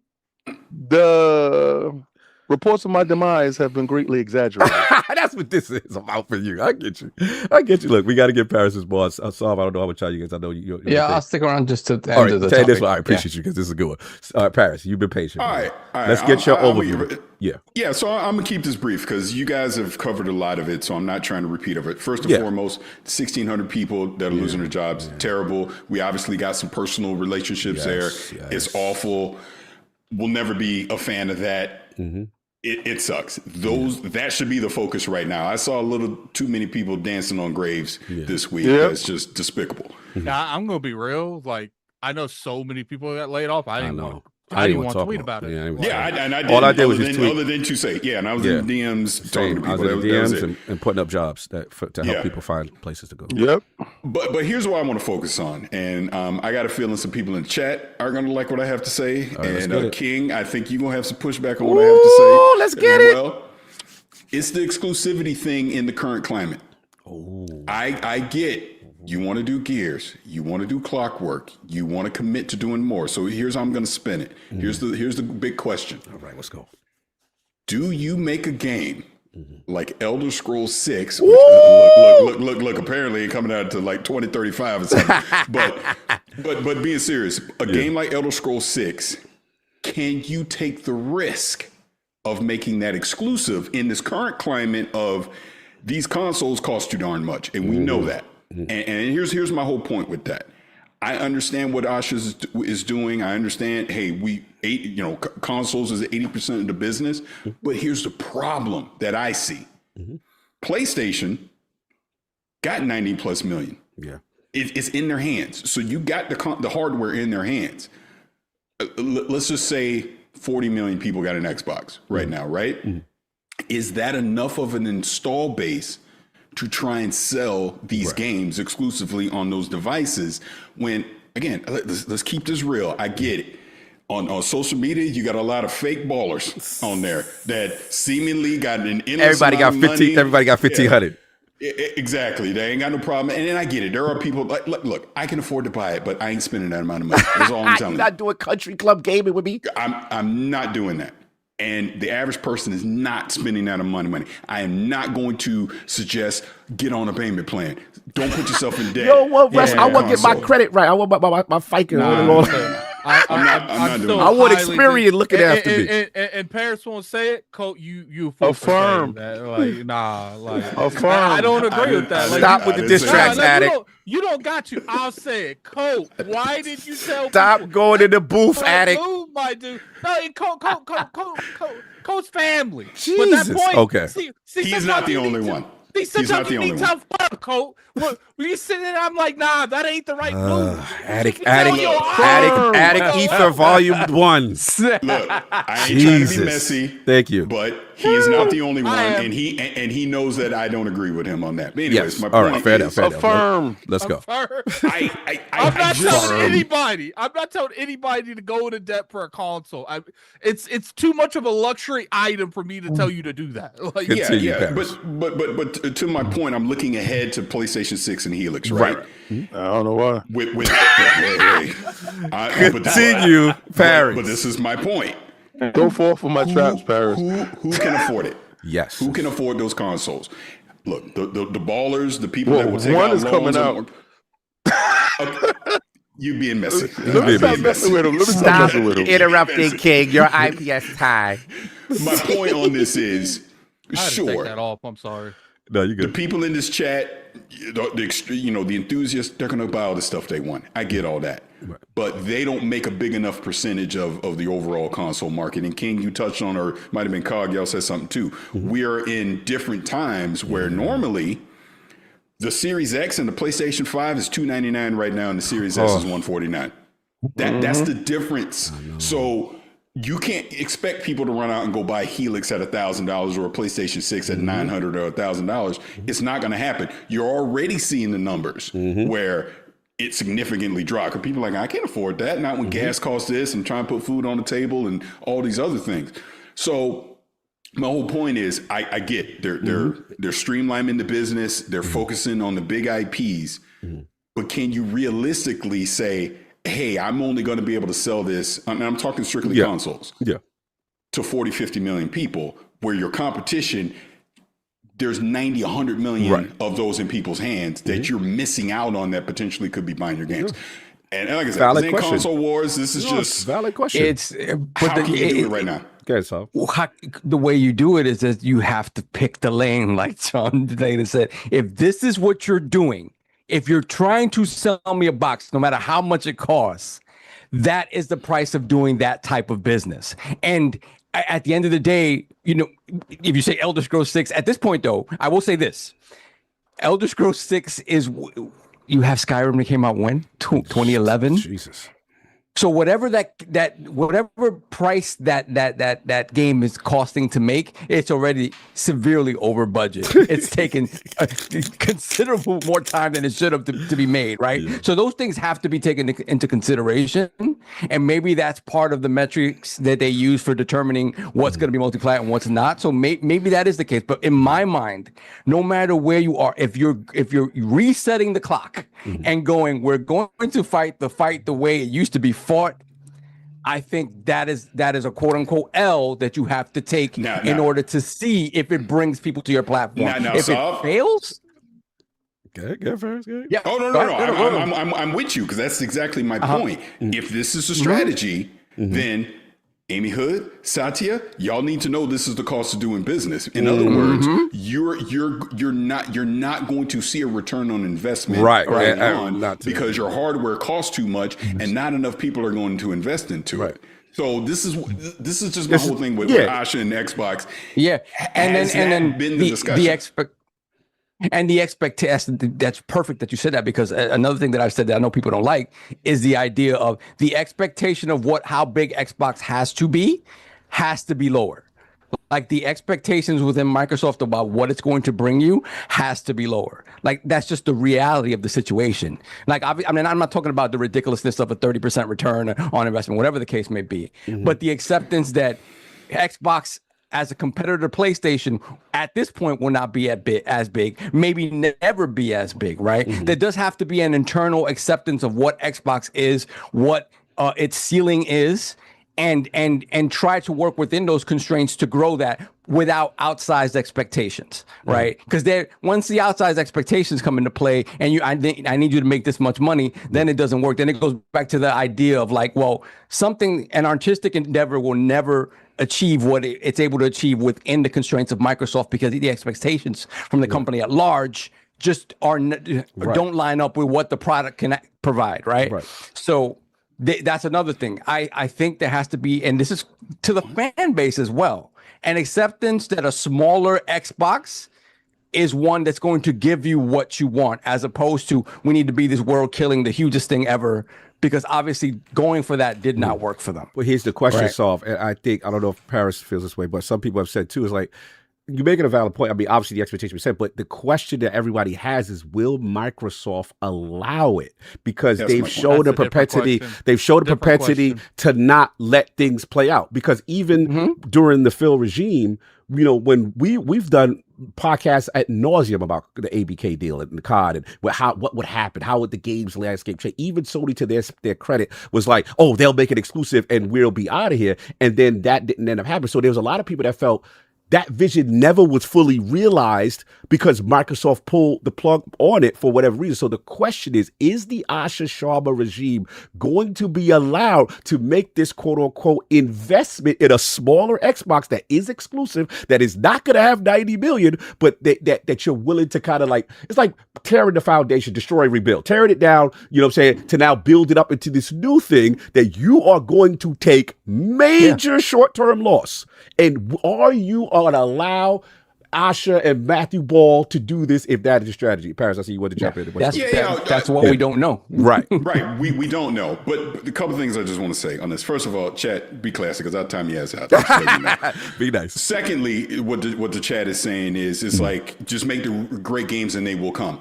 I don't disagree with that, other than who can afford to come back if you can. $1,500 consoles. This is what I keep talking about. Now, with that said, I've had some conversations, and they know this is not affordable, and they know. And Matthew Ball's talked about this publicly, but they know they got to figure out a way to make these things more affordable. That's why they're rethinking Helix and all these things. And that's my only thing. I will always root for the customer to get the most value for your dollar. And we know the current price of these consoles is not worth, it's not worth the price of admission. Apocalypse. So don't normalize, I'll spend $1,000 on a console because guess what? That's the biggest thing. I was like, no, we ain't doing that, because then if we start getting to the point where we're normalizing $1,000 plus consoles just to get on a payment plan, we are one more step away from being in the mobile market. And I don't want gaming to be in the mobile market at all. But I will say this: I think we've already normalized a different baseline. Let me say this, chat, real quick. We're talking console. We ain't talking PC. We're talking console. We're talking console orders right now. Because if PC was a thing, then this wouldn't be a problem, right? Obviously, Asha said it herself. Console is 80% of their business, not PC. So like that. That's what they got to figure out. That's all I'm saying. Addict love it. Look at Addict shaking it. He love his sponsor. But now finish your points off because you got boys. I'm like Dawson. He love it. I've never seen.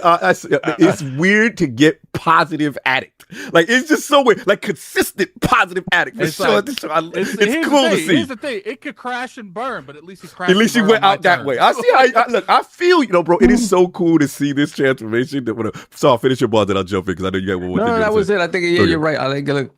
There's crash and burn actually trying, and if it fails, it fails. Like then I have no issue. Ruin the business. Ruin the business for the listening to you fanboy. But the thing is, this is the guy who's primarily moved to PC. Right? Here's the thing, though. It's not ruining the business because the current business model wasn't working. No, fair. That's your strongest argument. Like it was seeking. It's like the beginning when we CDs when you had the bucket and you throwing it out. Yeah, you throwing it away. Too many too many people playing CDs throwing the bucket out. And it's just like, look, I don't know what's going to happen in the grand scheme of things. I agree with Parris in the terms of like this exclusive market. It's going to be very hard to do in this type of console market that we have right now. But at the same time, I personally believe if you don't give value to this hardware in the short term rather than long term, there won't be a hardware at the end of it. That's literally what Matthew Boy said verbatim. I don't think Xbox is a hardware. I don't think it survives this AI bubble. It just doesn't. I think sooner or later they're like, look, we ain't doing it because you ain't giving no forms of reason to buy any of this hardware. Yeah. That's why I do think that there was a realm where Asha could have went out there, got the Fable, the Halo. Would have cost a lot more money, right? But they are having this mindset where it's like we got to be more reserved for that. We Parris can't go out and keep it together. They're like, we can't go out and grab everything. Like we fight with the chat. Yeah, because the chat don't be listening. It's like we ain't talking about PC. So that's my thing. It's I like, got you. Look, I got you. I do personally understand that, even if it was Fable. Yeah. Fable. It's great that that's a multiplat because that brand's going to generate more income. But even if it was Fable and Fable was the only game it was doing it with, I don't see any handful of games worth the overall industry's health by having a third console competitor in the space. Right. No, I get you. Look, all you guys are making fantastic points. I'll make mine quick because, again, like Parris said, you guys hit a lot. And this is a dope discussion. Look, I'm just going to start with the human element first. And 3,200 jobs is brutal. Like, I'm not trying to sugarcoat it. I've experienced it. So I have a high sensitivity towards this because, at the end of the day, I know what it is to work at a company for about a month and the internet is telling you what's about to happen to you. Like that's the worst thing. It is awful. You know what's worse than the people that laid off? The people still there. Exactly, because 1,600 because just hovering around. Now you've got you don't know if it's you. Survivor's also, guilt, you got survivor's guilt next. because you don't know if you're next. Here's the thing that people talk about. This is the corporate aspect is that. So one of the worst things when you're at a company is you spent the last 5 years pouring your heart into something. This is your baby. This is your project. You own this from stem to stern. And new regime comes in, and I get it. People say, yo, that's corporate every day, and I get it, King, you're correct. But it still doesn't negate the fact that now they like everything you did, scrapped. So you remain, you're happy that you got a job, but now your whole directive, and so it takes a lot out of you. And here's the thing, we talk about generational knowledge, but some of these people don't come back to gaming at all. The passion's there too, because we have reports that Obsidian is essentially working on Avowed 2 and refuse to give up. I like that. Shout out to them though. Yeah, because they love it so much, right? So it goes to show you, like that's their baby. It was clearly ready to go. And again, we understand to that point, Fallout is the correct call. Like I don't think anyone really disagrees at its core to what King is saying. Like that had to happen, but I just don't want to minimize again. the conditions that people who are remaining are working under. Also, the human element from the standpoint of like, bro, like this is a lot of jobs. And here's the thing. These are people, a lot of people we know, bro. Like so I ain't gonna say the name. Like I'm texting right now. Yeah, like, bro, there's so many people that it broke my heart. Like, damn, not you. You know, I'll say some names. You know what I'm saying? Money Rumble. Generational, like this is a guy that's been there from the jump, the first fan fest, not only just gaming business, you know what I mean, getting them into we the just got a chance to see him at fan fest. Yeah, bro, like so many people on a human level, you know what I mean. Shout out to my homegirl Jess, but that broke my heart to see her tweet. You know what I mean? I'm seeing people, people I know that they're not there anymore. And again, we're talking about a limited games industry, you know what I'm saying, where there's not a lot of places to go. Stein got laid off? I don't know if Stein got laid off. No, another Stein. Yeah, that's yeah. But it just look, that I just want to be clear on the human element because I want to have a sensitivity there, and I know what that is, and it's not easy. It is not easy to just be like, yo, this job's running around, and you go just get back. Now you're in an ultra competitive market, fighting for your life and these people have moved mortgages. This is real life stuff. So I just want to get to that part. Now, the business, right, and again, like she made it very clear. The business was in a horrible state. What is it, 64 cents? This is horrible, right? To me, this is the biggest indictment on the past regime. She's putting out what I am having to deal with and what I'm having. Also, to Addict's point, she literally said it, that the multi-platform strategy did not work. So for the people like what do they need to do to publish? She's telling you like that did not work. So this is what they're doing. Now, you may disagree. Yeah, PlayStation dudes do not buy games. Well, I don't listen to people who don't play on the platform and don't have an investment on the platform. I minimize that feedback. Yeah, I don't prioritize it. I prioritize the people who actually have investment here. And for the most part, there is a civil war going on. There's a civil war for people who are like, yo, I don't like this. There's too much job loss. But there's other people like, yo, what's the definition of insanity? Doing the same things and expecting different results. So many people felt they got too big. Some of these studios didn't fit. Listen, we just got to go down the line. Respectfully, compulsion and listen, Guillaume Provost being king, we amazing. Yep. That studio had 9 lives. We did their whole history. We interviewed them during the South Midnight. Like the fact that studio exists and we happy few. And they still alive. And, bro, listen, when we knew the bubble bath was coming, we was like, yo, there was no timeline where I woke up and said, yeah, Compulsion's going to make it. I'm going to be real with you. Like, there's I'm a Self Midnight fan. I'm one of the few that likes South of Midnight, even with the flawed combat and all. I'm like, this is a great foundational title. And the music, if it wasn't for Expedition 33, that was winning music of the year. I don't care what nobody said. You know what I'm saying? So for me, I'm like, damn, that contrast, that don't, in a world where there's a new regime who are looking at you like a spreadsheet number, you don't get to exist, and you don't get to keep your IP and get a bag and say, that's unheard of. So people got to stop with again, for people who say they care about developers, right? Again, I get no one's saying 3,200 jobs is right. We're talking about now the studio and the gamer and the business side. That is an ultimate PRW, double fine, respect. Look, I told y'all, when me and Rook, shout out to Rook in the chat, we was at GDC, we was at Day of the Devs. I didn't even know that Tim Schafer did all of that. That's just his thing. Yeah. Like, I was expecting my man, sadly, to be out there with the homeless. Like, I didn't see a world where you make Keeper and Kiln and you get to exist. I just don't. And I was like, damn, that's going to be a PR nightmare for Xbox. That is good. You did great, Tim Schafer, unemployed. I was pretty confident that they wouldn't get shut down. I mean, God that bless. was the only one. I came into this thing thinking, bro, at minimum 8. Remember when ABK ZeniMax and ABK got signed? Remember we had the big attic. Remember we had the big UI with all the pictures. It was like this studio and that studio and it and that. And we like, yo, look at the Xbox Game Studio. I was expecting to wake up and see red X's on people's faces and their studio names on that same image. That's the world I was expecting. So when I look at that, I'm like, wow, Compulsion, Double Fine, they get independent, they get to live to fight another day. Bro, that is huge, right? Then you look at Undead Labs and Ninja Theory. Now I gotta take my L right now. look, I'm gonna be real, Chop Parris. I don't like the idea. I still stand on it, even though I'm wrong.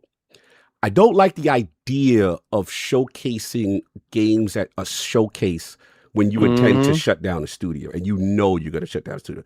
But I will admit that I was wrong because I said, if this strategy proves to work to get them a buyer and a home, then clearly it did work, regardless of my personal bias, right? Because even I got to use the Perfect Dark example, which I didn't like. But remember, in their defense, Take Two came through. Remember, Take Two came through in the last minute. The practice right. And remember, they almost it was only a technicality that Perfect Dark couldn't be saved to go over to Take Two. So the strategy, even though I don't like it from a human, I feel it's deceptive. I don't like it for the audience because the audience thinking they getting these games and the studio's part of the family. And clearly the studio don't know what's going on. You know what I mean? For the most part, I don't like it. But it seemed, bro, they got Undead Labs, a home. Listen, this is the same Undead Lab. I am the biggest State of Decay fan, but there ain't no universe you make 7 years of a game. You ain't got nothing to show for it, and the development is crazy. And they had a trailer with a deer, and the game wasn't even started yet. When we saw that trailer with the deer. Remember that? Like, there's no world where you get to do that on your own money, right? And survive. Let's be clear. People have to stop to be honest about the cold hard fact. The fact that they get to live, they got a buyer, the IP still gonna come, which I selfishly care about, so I care about this game. I'm a State of Decay fan. I'm like, yes, I get it. I don't care how. I don't care if it's not a game. I don't care what it is. You get to live. Same thing, Ninja Theory. Respect, and I'm gonna be a little disrespectful, but I gotta be real, bro. This is the studio. I like Hellblade. I even like Hellblade too, but we have to admit, 5 to 6 hours is short for the development time that it took, right? And less combat. And you're gonna hate me, but Bleeding Edge wasn't it. Like, I didn't like project. That's what I'm saying. Like, listen, shout out to the great. I thought that was like, there's no world where you get to make that. You get to take this long, and now you're pretty expensive. Listen, from a fidelity standpoint, you're one of the best. Mocap, one of the best. But you went multi-plat, and that game ain't do nothing on PlayStation. So hardwood. Yeah. So again, we gotta be real. We understand the human element. 3,200 job, but we gotta be real. From a bro, you don't get to exist. So now you get your IP, you get to live, you gotta buy it. And the sad part is, like, a lot of these layoffs at like Bethesda and id is coming from those studios spending so much money with no return. People are like, I don't like what people say this is a W, but it is that we're not minimizing job loss, but you can't minimize. Like I say, don't you think Blue Point and all these Sony studios that got shut down would have loved to be like, yo, I wish we had an off ramp so that we could still keep our IP and we could still live. I think there's a lot of development studios that got shut down that would like that alternative. That's what I'm saying. We got to be fair. Both things could be true. We don't have to live in absolutes. That's all I'm trying to say. So the only thing for me now is Arcade. The way I read it, that sounds like some French law. They can't do what they want to do. Opinion, they're done. Yeah, like it's. Listen, now shout out to Dinga. I saw him with Cole Antonio tweeting. Maybe Raphael got a bag for him. Maybe they get a chance to spin them off. That's all I'm hoping, because I selfishly want Blade. I want a Dinga game with Blade. I Solve loves that. And that's the thing. Like, I love Dishonored. I love the whatchamacallit, that type of game. But for Blade, to me, Blade was their moment to again giving that just one type of game with big IP, a property. Yeah, exactly. That could put them over that hump where they're recognizable, like industry wide. The average person knows who they are. They need that name. Yeah, I'm starting to think that Wesley Snipes got a witch or something to curse that IP. Only I'm going to do it. Yeah, because now we got to be real. As much as being saw what this so bad, we got to be French studio. A Marvel IP. The movie ain't even come. Like, the movie is in development. Hell. I think it got canceled. We didn't even see King Mahershala Ali. What's going on? Is he? No, I think it got canceled. The movie has been shifting past directors, and they're rewriting the script. I think that's what held up this game, to be honest with you. and because they want to transmedia the game a lot. So. That's what I feel too. And we know through the Insomniac leaks. Go ahead, Parris. I know you want to jump in. No, I was just going to say a fun fact about the Blade, the movie. Yeah. You know the costume designs for that Blade movie. Yeah. They got repurposed into Sinners. Wow, I didn't know that. See, that's what. So we That's got that, awesome. Wow. and we learned from the Insomniac leaks. Oh, that Marvel license ain't no joke. That Marvel license ain't no joke. So again, if I'm someone who with no gaming sensibilities, and I come by and I look at your development, and either you're having issues or it's taking long, and you got that cost, and you live in a French studio. Again, I'm not justifying. I'm just understanding from a cold corporate cog perspective. Some will look at that like, I don't know, Chief. You know what I'm saying? So again, what I'm hoping is kind of what happened with, Hi-Fi Rush, where it's like an international thing, where it's a studio it's not in the States, go over there, you give them a home. That's the hope right now. And that's what I'm hoping. The last thing I'll say is that, what we learned is that 14 layers of management is just horrible. That's disgusting. I don't understand. That's you guys have worked corporate. I don't know. Bro, is that normal? That is not. Is that normal? That is not. That's too many chefs in the kitchen. And again, for her to put that in the manifesto is a complete indictment on the last regime. Be clear. This is someone that I'm here to ask the right questions. Right? This is what I've heard, everything about her. She asks the right questions. And they say, why don't we have a Fallout? Okay. Why don't we have this? Why don't we have that? And then you get to the brass tacks.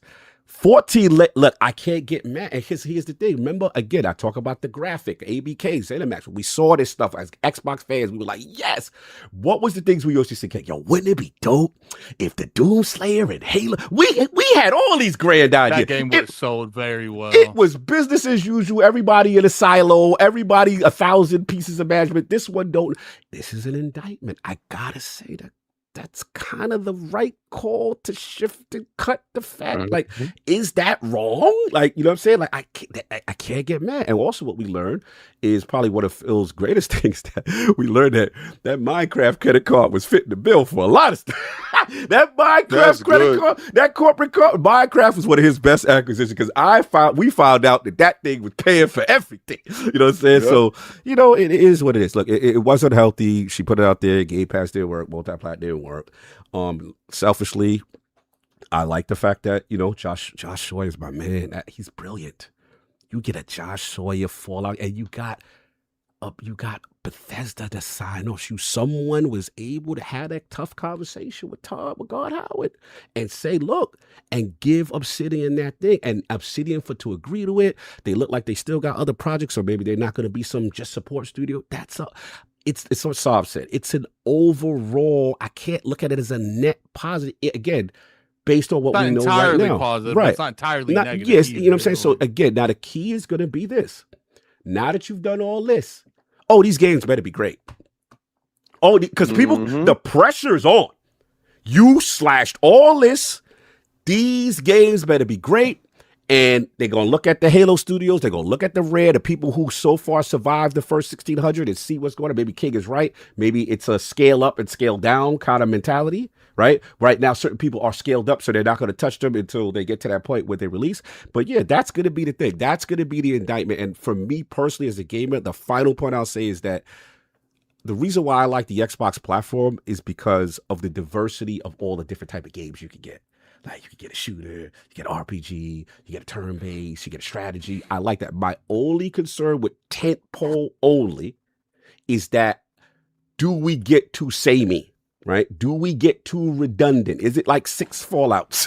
Is it, what I'm saying? Again. It's funny. They about to give COG like 5 or 6. Yeah. Hashtag just ones. I think that's a fair assessment. And I want to know what games she signs off. Because again, I've always said, these are Phil's games. These ain't your games. You got to show me what games you sign off for and how that, and then that's going to be, and we ain't going to be able to find that, out in a while. And, yeah. But that's the thing though. It's like she made the admission, those games matter. We just can't be the stewards of those. Yeah, games. No, facts. Xbox is not the place for. Yeah, it's not the place for that. And again, it was a different. Like Parris, I saw you put in the chat. That was the initiative then, and they were following the initiative then. but this is now, and that ain't where they going. The new directive is this, and if you're not part of this, then they're moving on. So we'll see. The jury will be out. I don't know how that's going to play. They got to prove that they say Doom is a tentpole. Quick, okay, we'll see. I hope this works out. I hope you make great games like that. That's all I can say. Now, from the little I do know is there still will be a diversity of games. It's not just going to be all the big AAA tempo titles, but it sounds like they looked at, all right, what's on the current roster that doesn't make sense for. Right. To your point, I think she wants the ability to be able to green light things that are more risky versus, all right, the Fallouts, the Dooms, the Halos, the Gears, the Forzas, those will always be a priority. Right. If we're going to dip our toe into a smaller project, something that's AA, it's risky, that may not make a lot of money. I think they want to be more selective on that. So I think the studios that was their specialty, to her point, those no longer make sense as a part of Xbox Game Studios. They get to go live somewhere else, and they get to continue to do what they do. Obviously, Double Fine is the classic example of this, that you want a Double Fine to be in this industry. You want the artistic, the prestige, the kooky titles that Tim Schafer makes. Now, I do want to say this, going back to what you're talking about. Like I saw earlier in the chat, Phil was getting a lot of smoke, but you got to remember, when Phil greenlit all that stuff back in 2018, it was a different business model. We're in a different era. It was about, we have to have consistent content for Game Pass. And ultimately that was the failure of Game Pass. Because let's be real, 2022 was Pentiment. Oh, God. They didn't have nothing, right? Yeah, so City was carrying the water. So you were not getting the big subscriptions that you needed to make that sustainable, that it would continue. So it failed. It failed because you had these Double Fines, the compulsions, and all these games, because you thought you were probably getting those every 3 to 4 years. They're just rotating. Boom, boom, boom, boom, boom, boom, boom. Look, blame it on whatever you want. That didn't happen. And now we're scaling back, and they got to be lean. Yeah, we got to see. But you're making a fantastic point. Last thing I'll say is the only negative, I hope what you said is true, which is, again, to still have some form of diversity, and maybe that goes through Xbox Global Publishing, or they make deals or whatever for certain other titles, so they don't have to incur the risk of owning the studio. My only issue now is that when you are more tentpole heavy, you can't afford failures, because I look at Black Ops last year. We saw how much of an effect that has when a big tentpole flops. Never come out. So now is more pressure. That when you tempo, you can't have a bad Fallout, you can't have a bad Elder Scrolls. Oh, you can, you're out of here. I think what her goal, and obviously, it's easier, it looks better on paper than it is to be done. Of course. Like right now, when they make, the State of Decays, the South of Midnights, the Kings, and like the Keepers, like they offset that cost from Game Pass. Like that money comes from what everyone pays into Game Pass. I think her goal is like, kind of like the old way things used to be done, because I remember PlayStation used to say it, so did Xbox back in the day. Like they were able to take a lot of risks back in the day because Halo made so much money. Same thing. And they were able to offset some of that money because they're doing it with Minecraft. Minecraft's the cow. And you saw. We didn't even say this, bro. I love how she said Minecraft and King will be reporting to me. That the money, bro. The money reports to me. She tied herself to the 2 bag winners and said, "Those will be under my. There will be no 14 layers with these.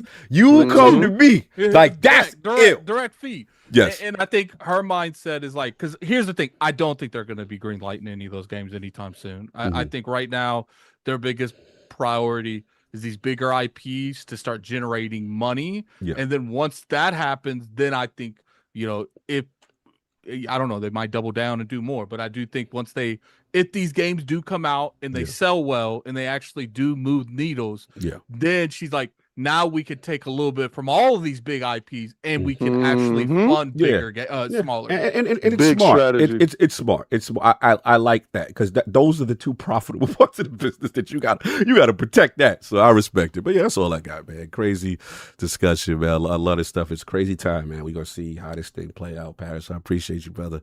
No doubt. I'm sorry if you got to go, but if you can get a couple super chats for you. Yeah. I'll get these done. Hold on a second. We got to roll back a little bit. Good God. It's a lot. Oh yeah, we need 4 more super chats per cog. And no, we don't need to do that. Yeah, we good. We good. I did all the math. Why'd you have to put out that reminder? I did all the math. Is there any super chat I need to address? Nah, you good, brother. You good, brother. All right, I'm good. dip out. I appreciate you, Parris. Appreciate you, brother. See you soon, Parris. See you, Germany. Parris, you've been addressing the super chats in the chat all podcast. I know. All love, brother. All See you right, I soon. got y'all later. You already know. All right, later, bro. All right, we have, let me see, Big Mad Mo. Member for 71 months, Lord Bronze. Shout out to the panel. This is why I don't listen to any rumors at all and wait for Xbox to speak. Fat will be trimmed. Hashtag in Asha I trust. Hashtag Asha the Empress. Shout out to Big Mad Mo. I'm not king on that pattern. I don't like that concept because I do think that a lot of the public pushback did lead into them being more determined to not shut a lot of these studios down. Yeah. If everyone would just kept their mouth shut, they might have all got shut down. True. Then we have Alvin 9033, $10 super chat. The same reporters who said Xbox bought too many studios and was bloated are now mad at Asha for lancing the boil. That's a fact. Can't have it both ways. They don't want a solution. They want to keep pointing their fingers. Remember, 100%. No, it's 100%. Like at the end of the day, everything hindsight's 2020, right? Everybody on this panel was like, "Yo, that's a big move," and if they're gonna make a big move, that's the move to make. And it's like, at the end of the day, it put an albatross around their neck. Yeah. Hindsight's 2020. But who can't have it both ways? Exactly. Yeah. But that's how they want it. They want it their way. Yeah, that's how it goes. Teddy P, $2 super chat. Pete Hines, who allowed Redfall, needed to go. Jesus. Thank you. I appreciate it. Like, that's King's burner account. That's King's burner account. You know how you do this hard slander. Survive. You don't get a chance to survive with that BS, man. We got to let him out. I will give you this. I will give you that. Do sound like 14 layers of embarrassment that they didn't know that game was where it was at. And like Redfall was probably one of the worst games they've ever published. So that's definitely an issue. And I'm glad we're past Redfall days, though. Yes. Then we have JD Gamer, $5 in chat. Pete Hines sabotaged Xbox and Phil. He calls Redfall to release subpar. Todd doesn't want anyone touching his stuff, so no Fallouts until he's ready. Why? Well, now that's over. I shouldn't change that. There's a wrap. Josh Sawyer take your jacket off and sit down. we can have this conversation. Basically, the vibe I'm getting is Elder Scrolls all hands on deck for Todd, as opposed to everything else. Yep. Captain Logan, $2 super chat. Should Xbox pull out of Steam like PlayStation? Pause. We'll see. Well, I'm gonna be honest with you, and we've had the discussion. I told you already that hybrid stuff might be not for this world. We will see. I think that's already gone. That's my opinion. We will see what Helix looks like. It'll be interesting, when it launches. One thing we learned about her, she ain't afraid to make big changes at the last minute. So yeah. So let's see. Let me see. One Pump Man, $10 super chat. Asha can easily do timed exclusives on Activision/Bethesda. PS5 users can choose to wait, but streamers and content creators will have to use Xbox, which means exposure. FOMO is a hell of a drug. Fact. Yeah, I don't know. We'll see. Sometimes PC gamers are funny about certain things. We talk about PlayStation, but yeah, I don't know. The Iron Rook, $10 super chat. Timed exclusives would work in generations past. In 2026, a one-year exclusive just means the other system gets the most complete, most polished version of the game with all the extras added in for free. We'll see. I'm of the mind, though, an old game is an old game. So, I don't know. I mean, you're not wrong there because those games don't generally sell as well when they come out on other platforms. Yep. One Pump Man once again, $5 super chat. Yeah, but Xbox needs games and lots of platform features to make people go to their platform, whether it's on cloud or consoles or PC. One Pump Man once again, $5 super chat. If I were Asha, I would announce we're getting rid of the online access requirement from Game Pass. I would do it tomorrow. Hashtag no PS6. We're gonna run it up. I mean, what they could do is the rumors is the disc to digital. They got something cooking. So the vibe apparently I'm getting is they trying to go for a quick PR win while PlayStation is still going through the drama of their situation. Because they're probably not going to do physical all the way. But if they have a concise plan to be like, yo, here's your disc, how it goes through, and you get your rights, then yeah, they can turn it into a positive. Damn it, give me a second. But my thing just blanked out. You good. We need two more. More pump man. All right, so you had two that. More. All right, I got you. I got him. First and 15th? I got him. Okay. First and 15th, $5 super chat. King Not Lying. The argument they should be 3P is silly. They'd make even less money, which would equal more layoffs since they'd be giving up platform rev. Yep. That's what she said.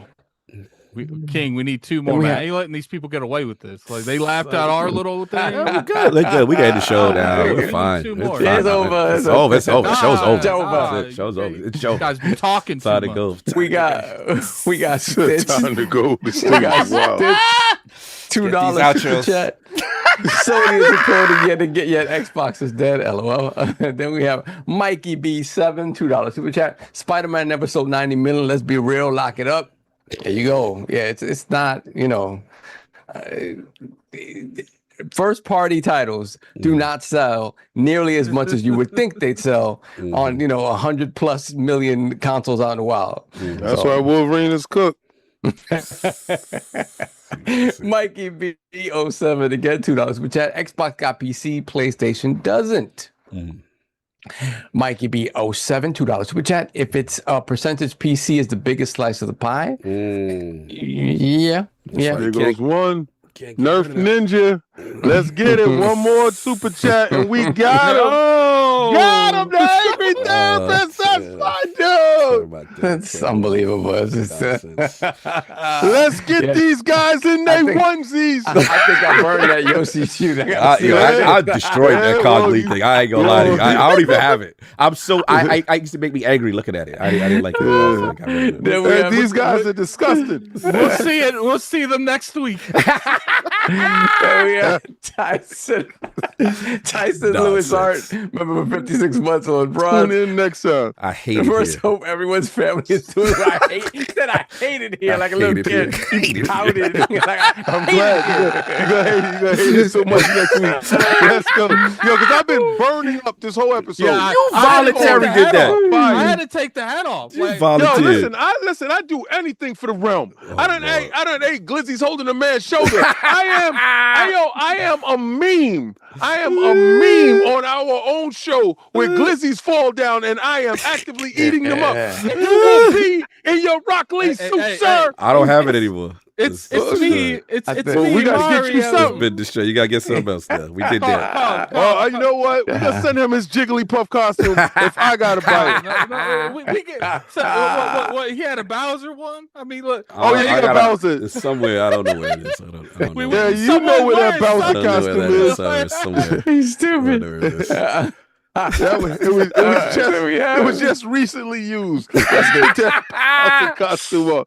Cog, you gonna get this work, you go. Thank you, Yobi. Shout out to Yobi. Which one's Saul wearing? That's the better question. He's Yoshi. Oh, Yoshi. Okay. That's wild. We gotta get hold into that podcast. We got a Yoshi and a Rock Lee.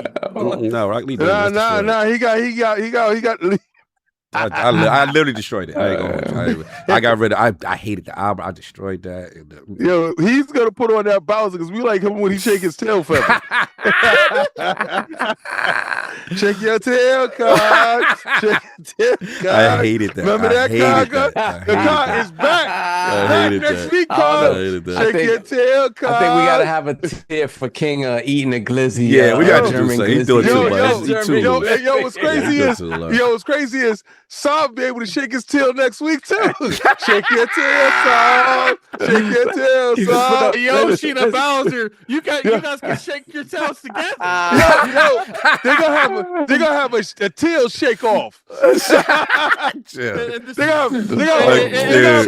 The chat's gonna determine who wins. Yo, they're gonna tweak and twerk. We gotta end the show. This is too much. It's cool. We get it now. It's cool. We get it now. Me and King won. Yo, next week is gonna be the twerk off. He said twerk off. Yo, he's mama gang. Twerk with your mama gang. Can we end the show? I'm an hour and a half late. I know. Let me see. He's like, yeah. Ridiculous. Don't worry. They got enough water left over for you. 56 months on France. First, hope everyone's family is well and healthy. Glad to catch Parris on live in the realm. Hopefully, he'll be at Gamescom. Yes, he will. Yes. All it took was COD. Then we have Reggie Bone. Reggie Bone. Hit that like button, guys. Hit that like button. We need more than 300 likes. Facts. Let's get the likes up. Yeah, let's get the likes up. We need 300 likes every episode. They're gonna be very upset waking that towels without that 300, man. And they're gonna have a twerk off next week. It's gonna be sad twerking if they don't get those. Yo, nobody likes sad twerking. We want them to have a upstep twerk. A little pep in their step. That's right. Messy as hell. Son, that twerk with the tail is circle. As always, it's not good for Xbox, but it's okay for everyone else. Exclusives will not kill Xbox. Stop it. Yeah, there you go. Iron Rook, $5 super chat. My team was eliminated and more than half of us laid off about 1.5 years ago. Damn. I was one of the few they kept. Can confirm everything COG is saying. Yeah, it's tough, brother. Iron Rook again. It is tough, yeah. $5 super chat. One aspect that isn't thought of. People here on H-1B visas have to go back to their home countries if they don't find a new job in a certain time frame. Yep, that is true. Yeah. We'll talk. Iron Rook again, $2 super chat. The mystery buyer of Ninja Theory and Undead is Phil Spencer. I'm dying to know who this mystery buyer is. That would be hilarious. That would be crazy. Phil Spencer started in the studio. That would be wild. That would be wild if Phil Spencer the Phil Spencer studio publisher. That would be wild. Yeah. Why if Phil Spencer took over like an indie publisher or something? You never know. Maybe then we have Grape Mongoose, the member for 29 months. Maybe he'll come on then. Lord Bronze, the money that would be from PlayStation can be made up on the PC, so no money will be lost. Was on Xbox from OG, but now I'm on PC exclusively. More flexibility. Yes, true. Then we have Analog AI with the 20 Norwegian krone, I think. 50% job cuts now, 50% id Software fried for now. Yeah, for now. But when they need to build up a game, I think they'll be fine. Then we have I Love Bacon. 1, 2, 3, 4, 5 with the $2 super chat. A mistake was cutting id in half. Wanted an id Halo. Yeah, that would be nice. I agree. I still think it was a mistake to hit that studio so hard. Yeah, and we have the Angry Therapist MD, $10 super chat. Here's to the goal. Yes, salute. Has been a tease. Yeah, it's put kickback on the screen. Exactly. That's good. And we have Tyson Lewis Art with the $20. When you twerking next week, I want you to remember me. I know. Just keep your mouth open for the chat. Let's get that twerk on. Keep your mouth open. I want you to put your tail in a circle. Put more $10 circle so we can keep his mouth open, gobbling the glizzies. Listen, I want you to spell your name with your tail. Lord Cognito. Let's get King's mouth open. Waka waka.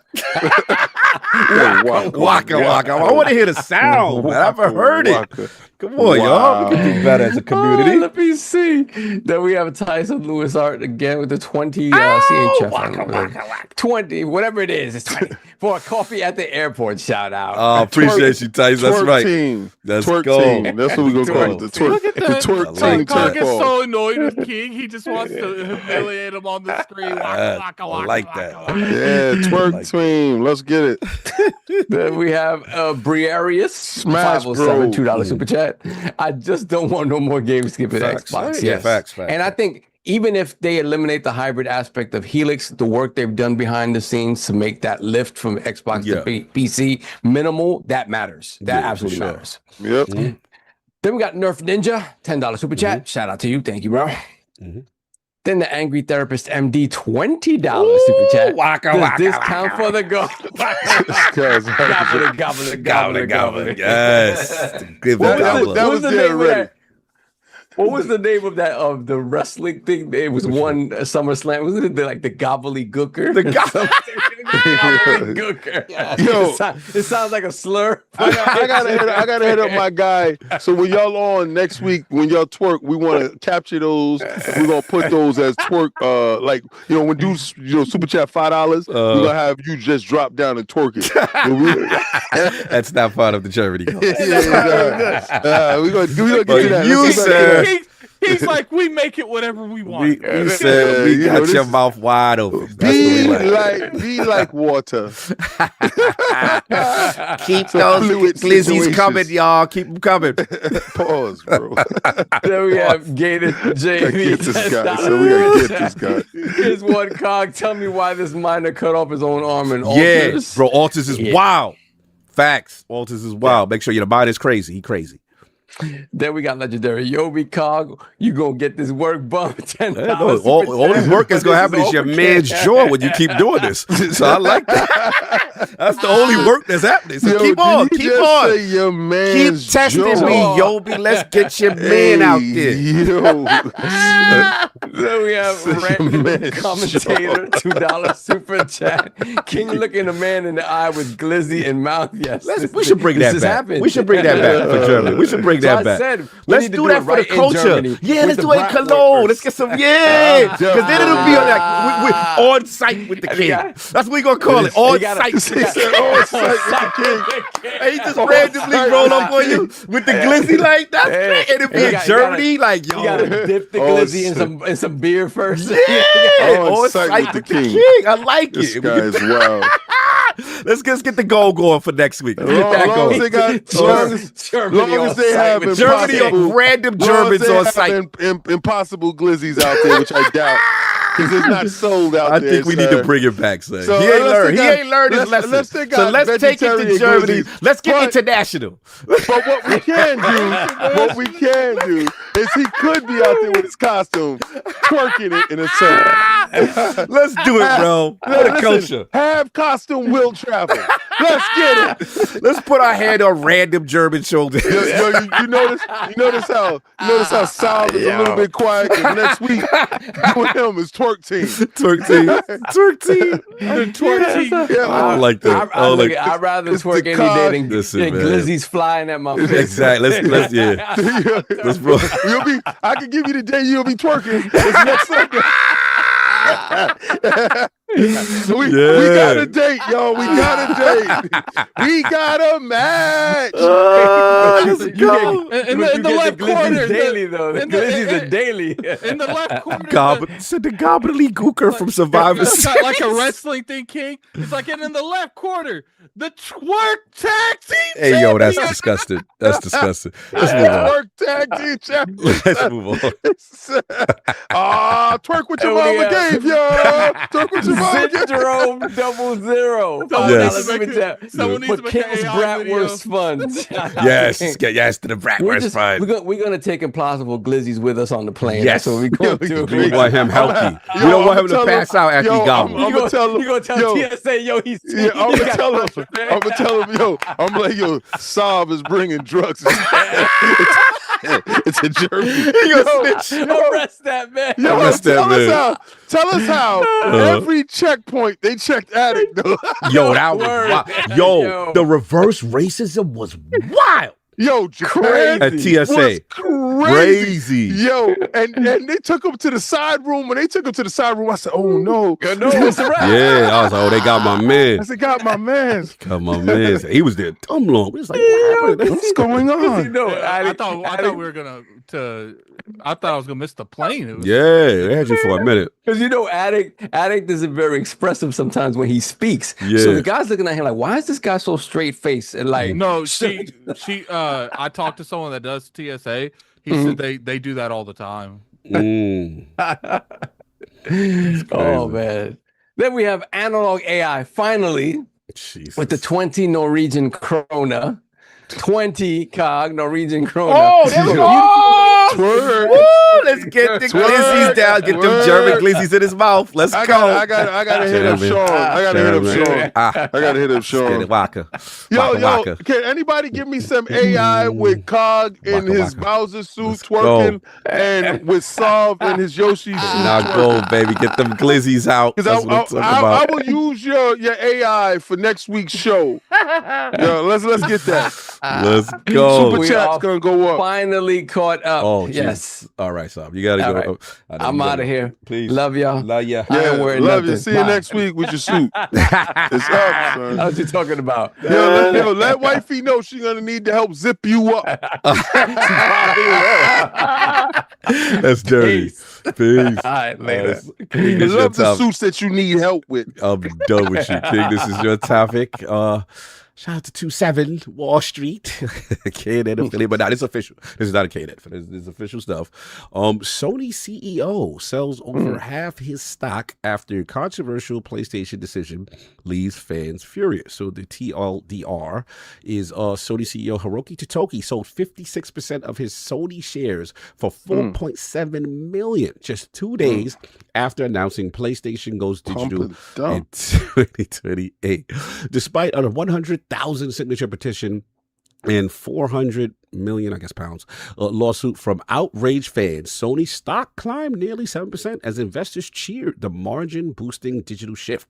Sony's board is repurchasing over 37 million shares under a 500 billion yen buyback program as its CEO simultaneously sold more than half his stake. And they say the timing raised eyebrows immediately with Hiroki Totoki and this the selling of the shares.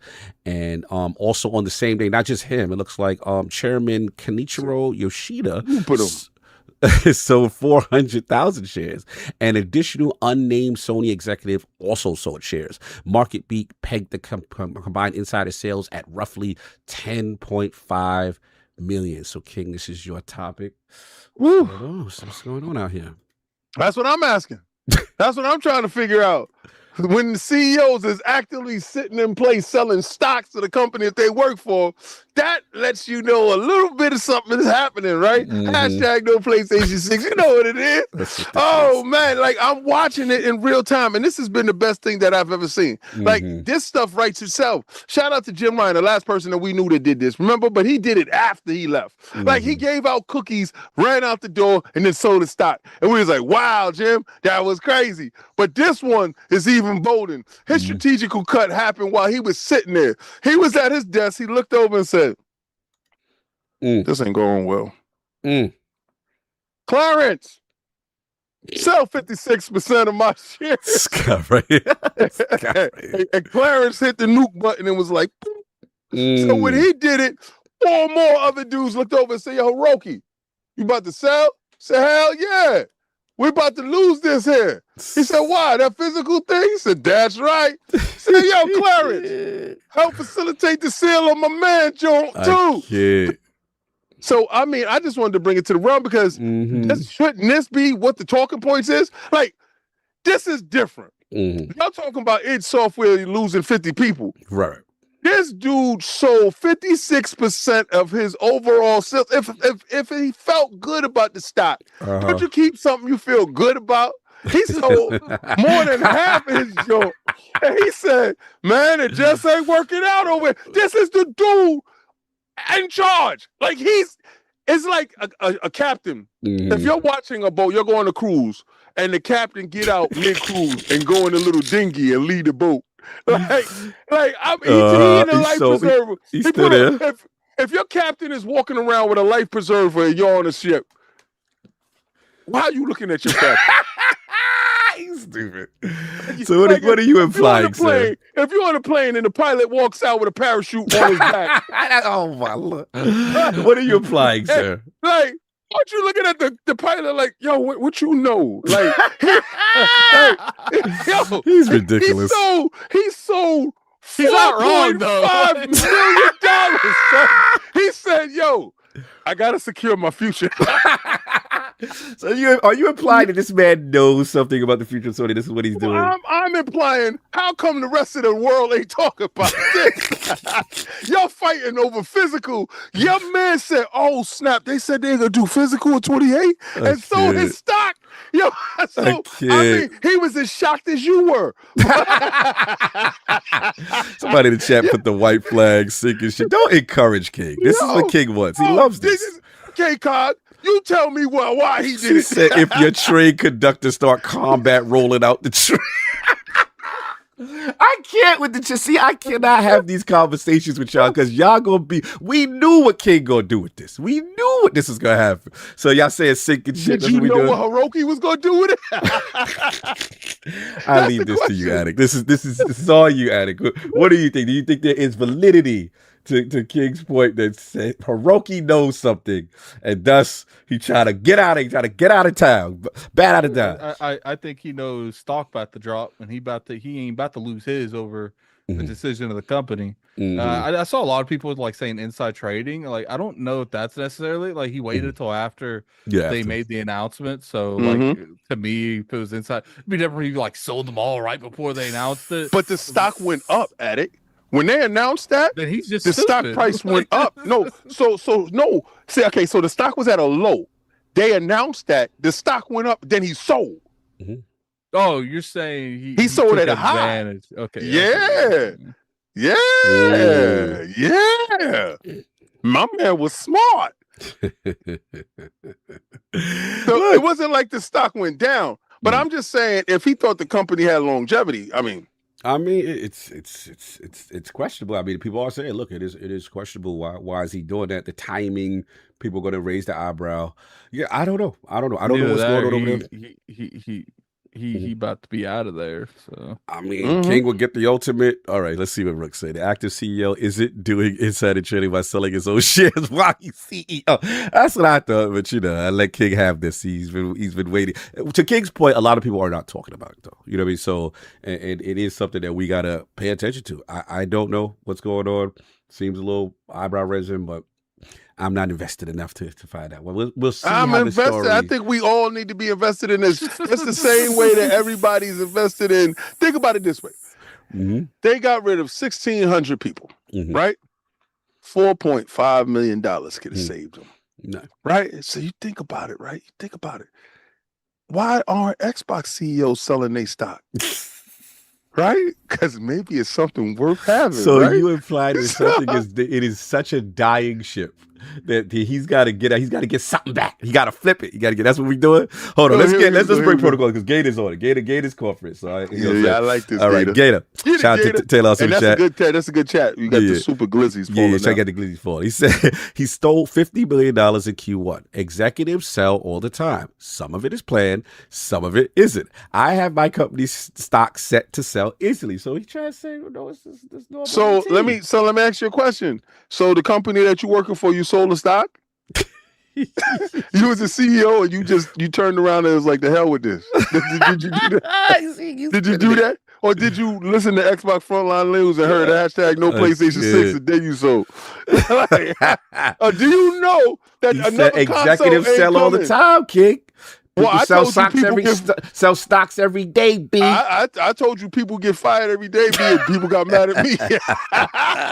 I'm just saying, like, we talk about that. How come we ain't talk about this, though? Yeah. Like, how come this ain't the biggest topic? Like, your CEO sold more than half of his shares. Like, that's scary.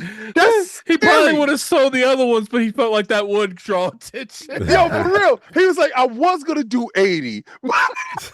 But I pulled it back to a nice round 56, just in case they could turn this around.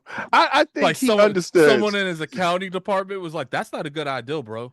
yo, wonder if Jim Ryan called him first and said, "Sell, bro." Sell, shout out to his a bunch of C-suite at the company offload Ryan and told him to sell his too.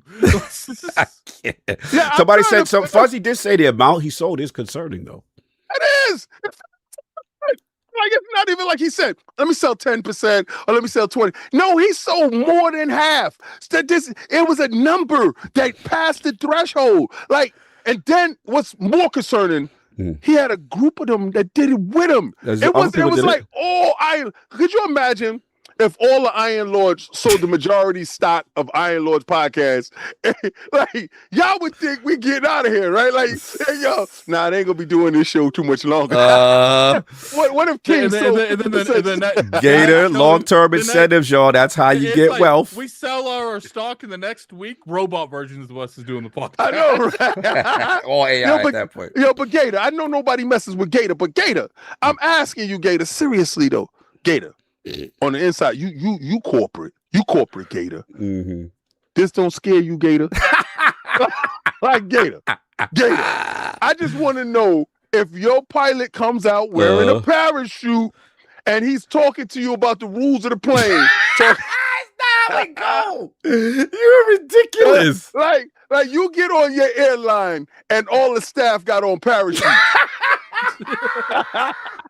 Because it was four. I can't take them serious with these topics. It was four of them, though, but you got to think about it. It was four of them. So you got all the stewardess with a parachute. You jump on a plane, everybody got a parachute but you, son. You are ridiculous. Everybody taking care of their future but you. And then you ask questions and they say, hey, mind your business. Oh, my Lord. And they're like, nah, people do this every day.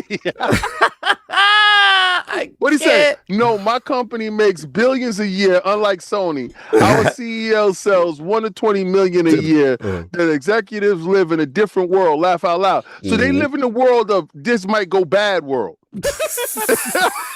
According to Rook, anyone working corporate, this isn't strange at all, King. That's what they're saying. This is big 56% though.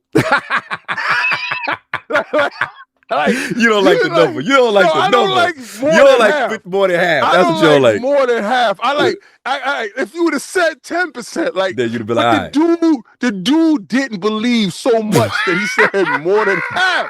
Like it's not like he said, and not like the dude said, all right, let's get 20 out there. No, he ain't put on half a parachute. He put on a whole parachute. So just in case this don't land right, his money good. So I'm trying to figure out how come this ain't talked about. Like this is the conversation. This is the conversation. This is because this actually happened. This is the real gamer discussions we gotta have. Right, like because we talk about what ifs. Like what if Asha? Shout or what if ID? Or what if these games don't? Or what if these companies leave? No man didn't. What if he did it? And then it's 4 more senior staff that did it too. So it's a whole team of them that said, I don't think this is right. Like somebody over there knows something, and I want to know what they know. They gotta know something. Come on, you don't sell something healthy. Like I don't care. He ain't making no sense. He ain't making no sense there. Like if he don't, like you want to cash out when it's time. Like I'm gonna cash out a little bit, but not half though. Like half. So that Brooks said he's making a big money movie. These liquid assets. That's one of the common ways they'll do it. What's the movie? Maybe he said he joined the board. He joined the board at Tyson Chicken with Sarah. But she not even there. Isn't she? That was only for that was only for a year. I forgot, but yeah, she joined. He got his other venture. He tried to get liquid quick. Is he gonna join the Federal Reserve like I? I'm trying to figure out what's his power move that he needed for now. Like what type of debt he in? Like who leaning on Hiroki? Who leaning on Hiroki that he needed to have 4.5 now? Like what type of trouble is Hiroki in that he needed 4.5 now? And you know I had to liquidate my assets. Like what are you talking about? It makes no sense. But are the rest of them in trouble too? Like what is he going? This is what something's going on over there, and it's not one person. Be something I can see it. Cock, we're gonna stop this because Cock. It was all right. If it was just Hiroki, I'm cool. I'm like, so what it is the cahoots with Kashiro, the other three. You ain't this collusion here. You just throwing out words. I can't with you. We gotta shut his mouth. He get on my nerves. They did it together. They sat in the break room and they said, this company ain't going where I thought it would. Right? Yo, and then they all walked out wearing parachutes. You know what I hate, Agent Ida, is he filed one bit of news and he could really transform this into his narrative. It will have some level of validity. So now we got to hear this for weeks and weeks and weeks. And then I got to hear no PlayStation PS6 on top of it. It's 10-15% like truth. Yeah, and it's like and it's 80%. He at 85, like he doing all but this. You gonna act like all right.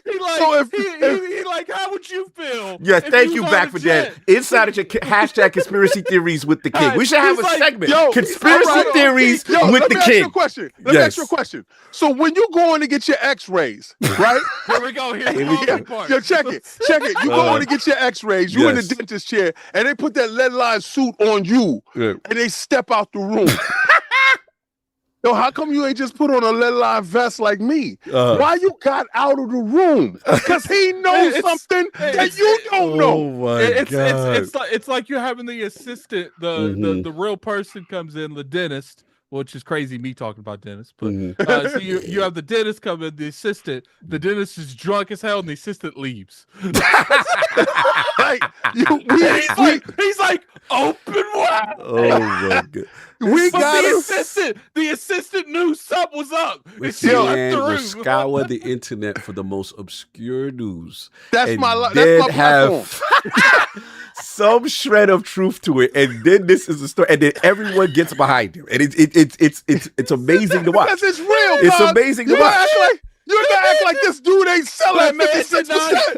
That man did not say that's my platform. No, it is my platform. To find the worst PlayStation news to bring it to the team. You know why? Because other people got the worst Xbox platform news. They got that. But, I decided that. So it's your job. Your job is not to suppress this news. Your job is to make sure it's get out to the people. So the people know what's going on. I know it's niche, but it's mine. King is an Indiana Jones meme of like on the bottom of a plane doing this, looking for PlayStation. You're fine. I got my people out there, and my people scour the web. But this didn't even have to be scoured. This was covered by CNN and everybody in the world. Like, dudes want to know. Inquiring minds want to know what I want to know. But see, what makes it worse? He wasn't alone. Yeah, they cashed out 2 days. He colluded. It was 4 people of high rank. And one person's name shall not be told. You notice that? One person's name is shrouded in mystery. And I want to know who that person is. That Noshino? I want to know who it is. Like, y'all gotta let me know if I should sell my stock. Like, y'all selling y'all's. Should I get out the way too? Somebody's not talking. If I'm on a plane and everybody come out with parachutes, I'm sitting next to the egress door. I'm just telling y'all what it is. I just felt that everybody needed to know this. Y'all needed to know this, right? Because nobody's talking about it. Just in case they have stocks too. He's trying to be helpful. He's like, clearly. I'm putting y'all up on game. He's like, and it's the right game because the people that run the company are doing it. That's right. That's what I'm talking about. Like, if he doing it, why can't you do it? Why shouldn't you? We should have all got the memo. Get out now. Like it's some sinking ship. Like they know something's going on. This is a horror movie, and if you see everybody running one way, you need to run too. Act black now. This is the time you're supposed to act black. You know, they did this experiment with black people. A dude just started running down the street. You know, black people just started running with him. Not knowing what the hell is going on. Like our natural inclination is like, it's danger. We got to run with it with something going on. But they did it also with the Caucasians. They were standing there. Dude come running past. They looking like, what's going on? What's happening? So I want to black this out. Really, honestly. Like, so if y'all got stock, I want y'all to all sell 56% of your stock now. Let's Hiroki this. Let's all do the Hiroki, right? And let's see where they go with this. Like, and let's see if it's because he said it's good. He said it's good. He sold 56%. And Gator says this is what they do all the time. Let's do what they do and Gator do. And let's sell our 56%. That's all I'm saying. We need to figure this part out. Like, you heard it here. King said you need to black it up. And sell Shout out to King for definitely keeping us, informed in the ways of Sony. Because without his true concern for Sony in the industry, where would we be? Where would we be? I care about Sony like Hiroki. Jumping shift. That's right. Sell 56%. That's a big number. That's crazy. That's extreme confidence. That's right. I sell 100% of mine. Honestly, that was fun. Appreciate y'all in the chat. Hit y'all at the like, man. Hit the like button. Fun show today. Long but fun. Hilarious. Shout out to everybody that pulled up. The same amount of our show. This is average. No, this is a longer one. But it was good. It was good. So we got a couple super chats. Let's get our main analog with the knock. With the knock 20. He said, for the beautiful ladies in Red Street. Oh, okay. You got some places for us to travel to. Yeah, please hit my DMs. Hit us with the spots. There we go. New Soul. Shout out to Inquiry minds want to know. Got a New Soul 9 says he's got to respect King's hustle. No doubt. Facts. Shout out to no PlayStation 6. Shout out to Gator, who is encouraging the nonsense with the $10 super chat. Road to Germany. He sold $50 million in Q1. Executives all the time. Some of his plans, some isn't. And my company said, we read that one. Oh, Hamish. We know we ran late when Hamish is up. You know what I'm saying? The time's on Australia. Yeah, shout out to Hamish. Okay. Just woke up 8 a.m. Oh, my Lord. Hope y'all are going well. Yeah, going too long. Let's get up out of here. Attic, where can the fine people find you? What you got going on, sir? Follow me on YouTube, Gaming Addict. Follow me on Twitter, Lord Addict ILP. GG. We had a good amount of people. Appreciate everyone coming through. Appreciate you. I'm gonna send you guys over to Lockmart. He's playing Detroit. Playing Detroit. Tell him the Lord sent you. Tell him the Lord's raising. No doubt. And I'm so glad to take this damn thing off. I'm sweating. I'm sweating so much. Crazy. Shout out to King. Where can the fine people find you got going on?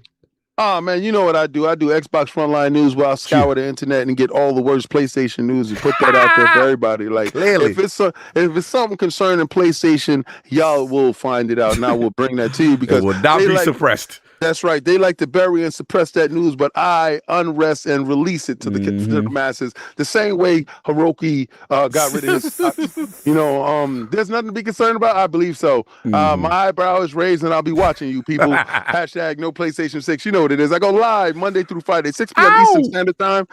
On the weekend, I drop videos. New thumbnail changes is coming out. Be on the lookout for that. I want y'all to give me feedback on that stuff because my man works hard on that, and I got to give a shout out to my Smash brother today because we smashed his show. We did that. That's my guy. But next week, the twerk team is up, and we're going to watch them tweak and twerk their way by spelling their names with their tails. Shout out to I'm going to watch like this. Yes, judgment eyes. You are ridiculous. I'm giving y'all the Hiroki eyes. We got Hargeet there. You know it's a crazy day there. Hargeet Chani, the $2 super chat. Question: after selling, who'd he invest in? Question. Xbox. He invested in Xbox. Hargeet, stop instigating. I know what you're doing. Anyway. Yo, shout out to everybody. Shout out to Petey who pulled up, man. Talking again, you know what I'm saying? In the dragon suit. You know what I'm saying? The dragon suit and all that. Shout out to Diaphone, man. Man. Definitely. I really liked him. He was a good guy. Diaphone was dope, man. The guy's one of the busiest guys in the fighting game community, one of the biggest competitors. And for him to pull up, show love, obviously met him at the HyperX event. And just a real one. We've been planning that one for a while just to get an hour of his time. And to get his insight was super. Like, it was mad informative. I was like, I learned stuff I didn't even know about. I learned I could do the binds on the thing and be tournament ready. I didn't know I could compete. I thought I was old man rules. I was like, you can't do that. But he was dope, man. Salute to Diaphone. You see him back in the realm. We try to do some stuff for him. Maybe get him over on Fight Night Fridays or whatever. That'd be fun. So have King have a ringer and just have him run. Have him shack y'all asses. Exactly. And obviously shout out to Parris. You know what I'm saying? Salute. That was super dope. Oh, thank you, Durf Ninja. He said that was a top tier. So yeah, appreciate it. Appreciate y'all, even for the non-fighting game guys, to sit through that and was asking good questions. That was super dope. And yeah, that's what we got. Next week will be nonsense that I'm gonna have to do thanks to y'all. But tweak and twerk, baby. We will see, and then we'll get the Road to Germany King out there. You know what I'm saying? On site with King. We still got our costumes that we have. Yeah, we still gotta do it. Yeah, we still gotta do it. We got mad. So I gotta put on my Scooby Doo. We got our Fred Flintstone right there. What was you? Who you? You Jiggly Cog? Nah, y'all got me with y'all got me with the baby. No, that's oil. Another week. He got that's baby oil. You got two. He got to do the Jiggly. Well, we got to do 3 more for his Jiggly Cog because we only do one right now. We have to all dress up as a Pokemon. Remember? Oh yeah, Pikachu. Okay. Okay, yeah, I'm Pikachu. I'm Pikachu. See, I'm Pikachu. Anyway, see me here? Hey, Kai. Hey, Kai. Next week you're taking that tail, baby. I gotta find that suit. We gonna see. I can't wait. Anyway. It's there. You know where it's at, baby. You know where it's at. You know where that suit at, baby. You know where it's gonna get your suit. Get your suit. What was that movie? Put that twerk on. Put on your super suit. Put on baby. your suit. What? It was a ball movie. That was so funny. Get your suit. Your shine box. Get your suit.